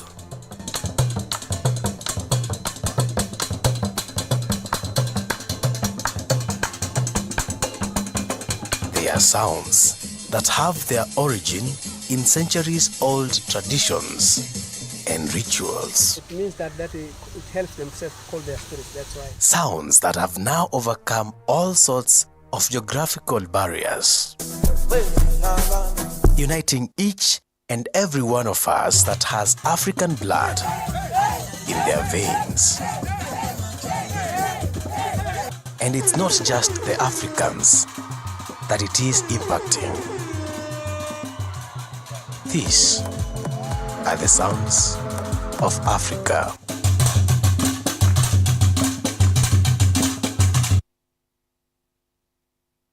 So basically, what I know, we can speak about music from the international space because we are part of the world, right? But I also like viewing music from the African space. And this is mainly because music is a language, and that's why I like what he said, that music to him goes with the mood. Kuna time atamka, ajue leo ni siku ya reggae. Kekesho, asikia anataka kusikiza trap. And that's the thing. If you think about music, most times it is dictated to you by your mood, okay? So music is a language, and it's a language that we all share across all ages. Mtoto mdogo ataimba singing games. Ukiprogress hivyo, you start picking genres that are they're more progressed as you grow, right? When you go to church, most times praise and worship, it is a language that you use to speak to God, okay? Ukienda dunda, ama when you go out, the music is what you're going to listen to, because otherwise, unaweza katu kwa hao na you don't need to leave, right? So everywhere you go, music is part of us. But now, leave alone what you listen to. Do we also understand the different facets of music? So this whole session is basically going to be taking you through how music progresses, all the way from when the idea starts, all the way to when you're listening to it on your radio, on your phone. It's a journey, and it's a journey that involves many people, okay? Number one, we need to understand that music has an industry of its own. So this is, the industry basically involves its creation, its distribution, the marketing, the publishing of the music, the syncing. Every time you're listening to a movie, you're watching a movie, kuna ngoma unasikianga huko ndani. There are times you listen to music in a movie and you know it is music you know. Kuna times zenye unasikianga tracks ziko ndani ya the same the same movie, and you see this one was produced for that movie, okay? All this is part of the music industry, and everything is interconnected. So please understand, when you're an artist, you're a part of a whole system, okay? So that is what the music industry has. I am skimming through because I think most of these things are things that you will, kuna kwenye tutajua tutaweka uzito, okay?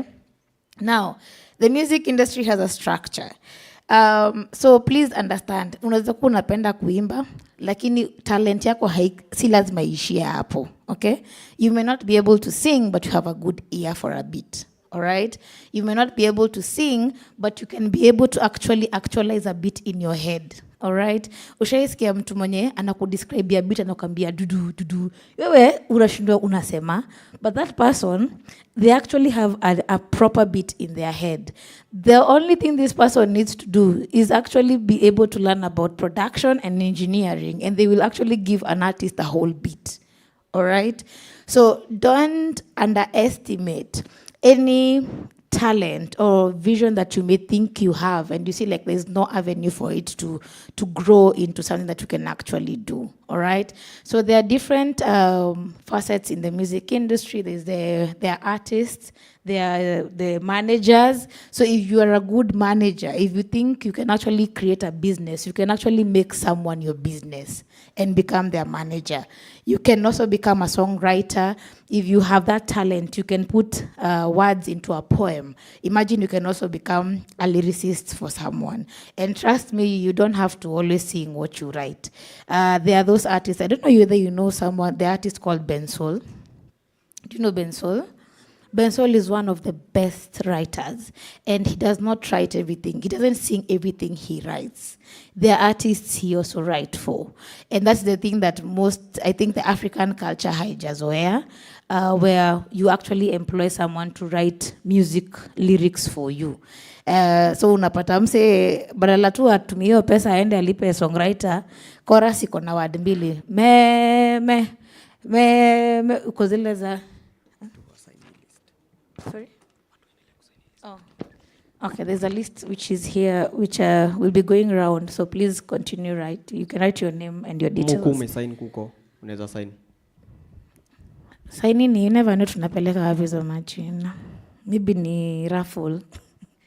So there are different facets. There is streaming, there is radio, there is live music. When you are watching that video, kuna hizo ngoma za zilizopendwa, you are seeing the guys who are playing the instruments behind there. All those are part of the industry. And the artist cannot do, imagine you can't do everything. Huwezi imba, na ujipigie drum, na ujipigie guitar, na bado ujirecord. It is going to be a tall order. And the truth is, you need the different parties that work with you to make your production make sense, all right? So as you grow, you need to, as an artist, if you ever become an artist, also understand there's a team that you need, all right? And this team, it starts all the way from production. So production, nakuja kwa producers and engineers.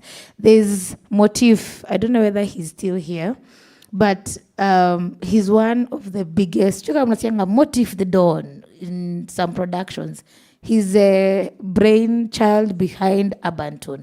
Abanton ni hizi ngoma zote mnasikia za anguka nayo. All that is called Abanton songs, okay? It's a genre, it's a new genre, and it's a Kenyan-born genre, and we love it.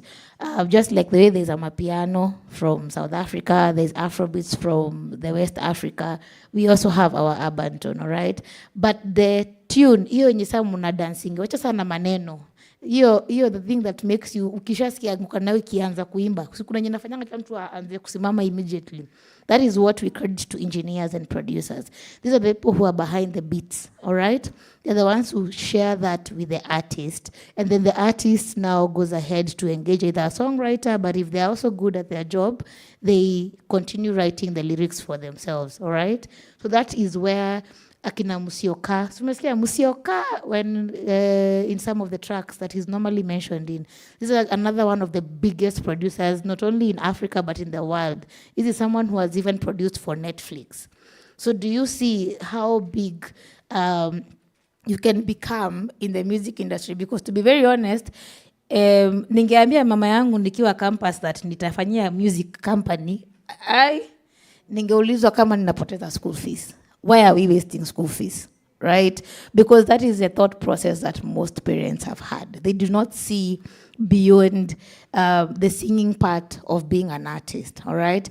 But people like producers, engineers, these are people who actually create the composition, and the composition is basically the beat that you hear, and it takes a lot. To be honest, I have sat with some of them when they are creating, and it takes a lot. But the beautiful thing is, in every art, there is normally there's a beautiful ending. The process is tough, but again, ni nini nakuanga rahisi? Kuna kitu rahisi? Kweli, there is nothing.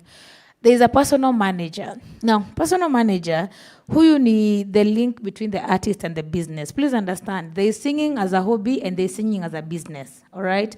There's a difference between you who's talented and there's someone who makes music their business.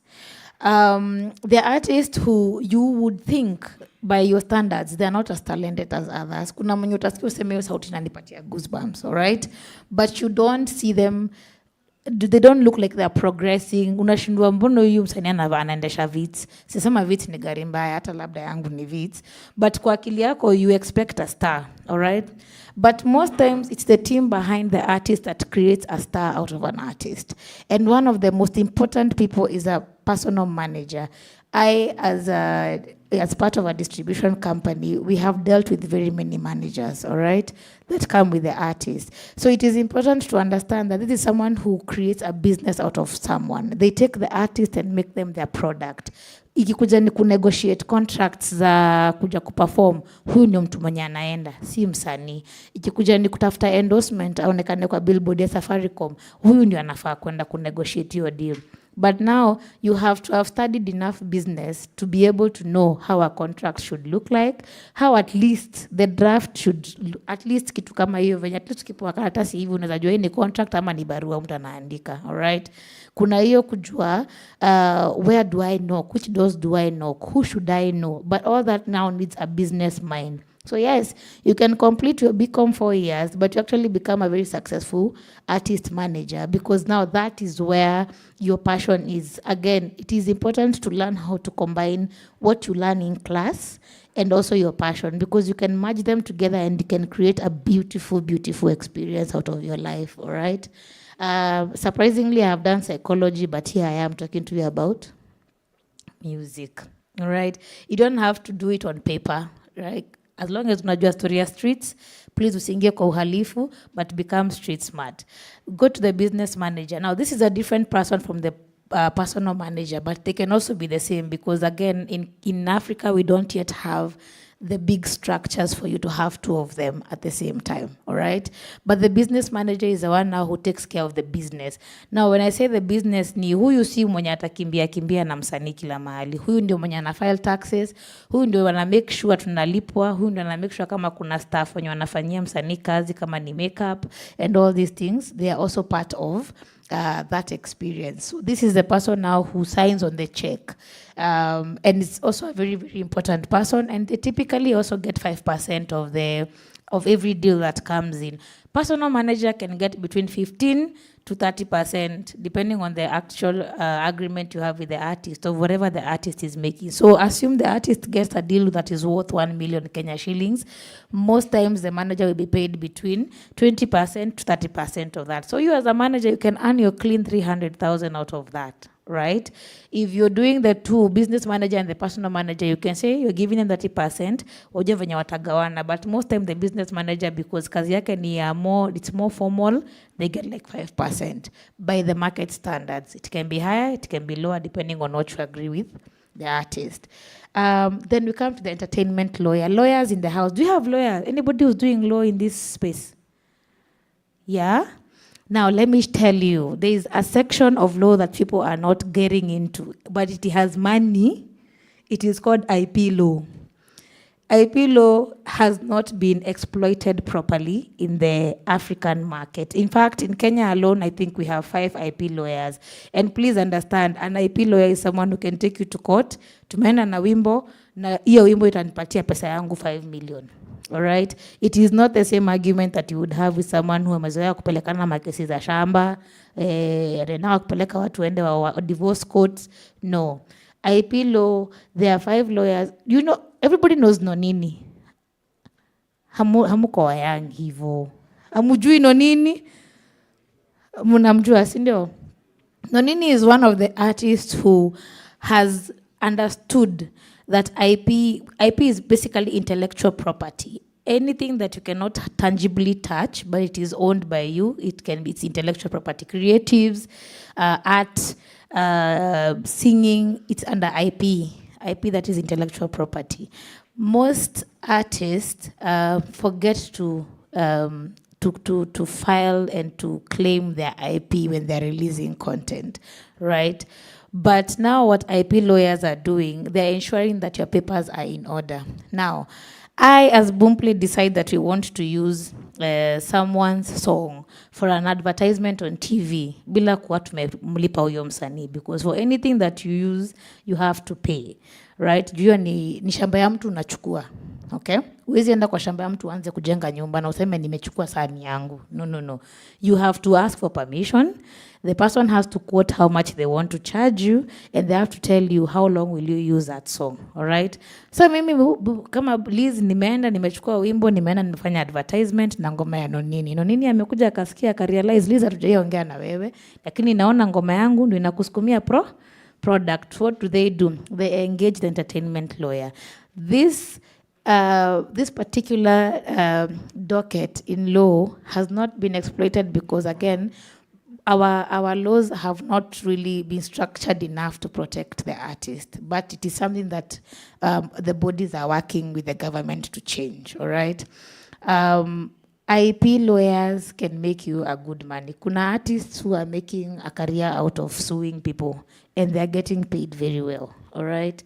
So if you're pursuing law, I think it's something that you can also, you know, we normally say, get into there's something called the green space. Green space is a sector yenye, haijaingiwa na watu wengi sana bado. So if you're a lawyer and you think you can actually pursue IP law, I know Strathmore even gives the same IP law as a class by itself, and they also give masters. So it's something that you can actually pursue, and I can tell you for sure, if you get into this, it will do well. Any lawyers can come. I can give you a few of the LinkedIn profiles for some of the IP lawyers we have in Kenya, and you can see the good works that they're already doing. There's a booking agent. We don't have much of that, again, in the African space, but basically this is the person who gets the artist shows, gigs that they can perform in. So that's where they come in. And they do not touch anything that has to do with music itself. They only touch on the events and having the artist perform. So this is, again, it comes at a percentage agreed with the artist, and then now you get paid. Of course, the higher the payment for the artist, the better for you. But again, it's still a part of a career. There's a publicist. A publicist ni mwenye sawa kutengeneza image ya msanii, to make sure that the news, the media is getting all the information in regards to an artist, what they are doing, sending press releases. I don't know whether you know what a press release is. I think most of you should know. A press release is just a good write-up that describes the person, what they do, what they're doing. If they have an event coming up or they have a release coming up, they explain the same. So also for anybody anybody who does communications and media, mass media, this is a good line that you can also exploit on, because again, we don't have many public relations, especially in the entertainment space, but there is also good business on that side. Then now we come into the music itself. So music itself now, when you're listening to music, music is just not what you listen to. There are two facets to music. There's what you listen to that is performed by the artist, and then there's like whatever I was describing, there's something called now the composition. So the composition is just your beat that you listen to. So ukitoa words za msanii na kila kitu, there's the constant beat that is normally there, and it is that which you can even take and also do a cover for. It's called a composition, all right? The sound recording is now what the artist sings, okay? So these are two different parts of a song, and I don't want to go into too much numbers and details, but in music, it is divided into two. So we do it 50-50. Sound recording 50, composition 50. So everybody who's whoever is involved in the songwriting, in the composition, is called a songwriter. Actually, in the music industry, we call them a songwriter. All right. The copyrights is what now I was talking about, the rights, the IP. That is the rights that are involved in every track that is released. Please understand there are bodies that are available in Kenya where every artist should register every release that comes out, because again, to avoid exploitation, all right? And when I say copyrights, kuna hii, I don't know whether you people knew about the Masai shuka, the ile inakuanga ya red na white, so you know it. You would say ideally that was born in Africa, in Kenya, right? But do you know there's someone who has registered the rights for that shuka in US?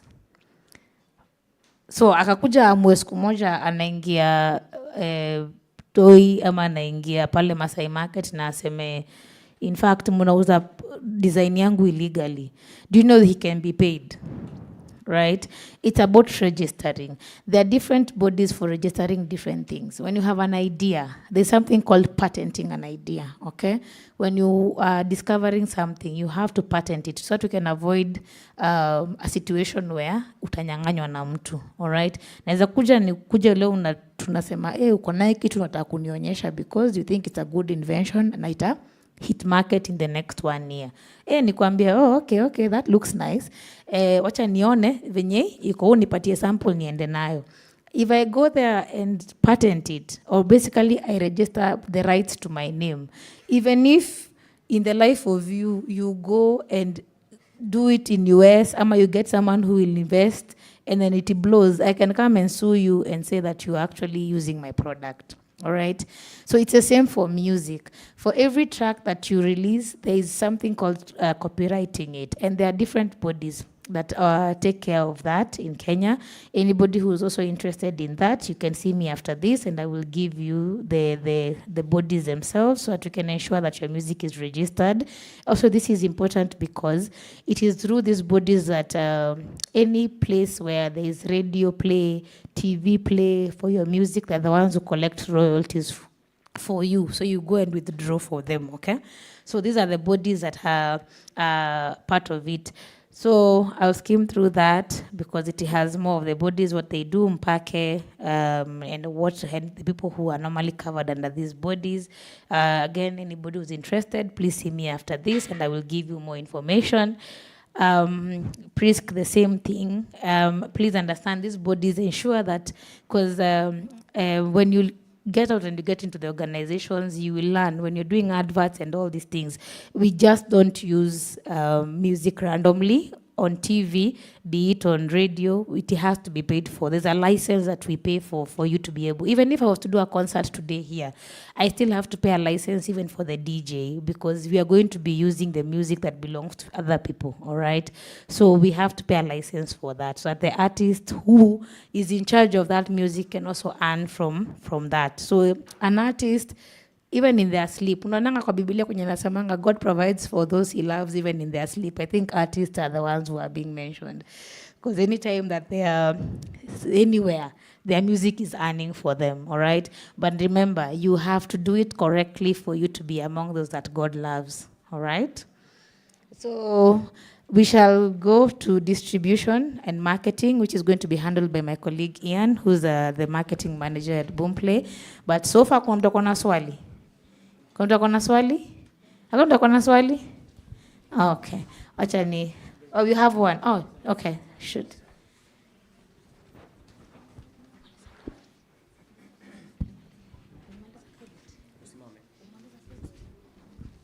Okay, hello guys. Okay, my name is Mr. Kabebi at all social media platforms.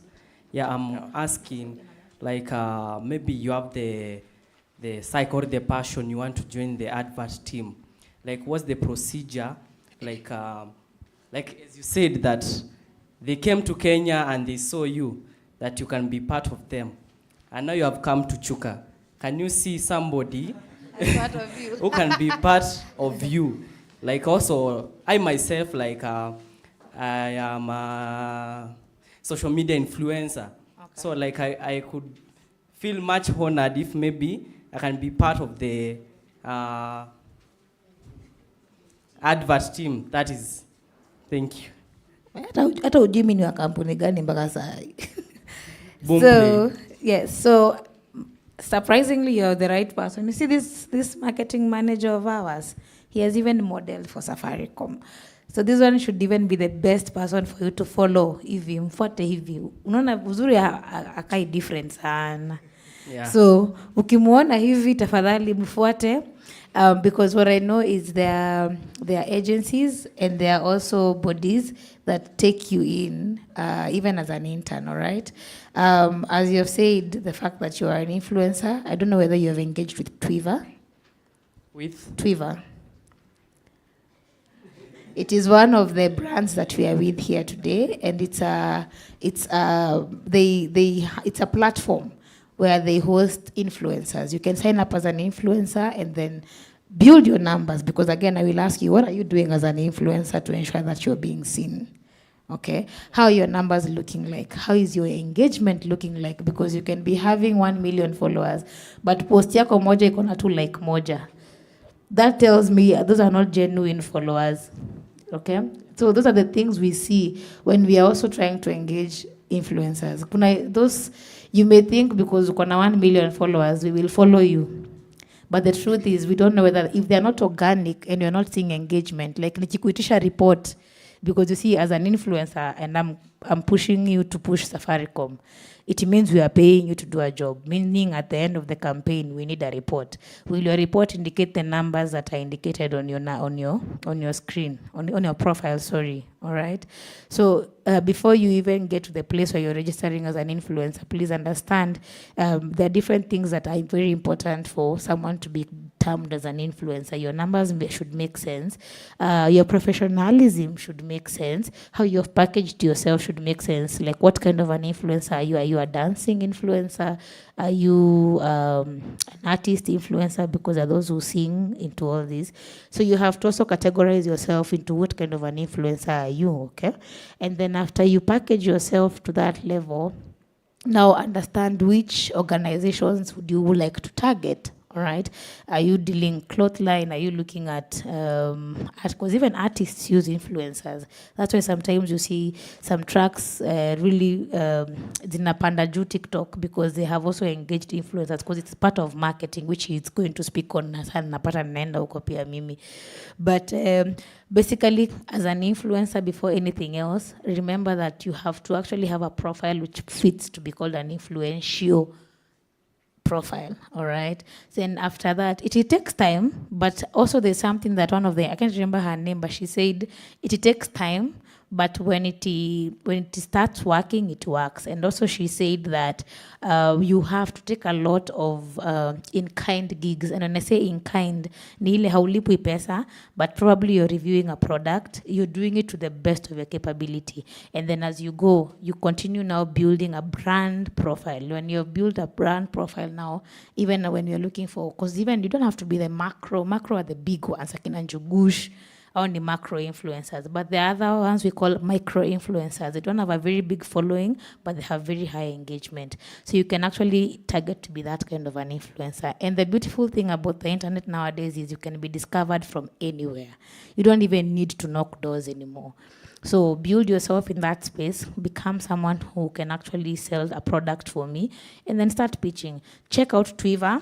You can register a profile if you feel like your profile is good enough. You can register a profile there, because I know them, they do random giveaways, because what Twitter does is it's a website where I, as a normal person, can just go and say that I have a product I want to get influenced for. And then now they pick artists, the influencers from there. So Twiva is TWIVA. Okay? But also, see him. You're welcome. Is there another question? Oh, wow.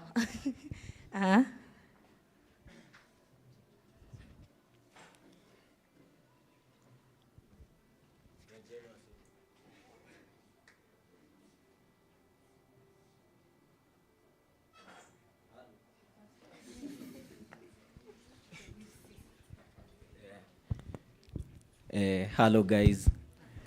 My name is Submarine. I'm an artist. So you spoke about IP law, right? Nilikuwa nauliza, at what point do you engage hizo legalities? Because for a signed artist iko predetermined, because vitu kama studio time na distribution ziko captured kwa contract.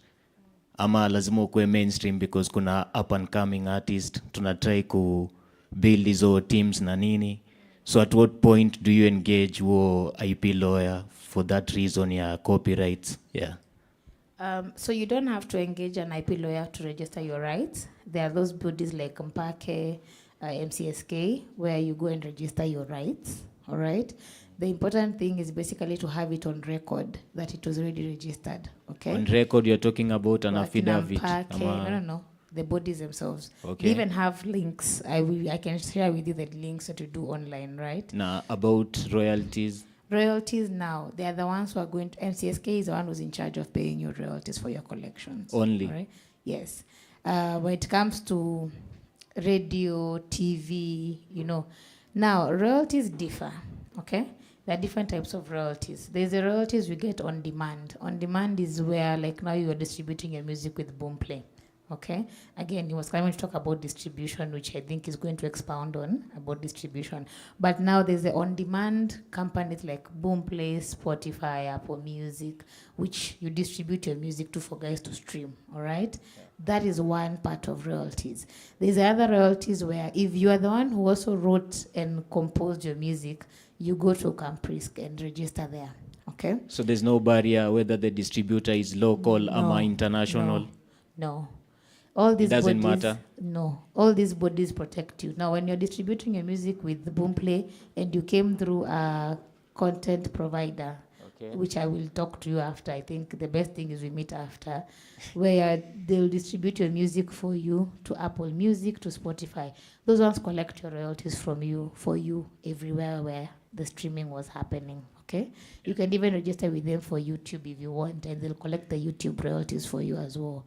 So understand the royalties they're different, and they collect for different reasons. Akina MCSK wana collect juu music yako inacheza mahali na you're part of the license. Kuna time, there's the time there were issues with MCSK and they were paying everybody like 250.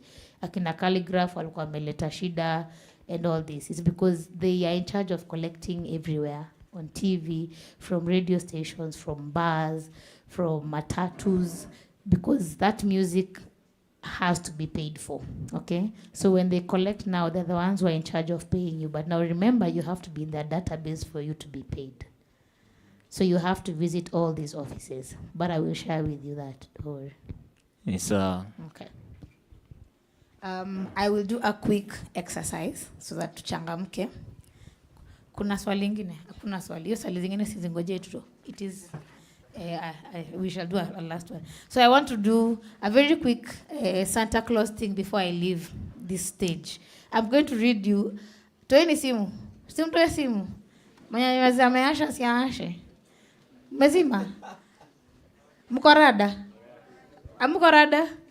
Tuanze. Bado. Iko wapi simu? Enye uliambiwa weke simu karusha chini ya bag. Who are you running away from? Toa simu basi. Mama, kwani nikatululu?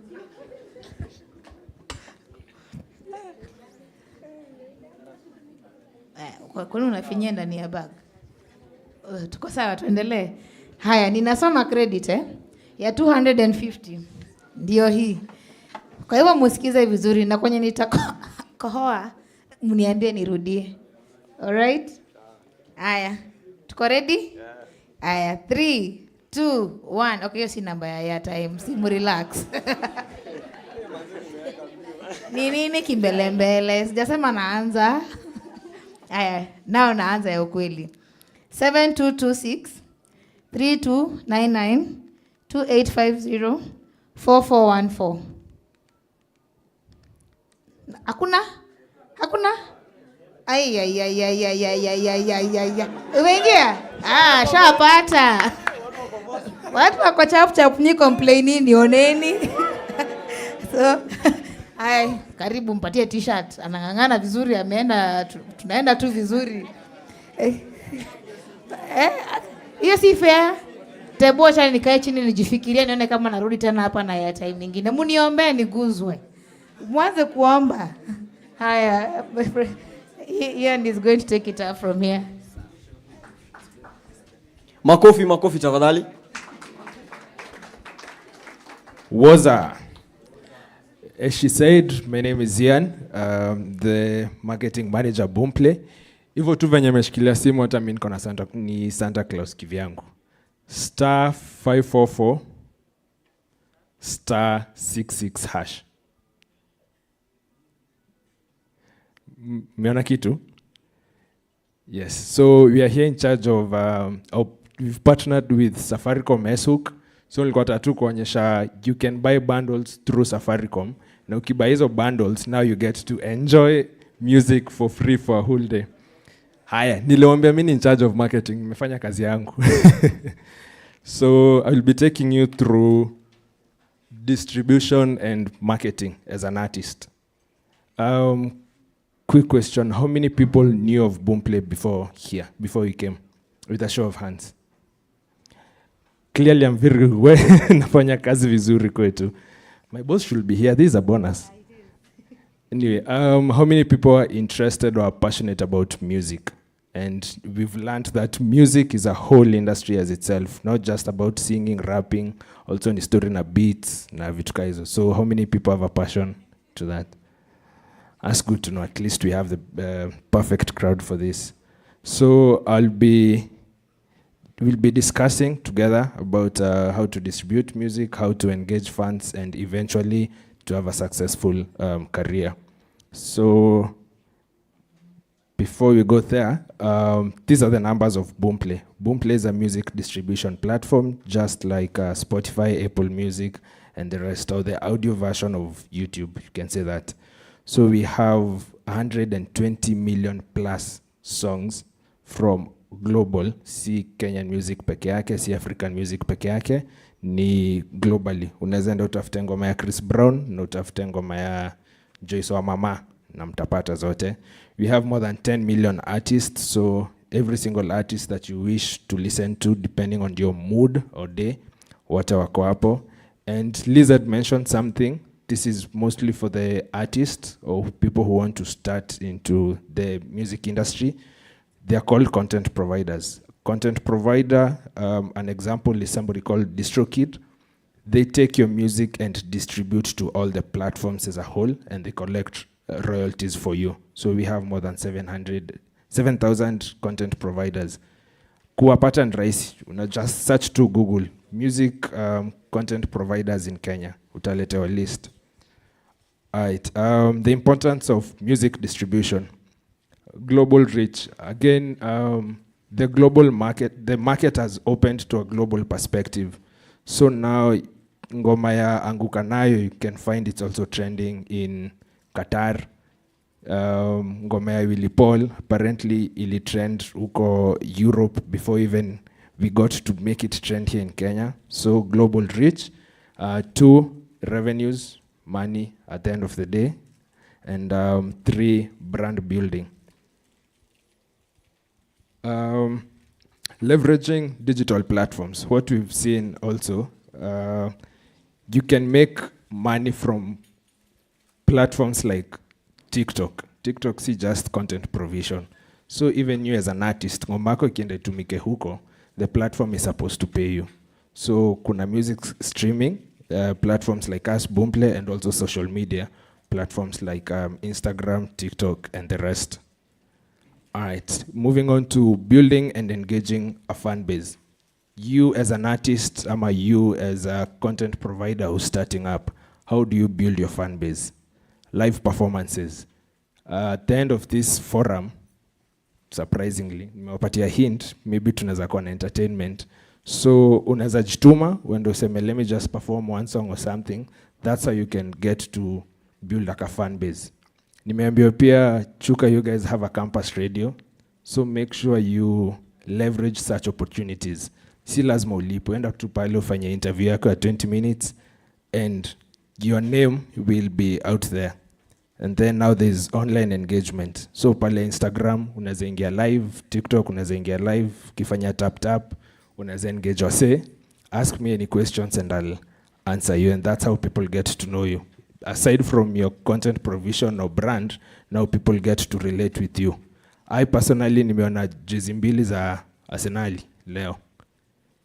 At least nimejua I love football. So aside from Ian as a marketing manager, Boomplay, now you also know I'm into football. Sara tunaweza engage vizuri. Effective content creation. So how are you going to tell your story? Umetoa ngoma sawa, then what? Umetoa music video sawa, then what? So tell us behind the scenes. Tulienda pale kwa bridge, create short hivi. We had like 16 takes. Now people will get to understand, or people will get to relate with that. Also go to the interviews and documentaries. No sichoke. Nimeona wasanii siku hizi wanajituma, which is such a dope thing. Once nimetoa ngoma moja, but nitaipush for 3 months and I will push it in different ways. So this is how, through interviews, through behind the scenes, and any content that might come to your mind. Moving on to optimizing for music discovery. I know this is a very important topic, especially for who has an active account or, yes, an active artist account. Nimesikia hapa tuko na Submarine. Who else? Alright, maybe you might be looking to start to. So, umeenda kwa producer, umetoa ngoma iko live, umetumia mabeshte wako WhatsApp, ngoma iko aje, kila mtu ameapprove. So how do you get it out there? Through platforms like Boomplay, kuna ile playlisting. This is how you can pitch to us. As we have more than 2,500 Kenyan artists, but we can't identify you, so maybe you have to identify to us. So how do you pitch? Kuja sema niko na hii ngoma, it's a dope hip-hop banger, so you guys put me in a hip-hop playlist, trending hip-hop playlist of the week. So how do you pitch to that? Unaweza ingia tu pale online, or kwa Boomplay. When you open the Boomplay app, there's a part or a segment called Boomplay for Artists. That way, ukifuata tu, it's a step-by-step UI, user interface, yenye itakupeleka all the way how to get to us or how to pitch your music. You can also ensure that ukitoa ngoma zako usiweke tu, tuseme hizi mba ngoma uite hall. Hiyo ngoma itapatikana virahisi. Anguka nayo imetrend juu, it's something people can relate to, na also mtu anaweza kumbuka virahisi. So also make sure by the time you're giving your music or your songs titles, make sure something that is easily memorable and also can relate to your target audience. Marketing strategies, hii tumesema hapo pia, social media. There is also collaborating with artists. Usikwe mstingy. Yeah, collaborate with other artists. I've seen some of the things also Kenyan artists are doing, which is commendable, is where ulikuwa mse wa genge ama kapuka, but say ni Abanton in a trend and you want to stay relevant. So I don't want to use exact artist names, but you know what I mean. Mtu wa kitambo, umeona what's trending at the moment, what do you do? Collaborate with people and your brand will sustain even longer. And then now content marketing, hizo vitu za TikTok, Instagram, and you know the rest. Key takeaways from what Liz started with to Mali tumefika sahi. We'll get to the questions. I know you guys have questions. I also know you guys have learned a lot as well. and there's more to share kaa tungepewa time enough. So strategic distribution, targeted marketing, consistent effort, and at the end of the day hizo royalties ama hizo pesa za brand. Umetoa ngoma, Safaricom wameona ngoma yako inaweza chapadimba saisi ina trend vizuri sana. Those guys have been paid by Safaricom. No mse akienda studio hako hata na idea Saf is going to take this song. So at the end of the day pia kuna do kwa mfuko. Now before we come to your questions, I have more giveaways to give. And I will start with Liz's segment. Who can tell me at least five people that should be on your team as an artist?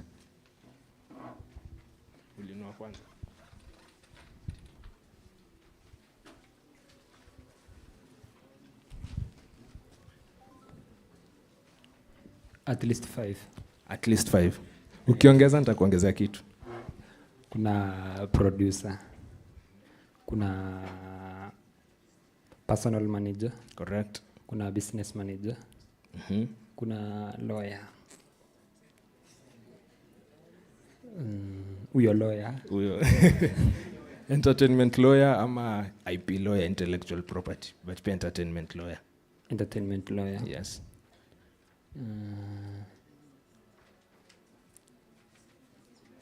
Bado wawili tu? Artist. Wewe mwenyewe? Part of the team? Sawa. Hiyo ni point nusu. Usaidie. Ukisaidia upati kitu. Ebu niload kidogo, akili yangu inakuanga ile ya kuload. Acha tumpatie nusu. Umejaribu 3 si mchezo? Haya. Shukran. Engineer, producer, publicist, personal manager, business manager, IP lawyer.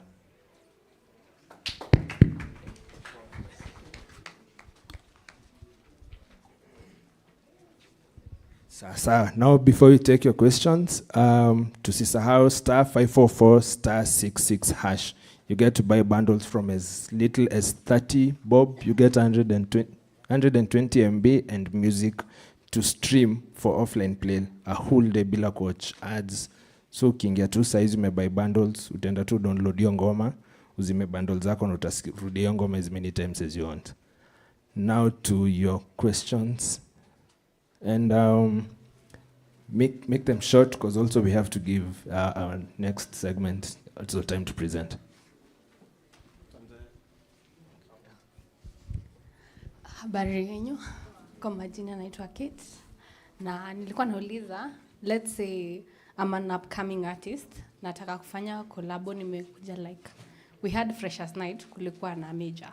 Let's say nataka kufanya collabo na major, who should I address? Nikute huyo msee mwenye atanifikishia report aambie major, kuna academ kanataka kufanya collabo na wewe. Who am I supposed to address? Or nani correct like for an artist to choose people like amekuja alafu anataka collabo na watu wajitokeze. How am I supposed to protect myself? Mimi mwenye hadi I'm at zero. Sina mtu wa kuni protect like music yangu part ya collaboration to get my profit. I'll take that question.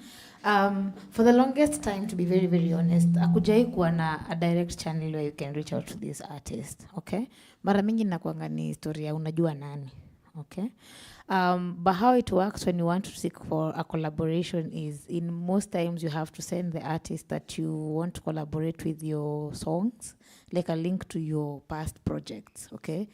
And then you can use Boomplay. We consider ourselves a bridge because, to be very honest, we have every artist that you ever imagined in our roster, okay? So we can be able to assist you by inquiring on your behalf of whether the artist would be interested in joining or rather in collaborating in your release. That is one thing. Because most times hata kwa social media, you can also try the social media, but the challenge with that is most times they skim through their social media because of how many DMs they get from the experience that they tell us, okay? So we can help you by getting the feedback from you, but before even we go there, nitakuambia kama hiyo music itaitikiwa ama haitaitikiwa, all right?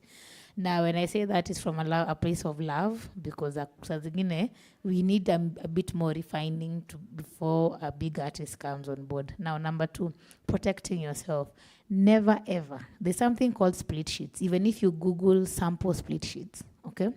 Always, hata ukienda kwa studio, unaenda kurecord wimbo. Kama umelipa huyo producer, unakamlipa 5K, 10K, 50, 100. Kuna producers were 1 million for a production. Always make sure it's on paper. Even, I can't remember the name of the artist, but it was a US-based artist who, writing on a tissue, a serviette, is what saved her from being extorted a song that was about to make a hit. Okay? Just always have it written down somewhere that as this and this person, I have worked with this on this project, title of the project, with this and this producer, their producer name and their real names, and this is the agreement I have paid, and they are to give me my song. But ideally, please understand, there is a work for hire agreement. Work for hire ni kwenye you live with your product and you go and nobody will ever come for you, but that is very rare. Most times inakuanga split. Producer anasema I own like 20% of the track, the other 80 is yours. Now that means kwenye utaenda utumie wimbo, ukikuja leo asubuhi Safaricom they say they want to use that song, you owe that producer 20% for that song, okay? But always have it written on paper that you worked with someone, you paid them this, and this is the agreement we have. So if it is a split where we are going to be co-sharing, let it be on paper. It can be something very simple, but it can save you a lot. Okay? Yeah.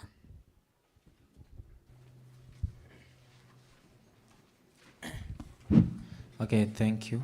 My name is Mukali, and my question is this. There are some of us who are like this musician by the name Dogo Chali. Dogo Chali is a musician mwenye anafanya music depending on an original song of another artist. Na madam talked about copyright and whatever. So, nikitaka kufanya a remix of a certain song, what are the factors that I should consider? Or nafaa nijue aje hii song iko copyrighted that nikifanya a remix nitashikwa? Umetoa hiyo beat wapi kwanza? Yenye unarukia? No, it's a genuine question. Where would you be getting the song from? Like nimetumia beat yenye mzee alitumia. Kwa social, umetoa kwa YouTube ama kitu kama hiyo? Acha tuseme kitu kama hiyo. Umetoa YouTube. Number 1, that is very, very wrong because you're going to be pirating someone's song. Ideally, they can even sue you. But if you're going to collaborate on that song, please understand you're basically doing a cover for that song. Okay? Because you don't own anything from that song. Owning something is basically, on your YouTube, the same YouTube, they normally have free beats.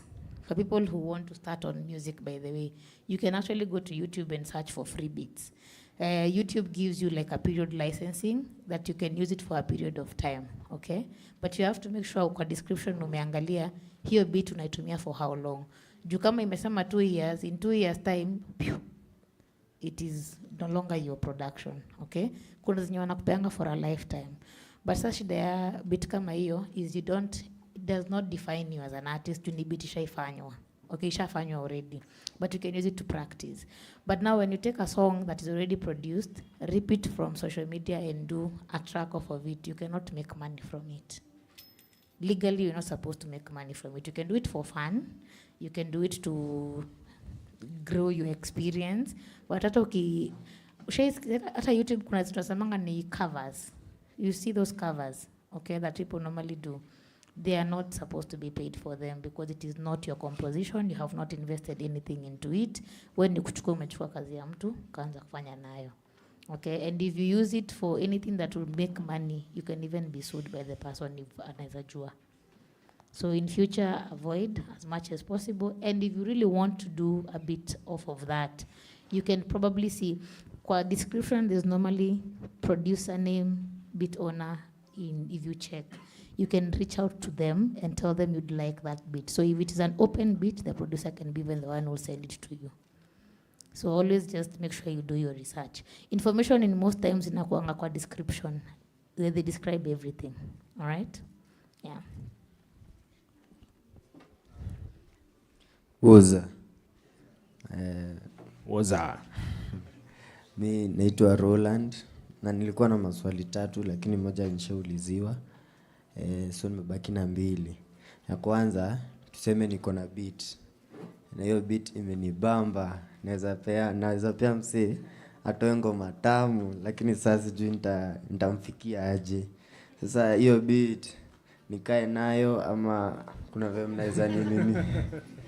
Alafu hiyo swali ya pili, mimi personally nikisikia ngoma sijui mwili inasonganga aje. Sasa hiyo passion ya ngoma hadi tukiwa mali serious na unaanza kusikia msema sasa hiyo hakuna venye naweza make do na hiyo stuff. Swali muhimu. Ni muhimu. Hiyo beat tunataka kutumia nani? Juu ni kama kuna mtu tunataka kutumia na utuambi.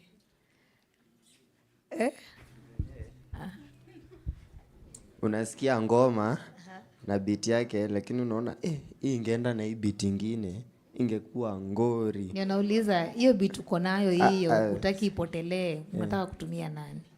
Hakuwezi kosa Sasa mimi ndajua je utafaa kutumia. Anaweza kujia lakini sasa perfect, you even have a marriage, sasa, a music marriage. Hapo sasa anaweza pata do.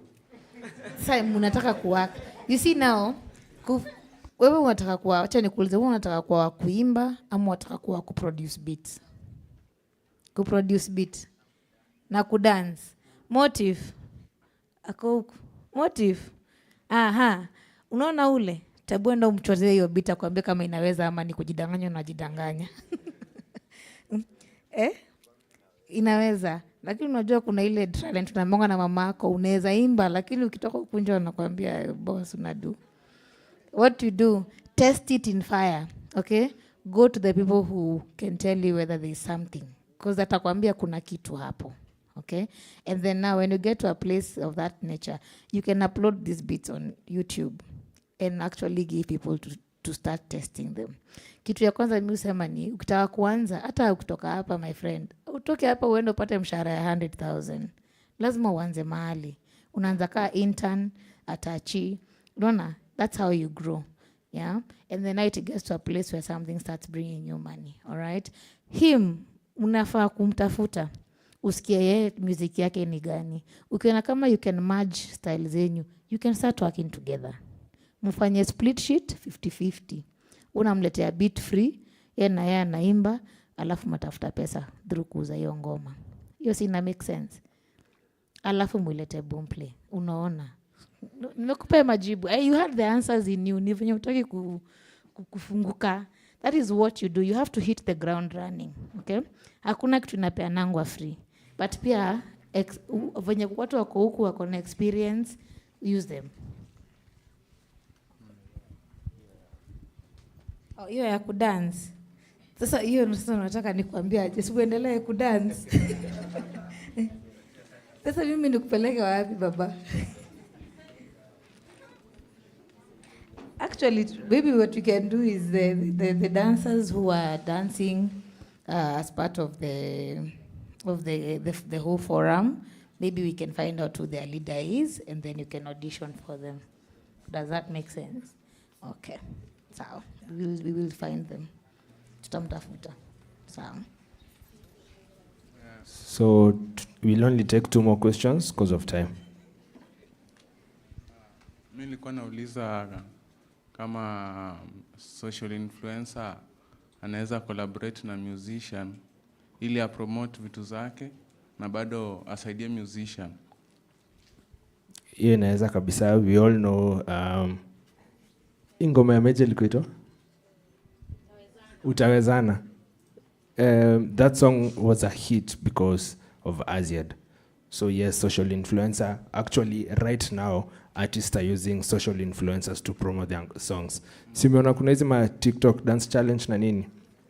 All social influencers wanalipwa. Si ati wamesikia ngoma inabamba wakaamua kurukia. Most of them are being paid. So yes, you can make money collaborating with an artist. So haitakuwa copyright wimbo yake? Ama lazima mkuwe muongea? Agree na artist, and it's more of marketing than you're not making money off ama out there using that song. It's the artist who's paying you directly to market his song, his or her song.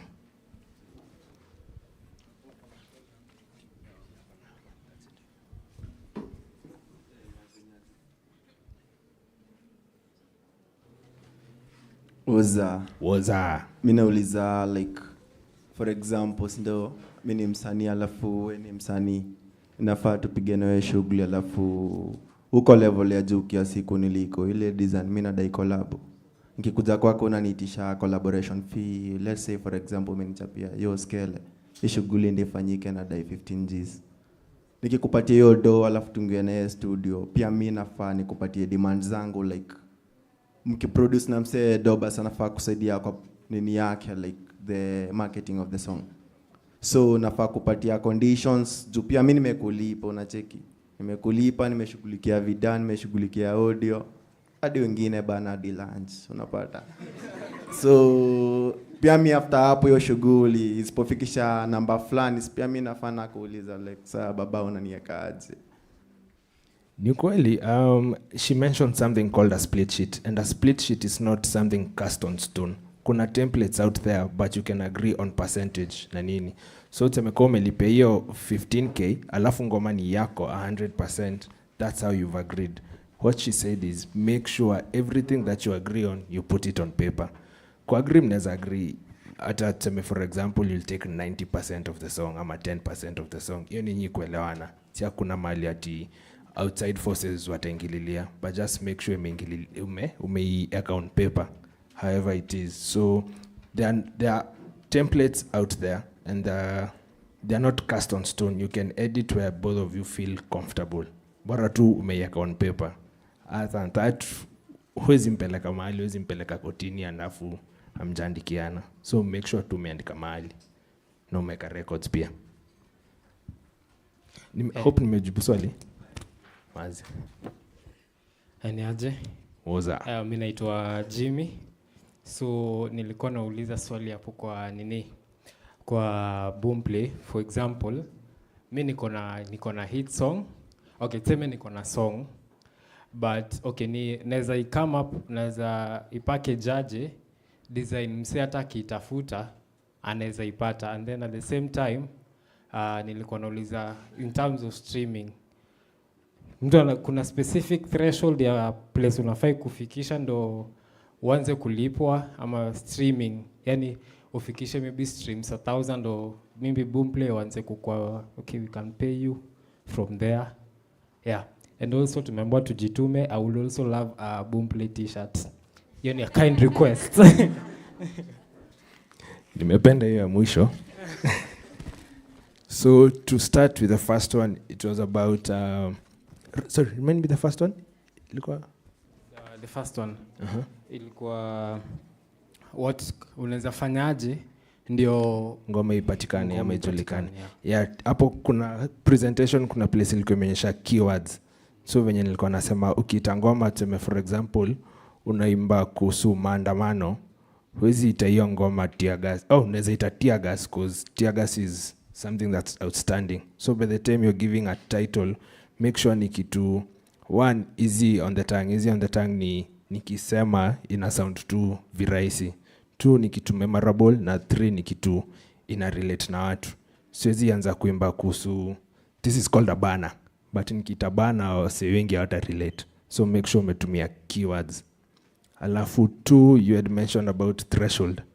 So yes, every distribution platform, Boomplay, Spotify, YouTube, and the rest have their own terms, and all of them have their own unique thresholds. So easy info as an artist tutazipata tu zote online, and I can say for ours inafika mahali your money haiendi, haipotei, ni ina add up. Once you get to threshold, ndo saa tutakulipa. But all this time, your money is always there. And for example, a platform like Boomplay, as an artist, uko na backend, so you can track umefikisha wapi. Temeka unafaa kufikisha tao, saa yuko so 7, unajua you're on your way. So hii information yote iko online and it's unique to every distribution platform. We are still around due to time. Hizi maswali zimebaki, tuko tu around, mnaweza tuuliza. And as I leave the stage, my 2 cents and also words of motivation. Nimesikia kuna social influencer. Interestingly, pia mimi nilianza kama social media manager. Nikiingia job Boomplay nilikuwa naenda tu kupromote na kucontrol ama push the content on Facebook, Instagram. Right now, I'm privileged to stand in front of you. So sikufe moyo, pia mimi nilianza kazi today na kujikaza na kujituma na kuweka Mungu mbele. Thanks guys.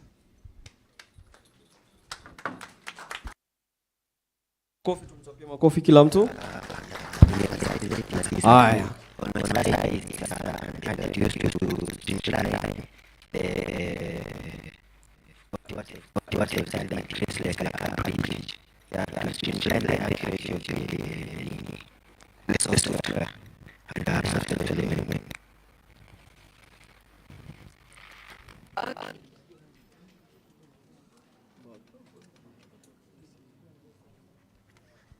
Amekula credo ya so, lakini tueleze uliuka. You sleep. Environmental wellness. Your keenness to taking care of your environmental space. Do you litter when you walk around? Unasema city council wamelipwa, kuna mtu akufagia. Siku ingine utakuja uslide kwa hiyo pepa yenye ulitupa hapo, ukivunjika mguu ndio utajua umuhimu wa environmental wellness. And then intellectual wellness, recognizing creative abilities. That's why the whole point of all this. Through continued learning, education, deep conversations, to expand knowledge and skills. Social wellness. Allow me to repeat this. You are a sum total of the 5 of the individuals you spend most of your time with. If you spend time with 5 thieves, you are the 6th. If you spend time with 5 millionaires, you're the 6th. If you spend time with 5 content creators, you're the 6th. Na utasema aki ya nani? I always thought I was shy. I never knew I had it within me.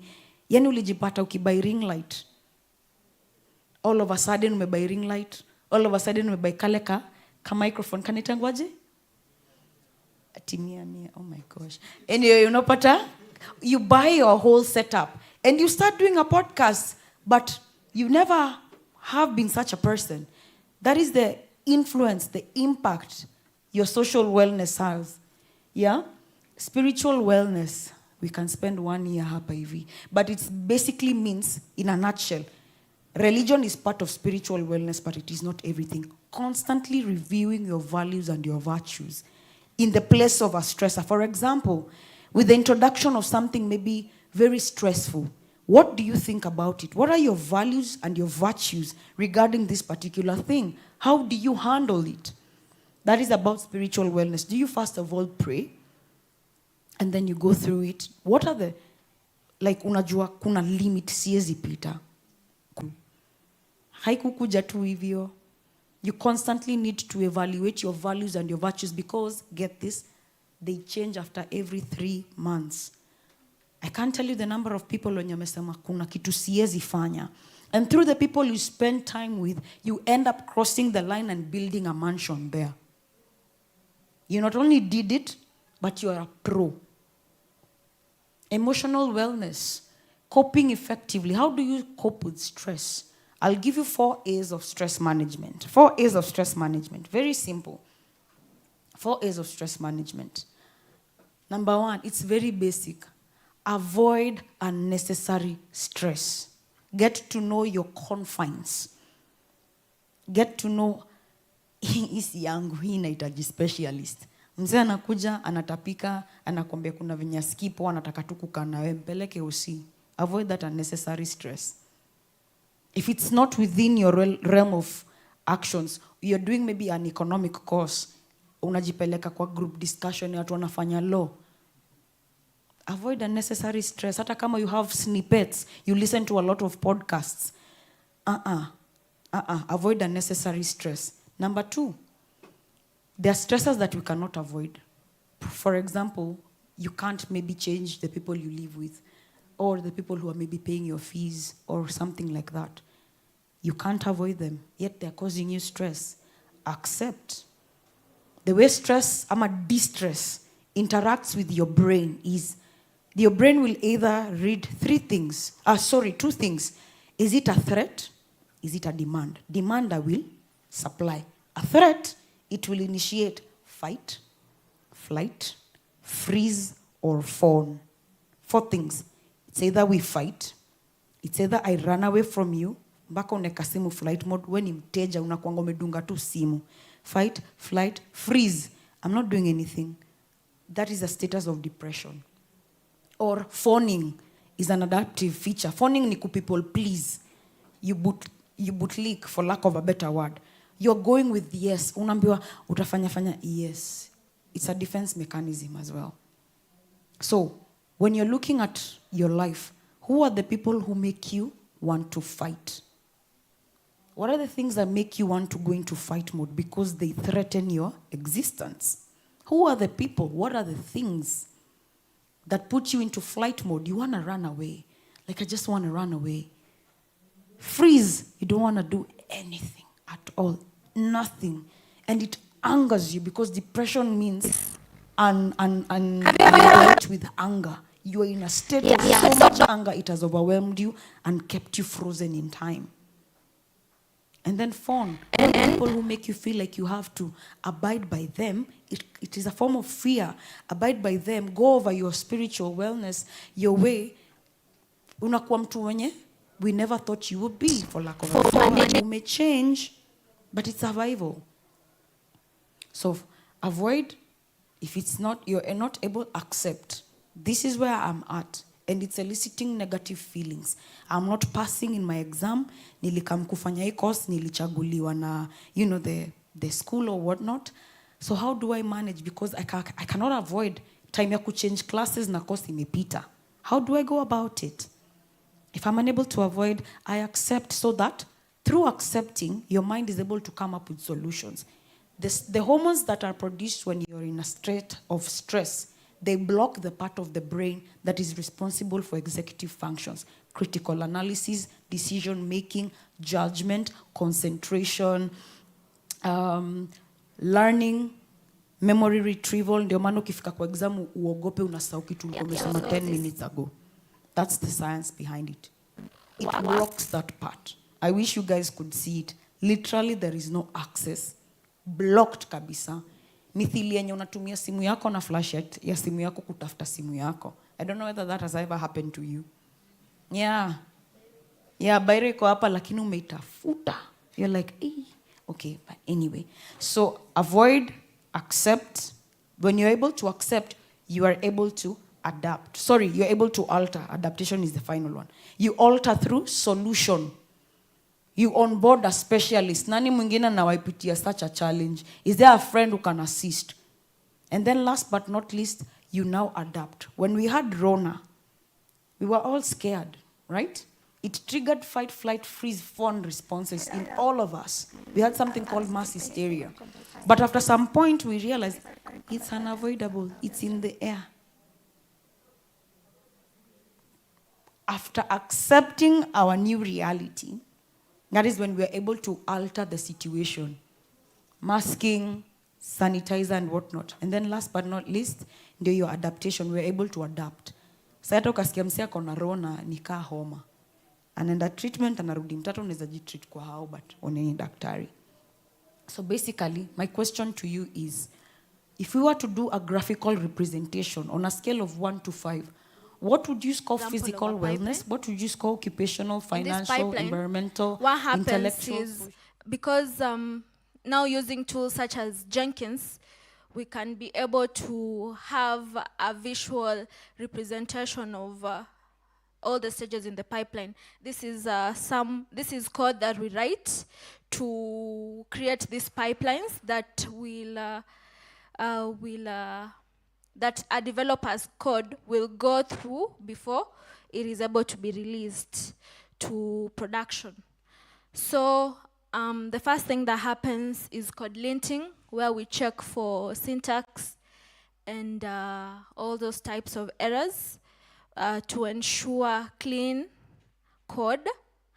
Next, it triggers the build steps.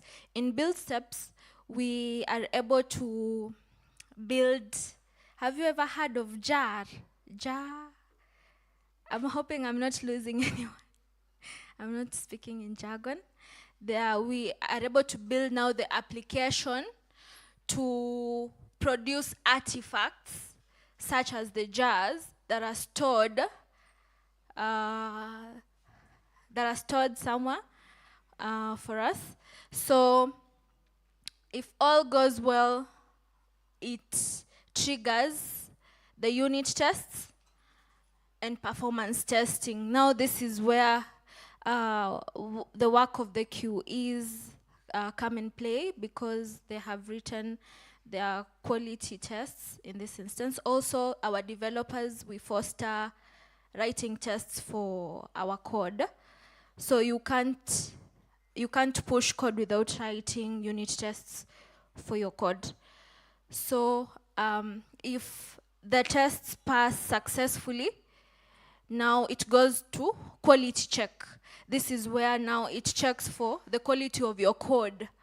Things such as code smells. Do you guys know what a code smell is? Anyone who wants to try? Code smell.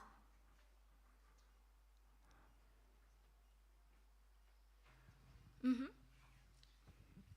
I can try what I'm thinking. So code smell, from my perspective, maybe it's a code which has a sort of an error or something like that. That is what I'm thinking. What type of error? Let's say like a syntax error, Mm-hmm. or I forget the types of errors. There are 3 of them. There's a syntax. The other 2 I've forgotten, but that's from what I'm thinking.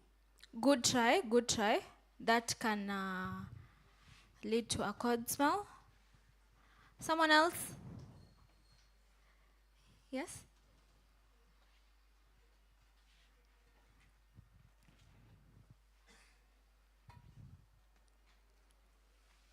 Yeah, code smell is a term used in software development to describe the characteristics of the code, especially where there is a deeper, maybe a problem or an error. That is correct, but another easier example that can cause your code to be flagged as having a code smell is leaving comments in your code.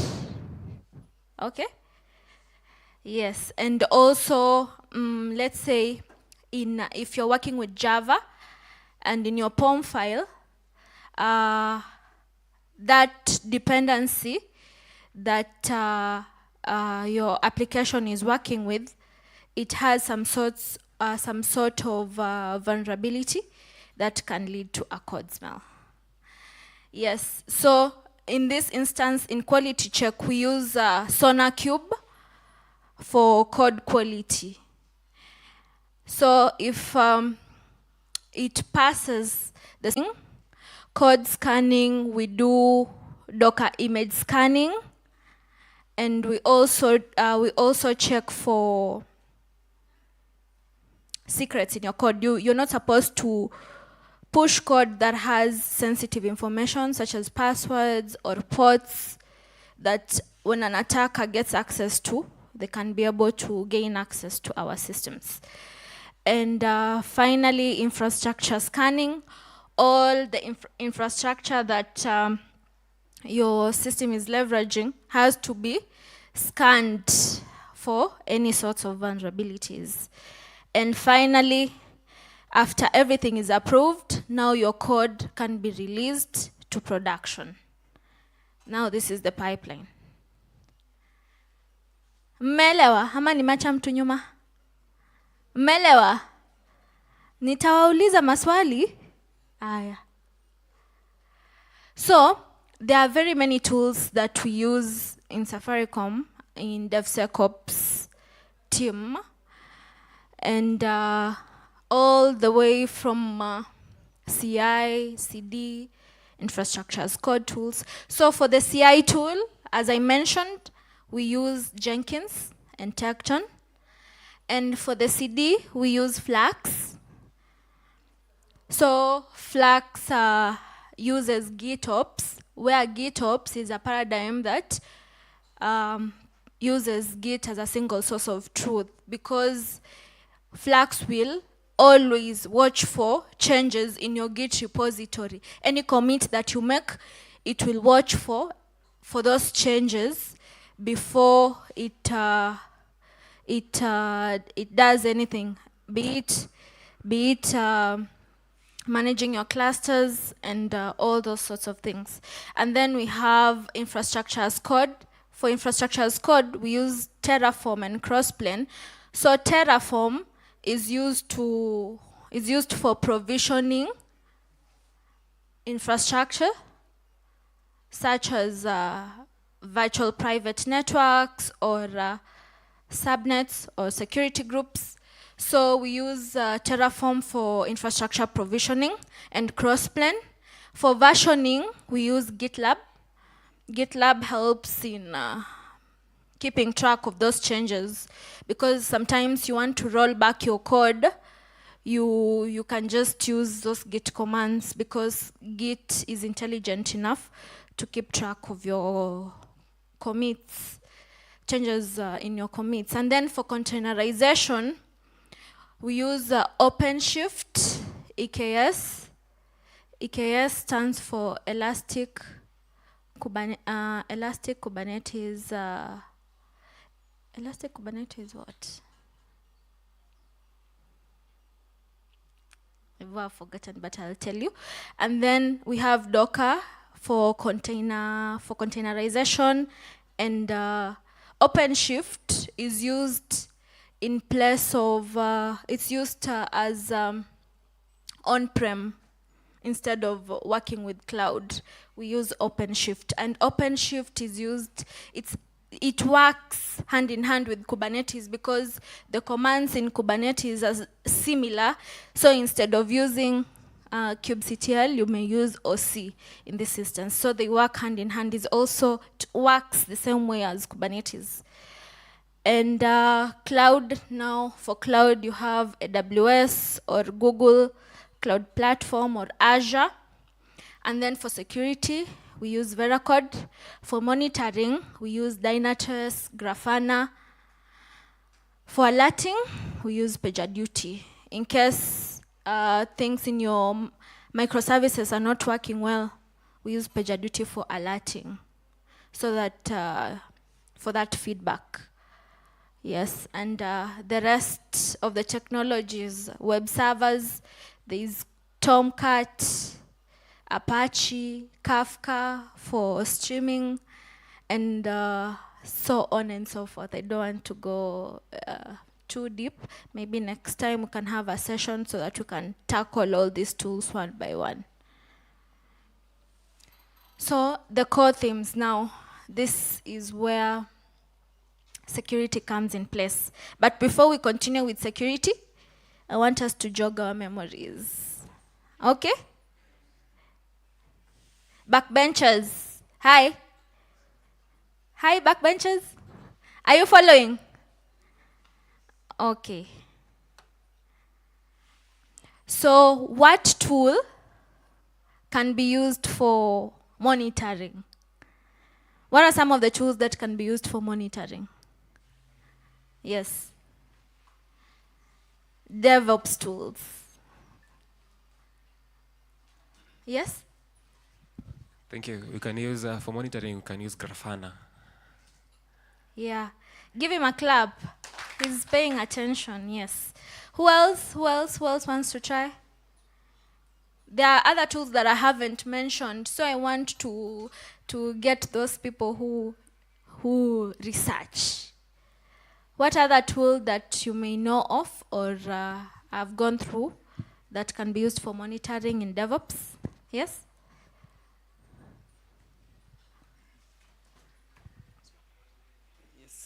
We have another one called Dynatrace. Correct, correct. Give him a clap. Now I want 2 ladies. Ladies, this is a women in tech segment. You should not be left behind. Okay? So 2 ladies. What tools can be used for containerization? Containerization.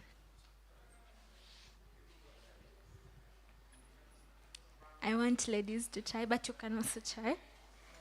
You can try. Yeah, you can try. I'm not very sure, but I think there is AWS, EKS AWS. Yes, correct, correct. I think I should pick randomly because the ladies are letting me down. A lady, yeah.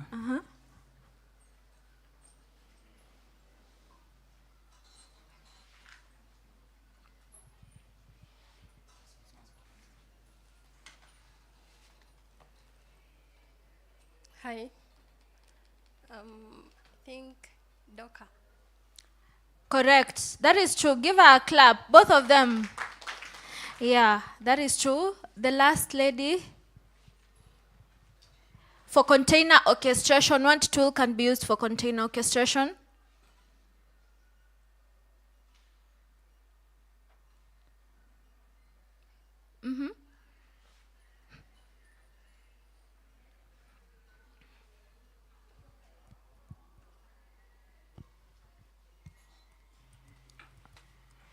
I am Jasper Kumbanitis. Correct. Give Jasper a clap. That is correct, Jasper. Yes. So, I think we can proceed. So, in security, the reason why we have to leverage security is because you're trying to minimize vulnerabilities in the application services that our developers work on. Be it the APIs that they've built, those are the microservices that will be integrated to the front end. And also the front end, they have to, when we scan their code also, we have to check for those vulnerabilities. So in security, there's a concept called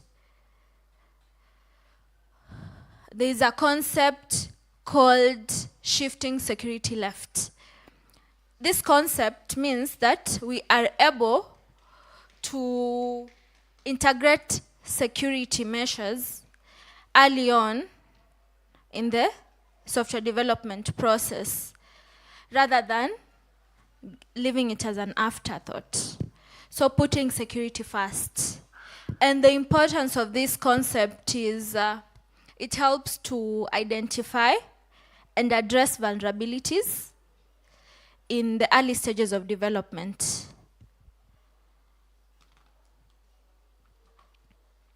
So now we can focus on Veracode in this instance as a security tool. So Veracode, it offers comprehensive security testing. Like there is nothing that can escape Veracode. You see those, if let's say you use a plugin that is deprecated, it will be captured in Veracode. And it categorizes those vulnerabilities depending on their risk measure from critical to high to medium to low.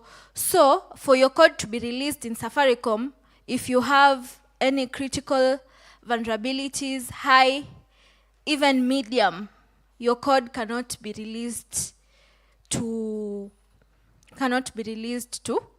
production.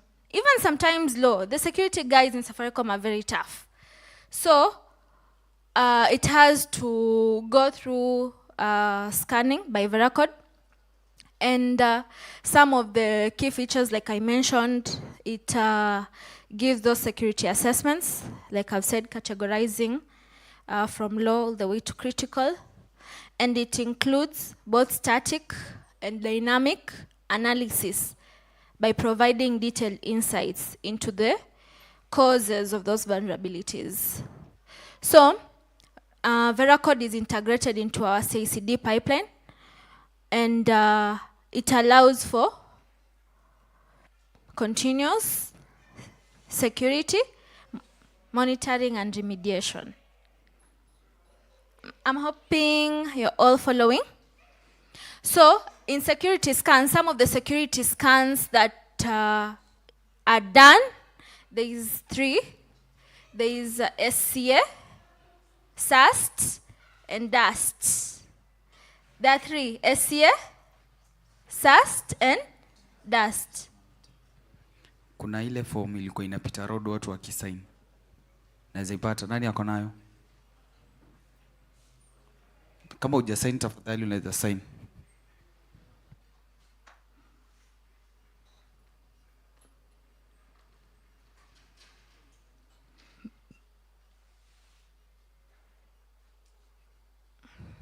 Okay, so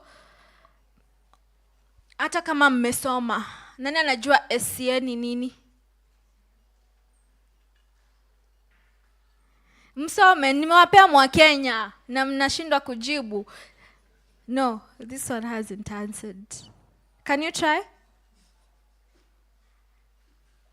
Uko na Mwakenya. Software composition analysis. Who was answering?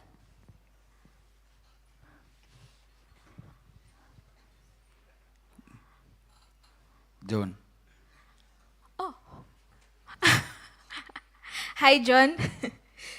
Yeah.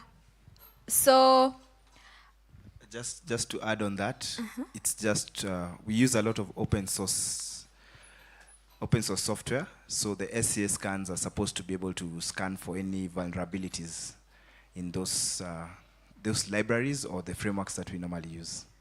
For sure.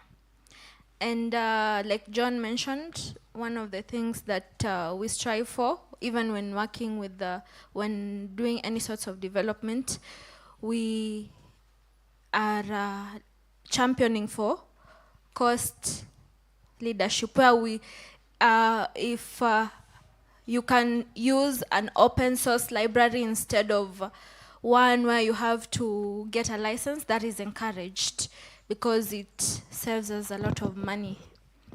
Yes. So next we have the SAST.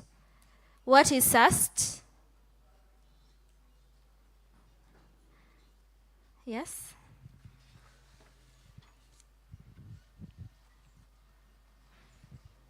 Hello, I'm Nish.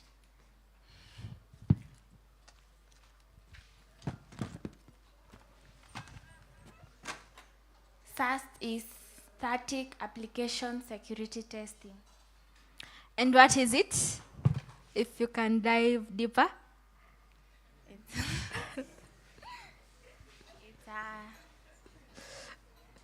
Just try. You can even read, as long as you understand. It's a security scan. Good try. Yes, so SAST, in the static application security testing, it helps in analyzing the source code. This is where it can do a repo scan, and it also analyzes those binaries in your code to be able to detect vulnerabilities without running the application. So this is mostly leveraged early on in the software development lifecycle. And finally, DAST, which is the opposite of SAST. It is a dynamic application security testing. It actually, it is analyzes your code, it analyzes the state of your application by running the application, and how it works, it simulates attacks on a running application, the way an attacker will try to gain access through a vulnerability port in that are found in your code. So it actually simulates those attacks.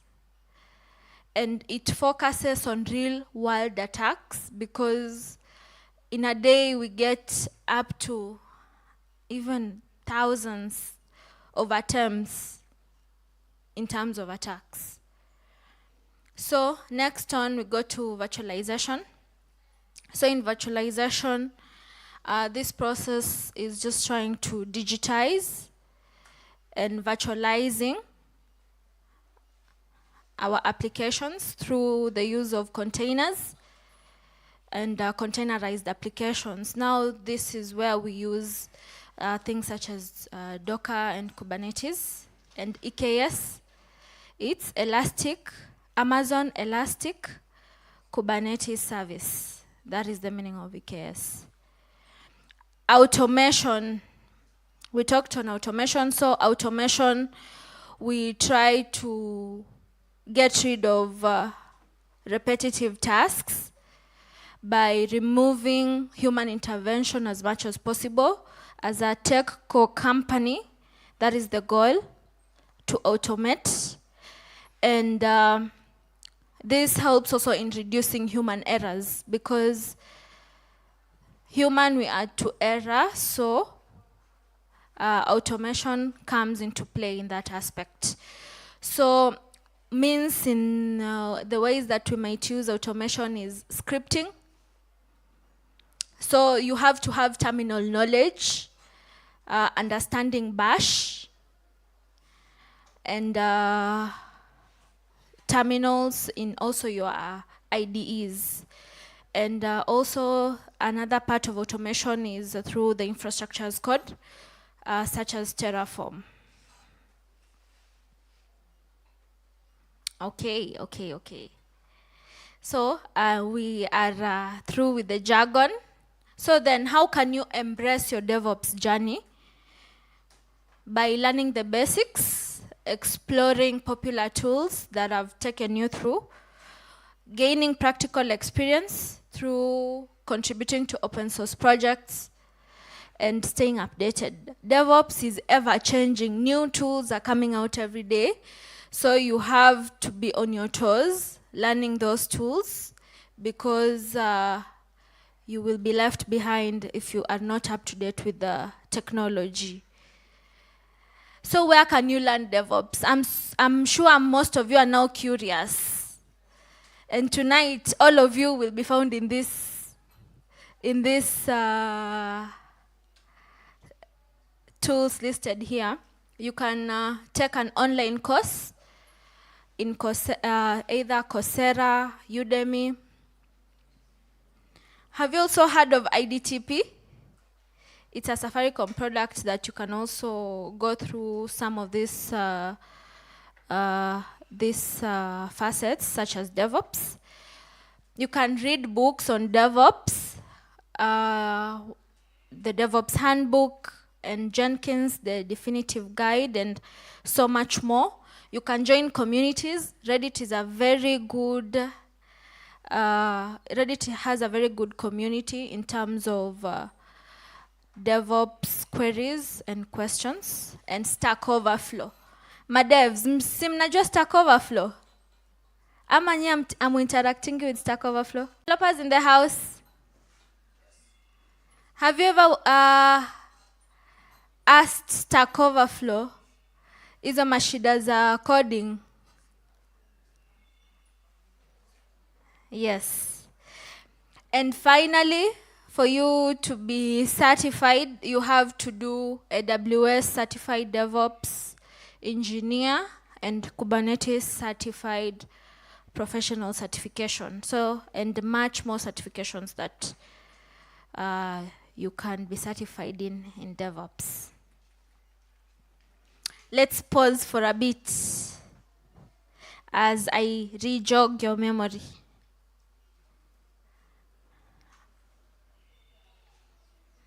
I don't know if I can remember the names of the people that I said hi to. I remember someone called Biko. Me, I'm very poor with names, but I am very good with faces. Is there a guy called Biko here? Amani Bistro. Bosco. Where is Bosco? Bosco is here. Here I am. I love the energy. Bosco, Yes, sir. Yes, madam. what is the concept of shifting security left?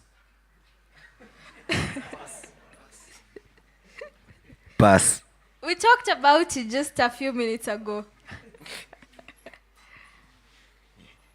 Hint, bwana. I don't have an idea. I think I forgot. Uh-huh. We have a lady who wants to try.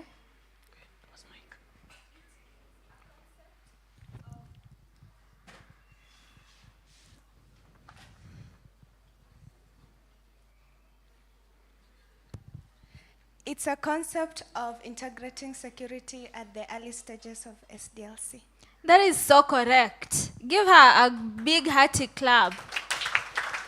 Yes. Okay, another question. I think I want to nominate her neighbor, the guy inspects, for this next question.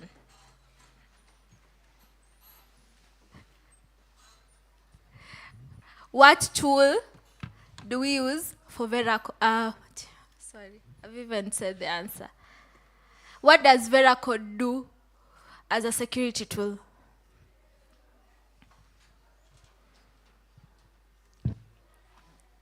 No, give it a try.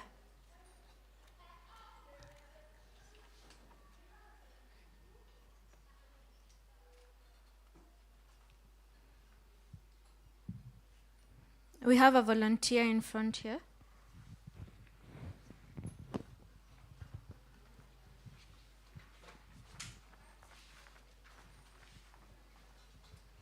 Thank you. I'm Benjamin.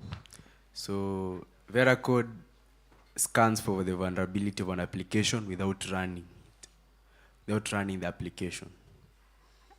No, that is SAST. That is SAST. Okay, maybe it's now Veracode runs the application. It scans for security vulnerabilities. You're right. Yes. Thank you. Give him a hearty clap. Yeah, so, yeah. We can continue. So, let's say you, in one or another, you found yourself as a software engineer, and you want to change your career to become a DevOps engineer. Because I was also a full stack engineer, I once coded. And so these are some of the things that you can do. You can leverage your understanding of coding through whatever language of your choice, be it Java or Python or JavaScript or Ruby. The languages are endless. You need to have that code knowledge. You also need to have problem-solving skills, because with these skills, you can be able to identify and solve the technical challenges that we face as the DevOps team. And you also have to have good communication skills, because sometimes most of our customers are actually the developers. A developer will come to you saying the pipeline isn't running.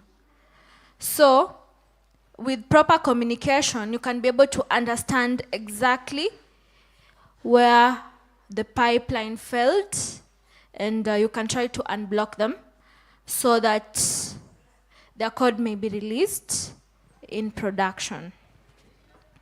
So DevOps is the future. DevOps goes hand in hand with cybersecurity. This is the future. Data, these are the type of things that are the future, and it is rapidly growing. So DevOps, it can help you unlock your potential in the world of software innovation, because there is a lot of innovation happening in DevOps space. It can really launch your career, and DevOps engineers are paid well. It unlocks new achievements. because with this on-demand skill, you can be able to achieve results that are even revenue impacting in the organization.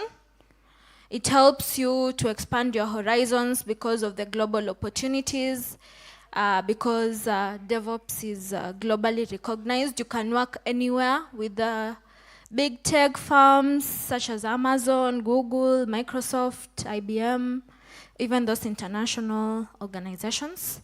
And it also keeps you on your toes, because you have to stay curious. DevOps is ever changing, and you have to stay ahead of the learning curve. Yeah. So in conclusion, I have 2 quotes from 2 great guys. So the first one is, DevOps is not a goal, but it is a never-ending process of continual improvement. So you don't aim to achieve it as a goal. It is a continuous improvement process. And finally, DevOps branches are good for diversity. Adapt DevOps to your context, or you might not survive. So you will see that many organizations are trying to integrate DevOps practice, and this now opens more opportunities for the need of DevOps engineers. I'm hoping more of you will reach out, and many more sessions where now we can go deeper into the demos and how you can leverage DevOps as a career. So I will leave you with one quote. One quote. Never be the smartest person in the room. If you are, find another room. Okay? That's it from me. Thank you. Thank you. Thank you. And if you have any questions. Yes, kindly you can sample 3 questions.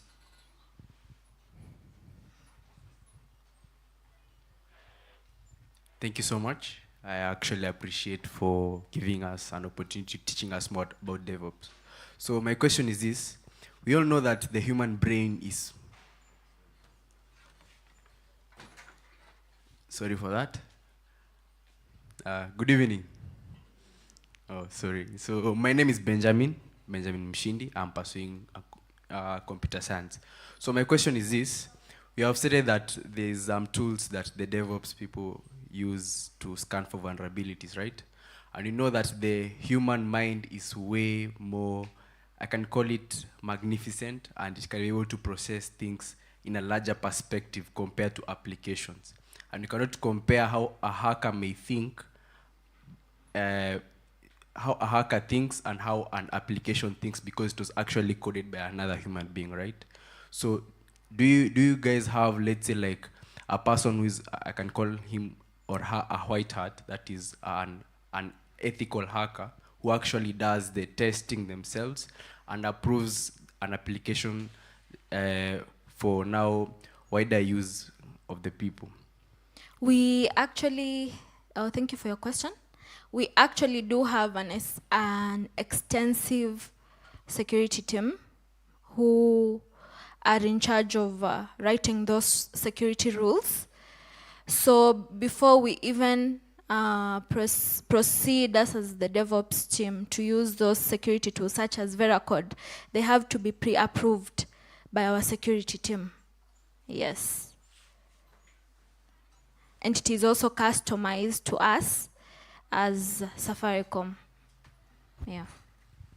So just to top up on what she said, the cybersecurity team has a number of teams. There's a cyber prevent team. Then there's a cyber assurance team. I think what you're asking about in regards to white hat. Then there's a cyber governance team, the ones that enforce the standards and governance based on the best standards. And also there's the monitoring team that is constantly monitoring in case they have any attack, they're able to monitor before and mitigate it. I don't know if that answers you. Okay. Any other question? We had a question this side.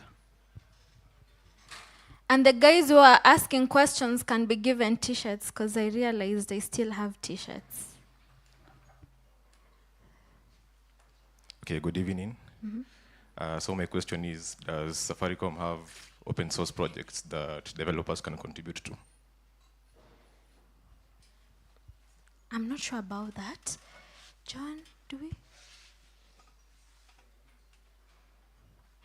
Do we have open source projects that developers can contribute?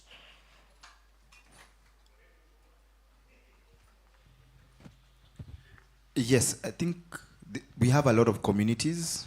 I'm trying to on Slack. Who asked the question? Yes. Do you have anything in mind? Any discipline that you're asking about, or any tool? Because I know on Slack, a lot of these communities have their channels, and you're able to join in one of those channels, and there are a lot of guys who are participating in that, and you can be able to either consume what they have, or also even work towards achieving another goal. But I know Slack is a channel that is used a lot by these open source communities. Yeah, I think I'm in 2 communities. There's one for report portal, but that's a QA tool. There's also an ELK tool, that's Elastic, Logstash, and Kibana. You've heard of that for monitoring. And they also have a channel for that.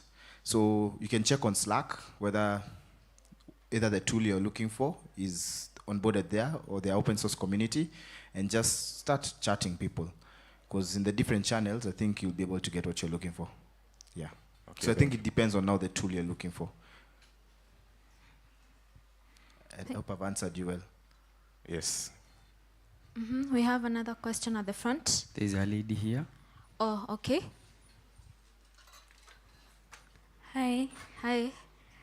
My name is Bridget. As a woman in tech, how can I get an internship or attachment? Actually, yeah, thank you for reminding me on that. The Women in Tech program, it offers internships specifically for ladies. So all of you ladies who want to work with Safaricom, this is a great opportunity for you guys. Watch out for those internship opportunities in our career portal.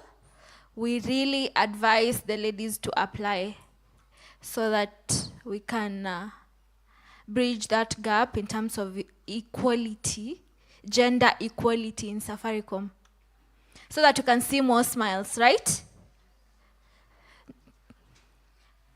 Finally, I have a question for a lady because I have a crop top. Sijawasahau.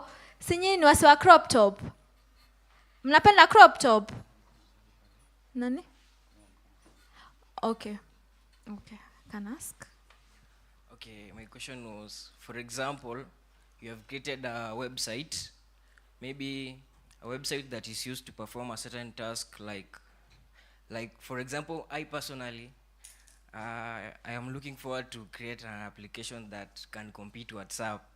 And so, I wanted to know if there is a platform that can allow you or can validate your application officially so that it can be used by other people, or you can just launch it by your own so that people use it. Okay, in order for people to use it, will it, what type, okay, you've said it's WhatsApp. You know, there are actually hosting services that can be used to host websites. So do you want for it like, because if you want financial gain out of it, you will need, it has to adhere to some of these ISO standards in terms of security. Do you have a team who will work on all those aspects, not just development? Or you want to do everything on your own? Because if you're on your own, you can look for partners who can fund you so that it can be a robust system that you can deploy out there for use and also for financial gain. Okay, what if I have my own like priorities, like I have my own security, yeah. You have your own security team. Yes. Okay. Then all you are not limited in any capacity. You can do it. Okay, another question. Just close to that. Suppose you don't have a security team. Does that mean those people will fund you, or you will, even if they fund you, you are supposed to pay them, or maybe they will tax you? How partnerships work is they actually give you the finances. So you have to come up with a team that it starts from development all the way to deployment. So you have to have, let's say, a front-end guy, a back-end guy, the guy who will do your pipelines, that is a DevOps guy, the guy in charge of your security, that is the cybersecurity team. You have to have the whole team in, so that you can be able to do a robust application. But you, because you wear many hats, you'll be a technical product owner, you'll be in charge of that product, you will have to scout for those talents, because a partner won't go out there to recruit on your behalf. You have to scout for the talent or hire someone who sees that potential and who can recruit quality talent on your behalf. Okay, thank you. Yeah. Guess we can sample this last question. Niajeni. My name is Samuel. Yangu ni clarification. Nilisikia ni Maiji alisema that you can use an open source code and then your code ikataliwe for production. My question is what ninaweza fanya source code yako, yani code yako ikataliwe, yani na umeadd a source code that it is free for everyone? I think I can pick that, and then you can pick it, Poliana, if you want to continue. So the issue I was saying was in regards to cybersecurity.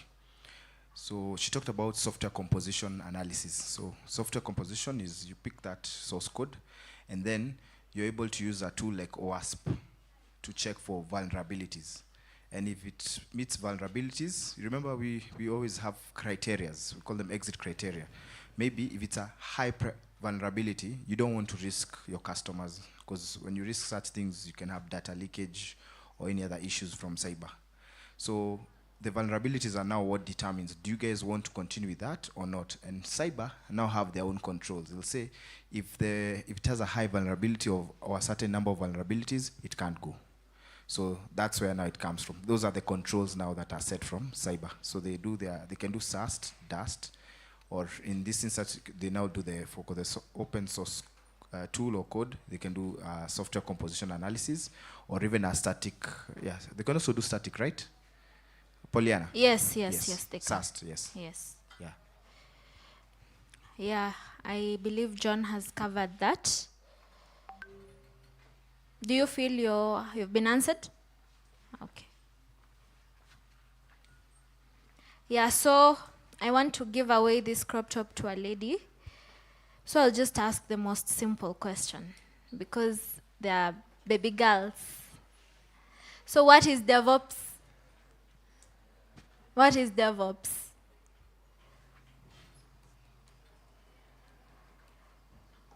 A lady? Hey, ladies bwana. Na vile mnatutesa huku nje kumbe class.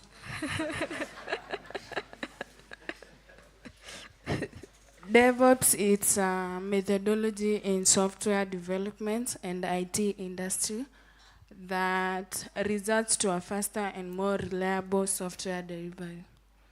That is correct. You can give her a crop top. I still have credit to give out. So another interpretation of DevOps. What are the 3 ingredients of DevOps? Yes?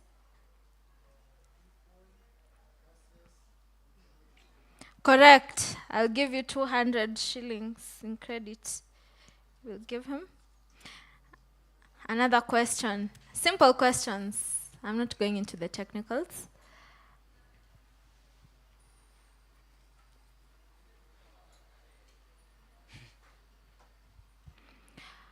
What tool can be used for version control? What tool can be used for version control?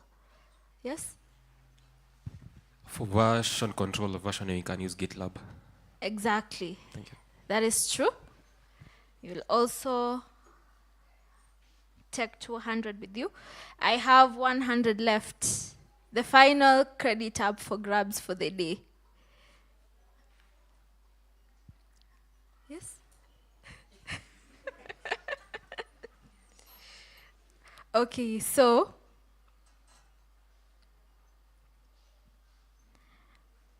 what are some of the benefits of DevOps?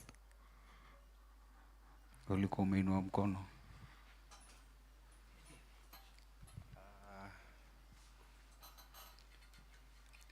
DevOps, like, it assists you to launch your career path.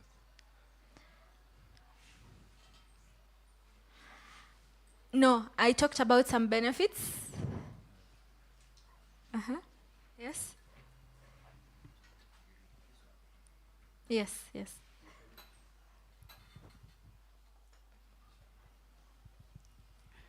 You can use DevOps to, let's say, create a system where there's no security breach or any form of vulnerability in an application.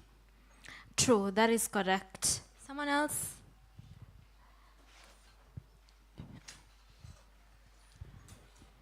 DevOps enables us to develop platforms that helps us in solving problems. Yes, it fosters problem solving. Yes, the lady? Finally. To link the programs and technical theme. Sorry? To link the program and technical theme. The developers and operations team. That is correct. Thank you so much for your time. The MC will sort you guys. Okay. And have a lovely evening. Wapi makofi yake? Before we wind up, we have a lady from Old Mutual. Hakuja waambie kitu kidogo before tumalizie. Si ndio? Si ndio? Wapi makofi yake?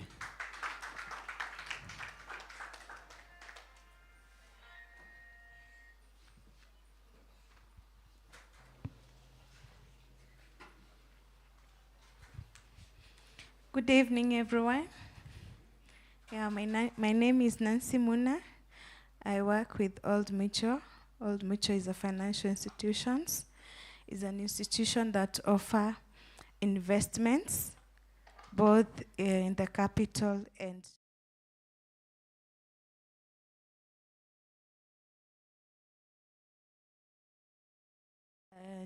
the life assurance. It is also banking.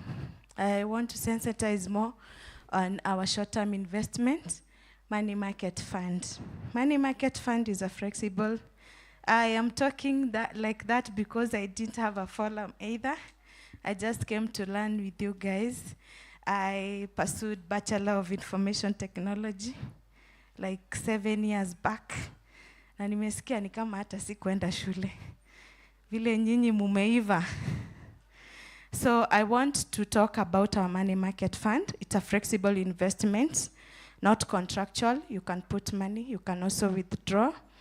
Currently, it's 14.05% per annum.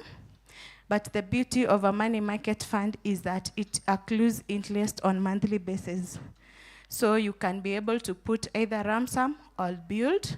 You can also be able to access it through your phone. And to open up To open it up, it's very easy. You just need to press a code *480#, and then unafungua, unaanza kusave. Withdrawing is also the same. Nimefurahia kukuwa na nyinyi, though I was not in a forum, I didn't prepare to present something substantial, but thank you for your time. Makofi yake.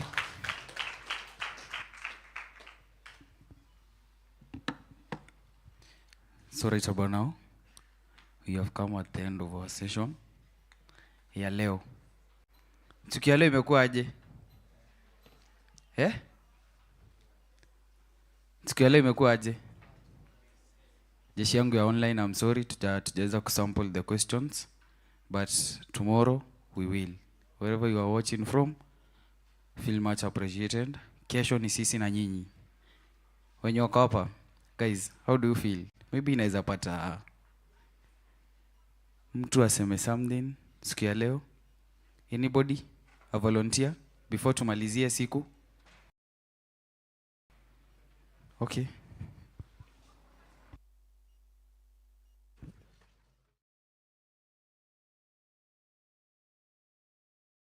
Earlier, taking a BSc, Applied Computer Science. Concerning the day, I'm very happy having that I was part of the program today. I've learned a lot. I've had a motivation to dwell in the DevOps field. I was trying to find my purpose concerning the tech field, and I felt it's a good one to dwell in. And I believe all of us here have learned enough that will enable us to make progress and make moves in the tech field and be of substance to ourselves and also to the society. Thank you, and I'm looking forward to tomorrow's session and many more that will be planned. Thank you. Thank you so much. A lady, gender equality. A lady.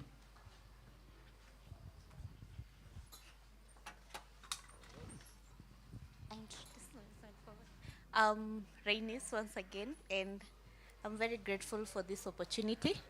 I hope tomorrow to have more knowledge, because today I've got enough.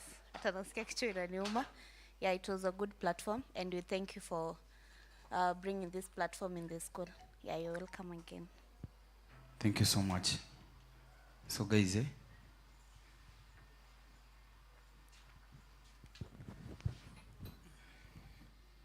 nilikuwa nimewambia tukianza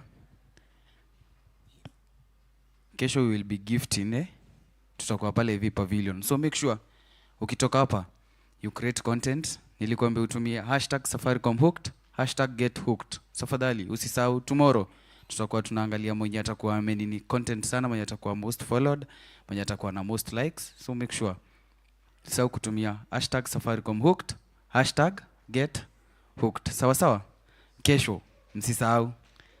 Sasa kesho tutapatana hapa hivi asubuhi tumalizie mpaka saa 7, saa 6. Sawa sawa? At most tutamalizia saa 7. Tutaanzia 8. Sawa? Saa 2 because of time, ili tumalizie mapema. Kesho lineup ni ngori. Actually, kesho tutakuwa na entertainment, tutakuwa tunapeana gift. Nimewambia unaenda una create content. #Safaricom hooked, #get hooked. Tutakuwa pale V Pavilion. Actually, in the afternoon itakuwa pigwa entertainment. MCS alongside MC Bahati, MC Bantam, tutakuwa na Sean MMG, Mr. Magimagi, watu wa Fadhamo, tupatane pale hivi. Jeshi ya craze. Yani kesho itakuwa crazy. Sawa sawa? Pale hivi pavi. Si ndio?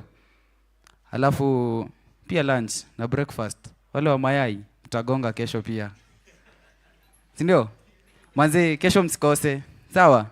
Si unajua leo tulikuwa tuna set nini? Tulikuwa tuna set the piece. So kesho itakuwa kufinish. Kesho itakuwa kufinish. Yes, kesho tutakuwa tunamalizia of course na power na nguvu. Nimekwambia tuko hapa Safaricom hook sako, courtesy of Safaricom hook. Make sure umetumia hizo nini kesho. Sawa sawa? Sawa sawa? Mimi ningetaka kuona msee akigiftiwa mwenye alikuanga hapa hivi kwa tech pillar. Sawa? Uko na kila kitu sahi unaweza. Actually, Halafu kama hujakuwa register na hii nini *555#. Finya pale hivi option 0 Gen Z offers. Jiconnect na manini na opportunity, si ndio? Si ndio? So guys, tukitoka hapa tunapatana kesho asubuhi, msilate. Si ndio? Sawa? You guys, msilate. And actually thank you so much. I've been your MC, I've been your moderator, MCS. Si ndio? Patana kesho wadau. Si hata mnipigie makofi jamani.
In my hands, niko na power. Power ya kuscroll new worlds into life. Nikilive 60 lifetimes every hour na mavida za 60 seconds. Ukiuliza what I'm doing on my phone, nitakushow possibilities in their billions. Tusiko hooked to my phone. Niko hooked vile raia imepiga luku. Niko hooked to securing the bag from my sweat. Niko hooked to the coolest music hooks. Unachiki my smartphone. Hii ni Digiverse, a multiverse. Hapa ndipo you create. With every tap, na tap into a new world. Kila space ina need real in na baki na stories. So, usiulize what I'm hooked to. Ask what I can hook you up with. Hapa ndipo form inaanza. Wanna make the right connection? This is the place to be. Tap into vision yako. Welcome to a platform that empowers you to make the right moves. Come over. Get hooked to Safaricom Hook. In my hands, niko na power. Power ya kuscroll new worlds into life. Nikilive 60 lifetimes every hour na mavida za 60 seconds. Ukiuliza what I'm doing on my phone, nitakushow possibilities in their billions. Tusiko hooked to my phone. Niko hooked vile raia imepiga luku. Niko hooked to securing the bag from my sweat. Niko hooked to the coolest music hooks. Unachiki my smartphone. Hii ni Digiverse, a multiverse. Hapa ndipo you create. With every tap, na tap into a new world. Kila space ina need real in na baki na stories. So, usiulize what I'm hooked to. Ask what I can hook you up with. Hapa ndipo form inaanza. Wanna make the right connection? This is the place to be. Tap into vision yako. Welcome to a platform that empowers you to make the right moves. Come over. Get hooked to Safaricom Hook. In my hands, niko na power. Power ya kuscroll new worlds into life. Nikilive 60 lifetimes every hour na mavida za 60 seconds. Ukiuliza what I'm doing on my phone, nitakushow possibilities in their billions. Tusiko hooked to my phone. Niko hooked vile raia imepiga luku. Niko hooked to securing the bag from my sweat. Niko hooked to the coolest music hooks. Unachiki my smartphone. Hii ni Digiverse, a multiverse. Hapa ndipo you create. With every tap, na tap into a new world. Kila space ina need real in na baki na stories. So, usiulize what I'm hooked to. Ask what I can hook you up with. Hapa ndipo form inaanza. Wanna make the right connection? This is the place to be. Tap into vision yako. Welcome to a platform that empowers you to make the right moves. Come over. Get hooked to Safaricom Hook. In my hands, niko na power. Power ya kuscroll new worlds into life. Nikilive 60 lifetimes every hour na mavida za 60 seconds. Ukiuliza what I'm doing on my phone, nitakushow possibilities in their billions. Tusiko hooked to my phone. Niko hooked to vile raia imepiga luku. Niko hooked to securing the bag from my sweat. Niko hooked to the coolest music hooks. Unachiki my smartphone. Hii ni DigiVerse, a multiverse. Hapa ndipo you create. With every tap, na tap into a new world. Kila space ina need real in na baki na stories. So, usiulize what I'm hooked to. Ask what I can hook you up with. Hapa ndipo form inaanza. Wanna make the right connection? This is the place to be. Tap into vision yako. Welcome to a platform that empowers you to make the right moves. Come over. Get hooked to Safaricom Hook. In my hands, niko na power. Power ya kuscroll new worlds into life. Nikilive 60 lifetimes every hour na mavida za 60 seconds. Ukiuliza what I'm doing on my phone, nitakushow possibilities in their billions. Tusiko hooked to my phone. Niko hooked to vile raia imepiga luku. Niko hooked to securing the bag from my sweat. Niko hooked to the coolest music hooks. Unachiki my smartphone. Hii ni DigiVerse, a multiverse. Hapa ndipo you create. With every tap, na tap into a new world. Kila space ina need real in na baki na stories. So, usiulize what I'm hooked to. Ask what I can hook you up with. Hapa ndipo form inaanza. Wanna make the right connection? This is the place to be. Tap into vision yako. Welcome to a platform that empowers you to make the right moves. Come over. Get hooked to Safaricom Hook. In my hands, niko na power. Power ya kuscroll new worlds into life. Nikilive 60 lifetimes every hour na mavida za 60 seconds. Ukiuliza what I'm doing on my phone, nitakushow possibilities in their billions. Tusiko hooked to my phone. Niko hooked to vile raia imepiga luku. Niko hooked to securing the bag from my sweat. Niko hooked to the coolest music hooks. Unachiki my smartphone. Hii ni DigiVerse, a multiverse. Hapa ndipo you create. With every tap, na tap into a new world. Kila space ina need real in na baki na stories. So, usiulize what I'm hooked to. Ask what I can hook you up with. Hapa ndipo form inaanza. Wanna make the right connection? This is the place to be. Tap into vision yako. Welcome to a platform that empowers you to make the right moves. Come over. Get hooked to Safaricom Hook. In my hands, niko na power. Power ya kuscroll new worlds into life. Nikilive 60 lifetimes every hour na mavida za 60 seconds. Ukiuliza what I'm doing on my phone, nitakushow possibilities in their billions. Tusiko hooked to my phone. Niko hooked to vile raia imepiga luku. Niko hooked to securing the bag from my sweat. Niko hooked to the coolest music hooks. Unachiki my smartphone. Hii ni DigiVerse, a multiverse. Hapa ndipo you create. With every tap, na tap into a new world. Kila space ina need real in na baki na stories. So, usiulize what I'm hooked to. Ask what I can hook you up with. Hapa ndipo form inaanza. Wanna make the right connection? This is the place to be. Tap into vision yako. Welcome to a platform that empowers you to make the right moves. Come over. Get hooked to Safaricom Hook. In my hands, niko na power. Power ya kuscroll new worlds into life. Nikilive 60 lifetimes every hour na mavida za 60 seconds. Ukiuliza what I'm doing on my phone, nitakushow possibilities in their billions. Tusiko hooked to my phone. Niko hooked vile raia imepiga luku. Niko hooked to securing the bag from my sweat.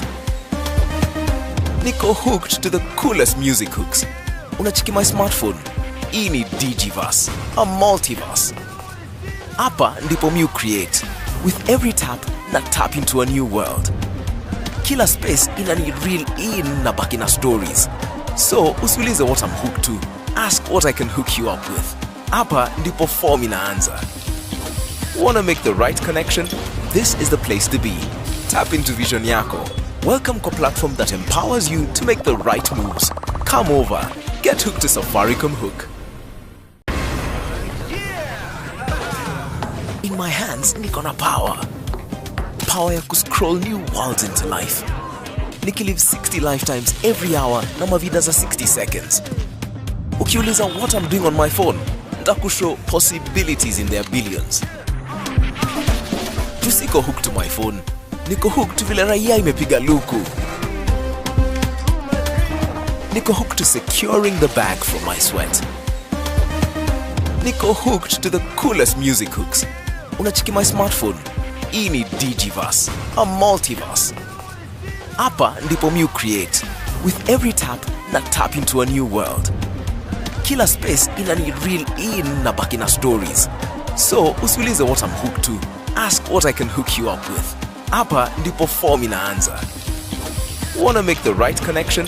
This is the place to be. Tap into vision yako. Welcome to a platform that empowers you to make the right moves. Come over. Get hooked to Safaricom Hook. In my hands, niko na power. Power ya kuscroll new worlds into life. Nikilive 60 lifetimes every hour na mavida za 60 seconds. Ukiuliza what I'm doing on my phone, nitakushow possibilities in their billions. Tusiko hooked to my phone. Niko hooked vile raia imepiga luku. Niko hooked to securing the bag from my sweat. Niko hooked to the coolest music hooks. Unacheki my smartphone. Hii ni DigiVerse, a multiverse. Hapa ndipo mu create. With every tap, na tap into a new world. Kila space ina need real in na baki na stories. So, usiulize what I'm hooked to. Ask what I can hook you up with. Hapa ndipo form inaanza. Wanna make the right connection? This is the place to be.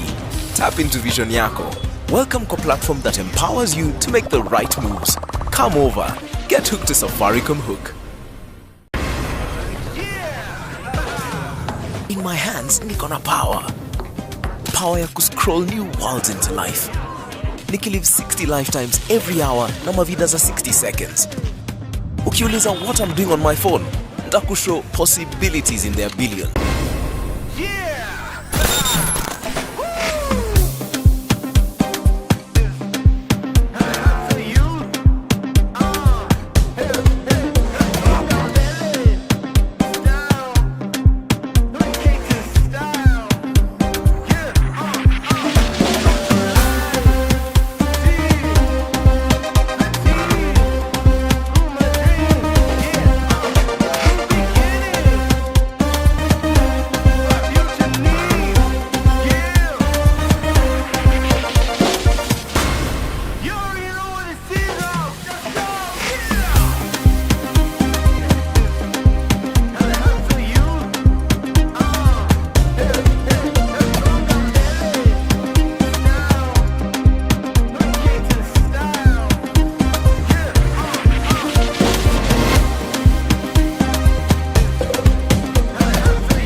usiachwe nyuma wewe.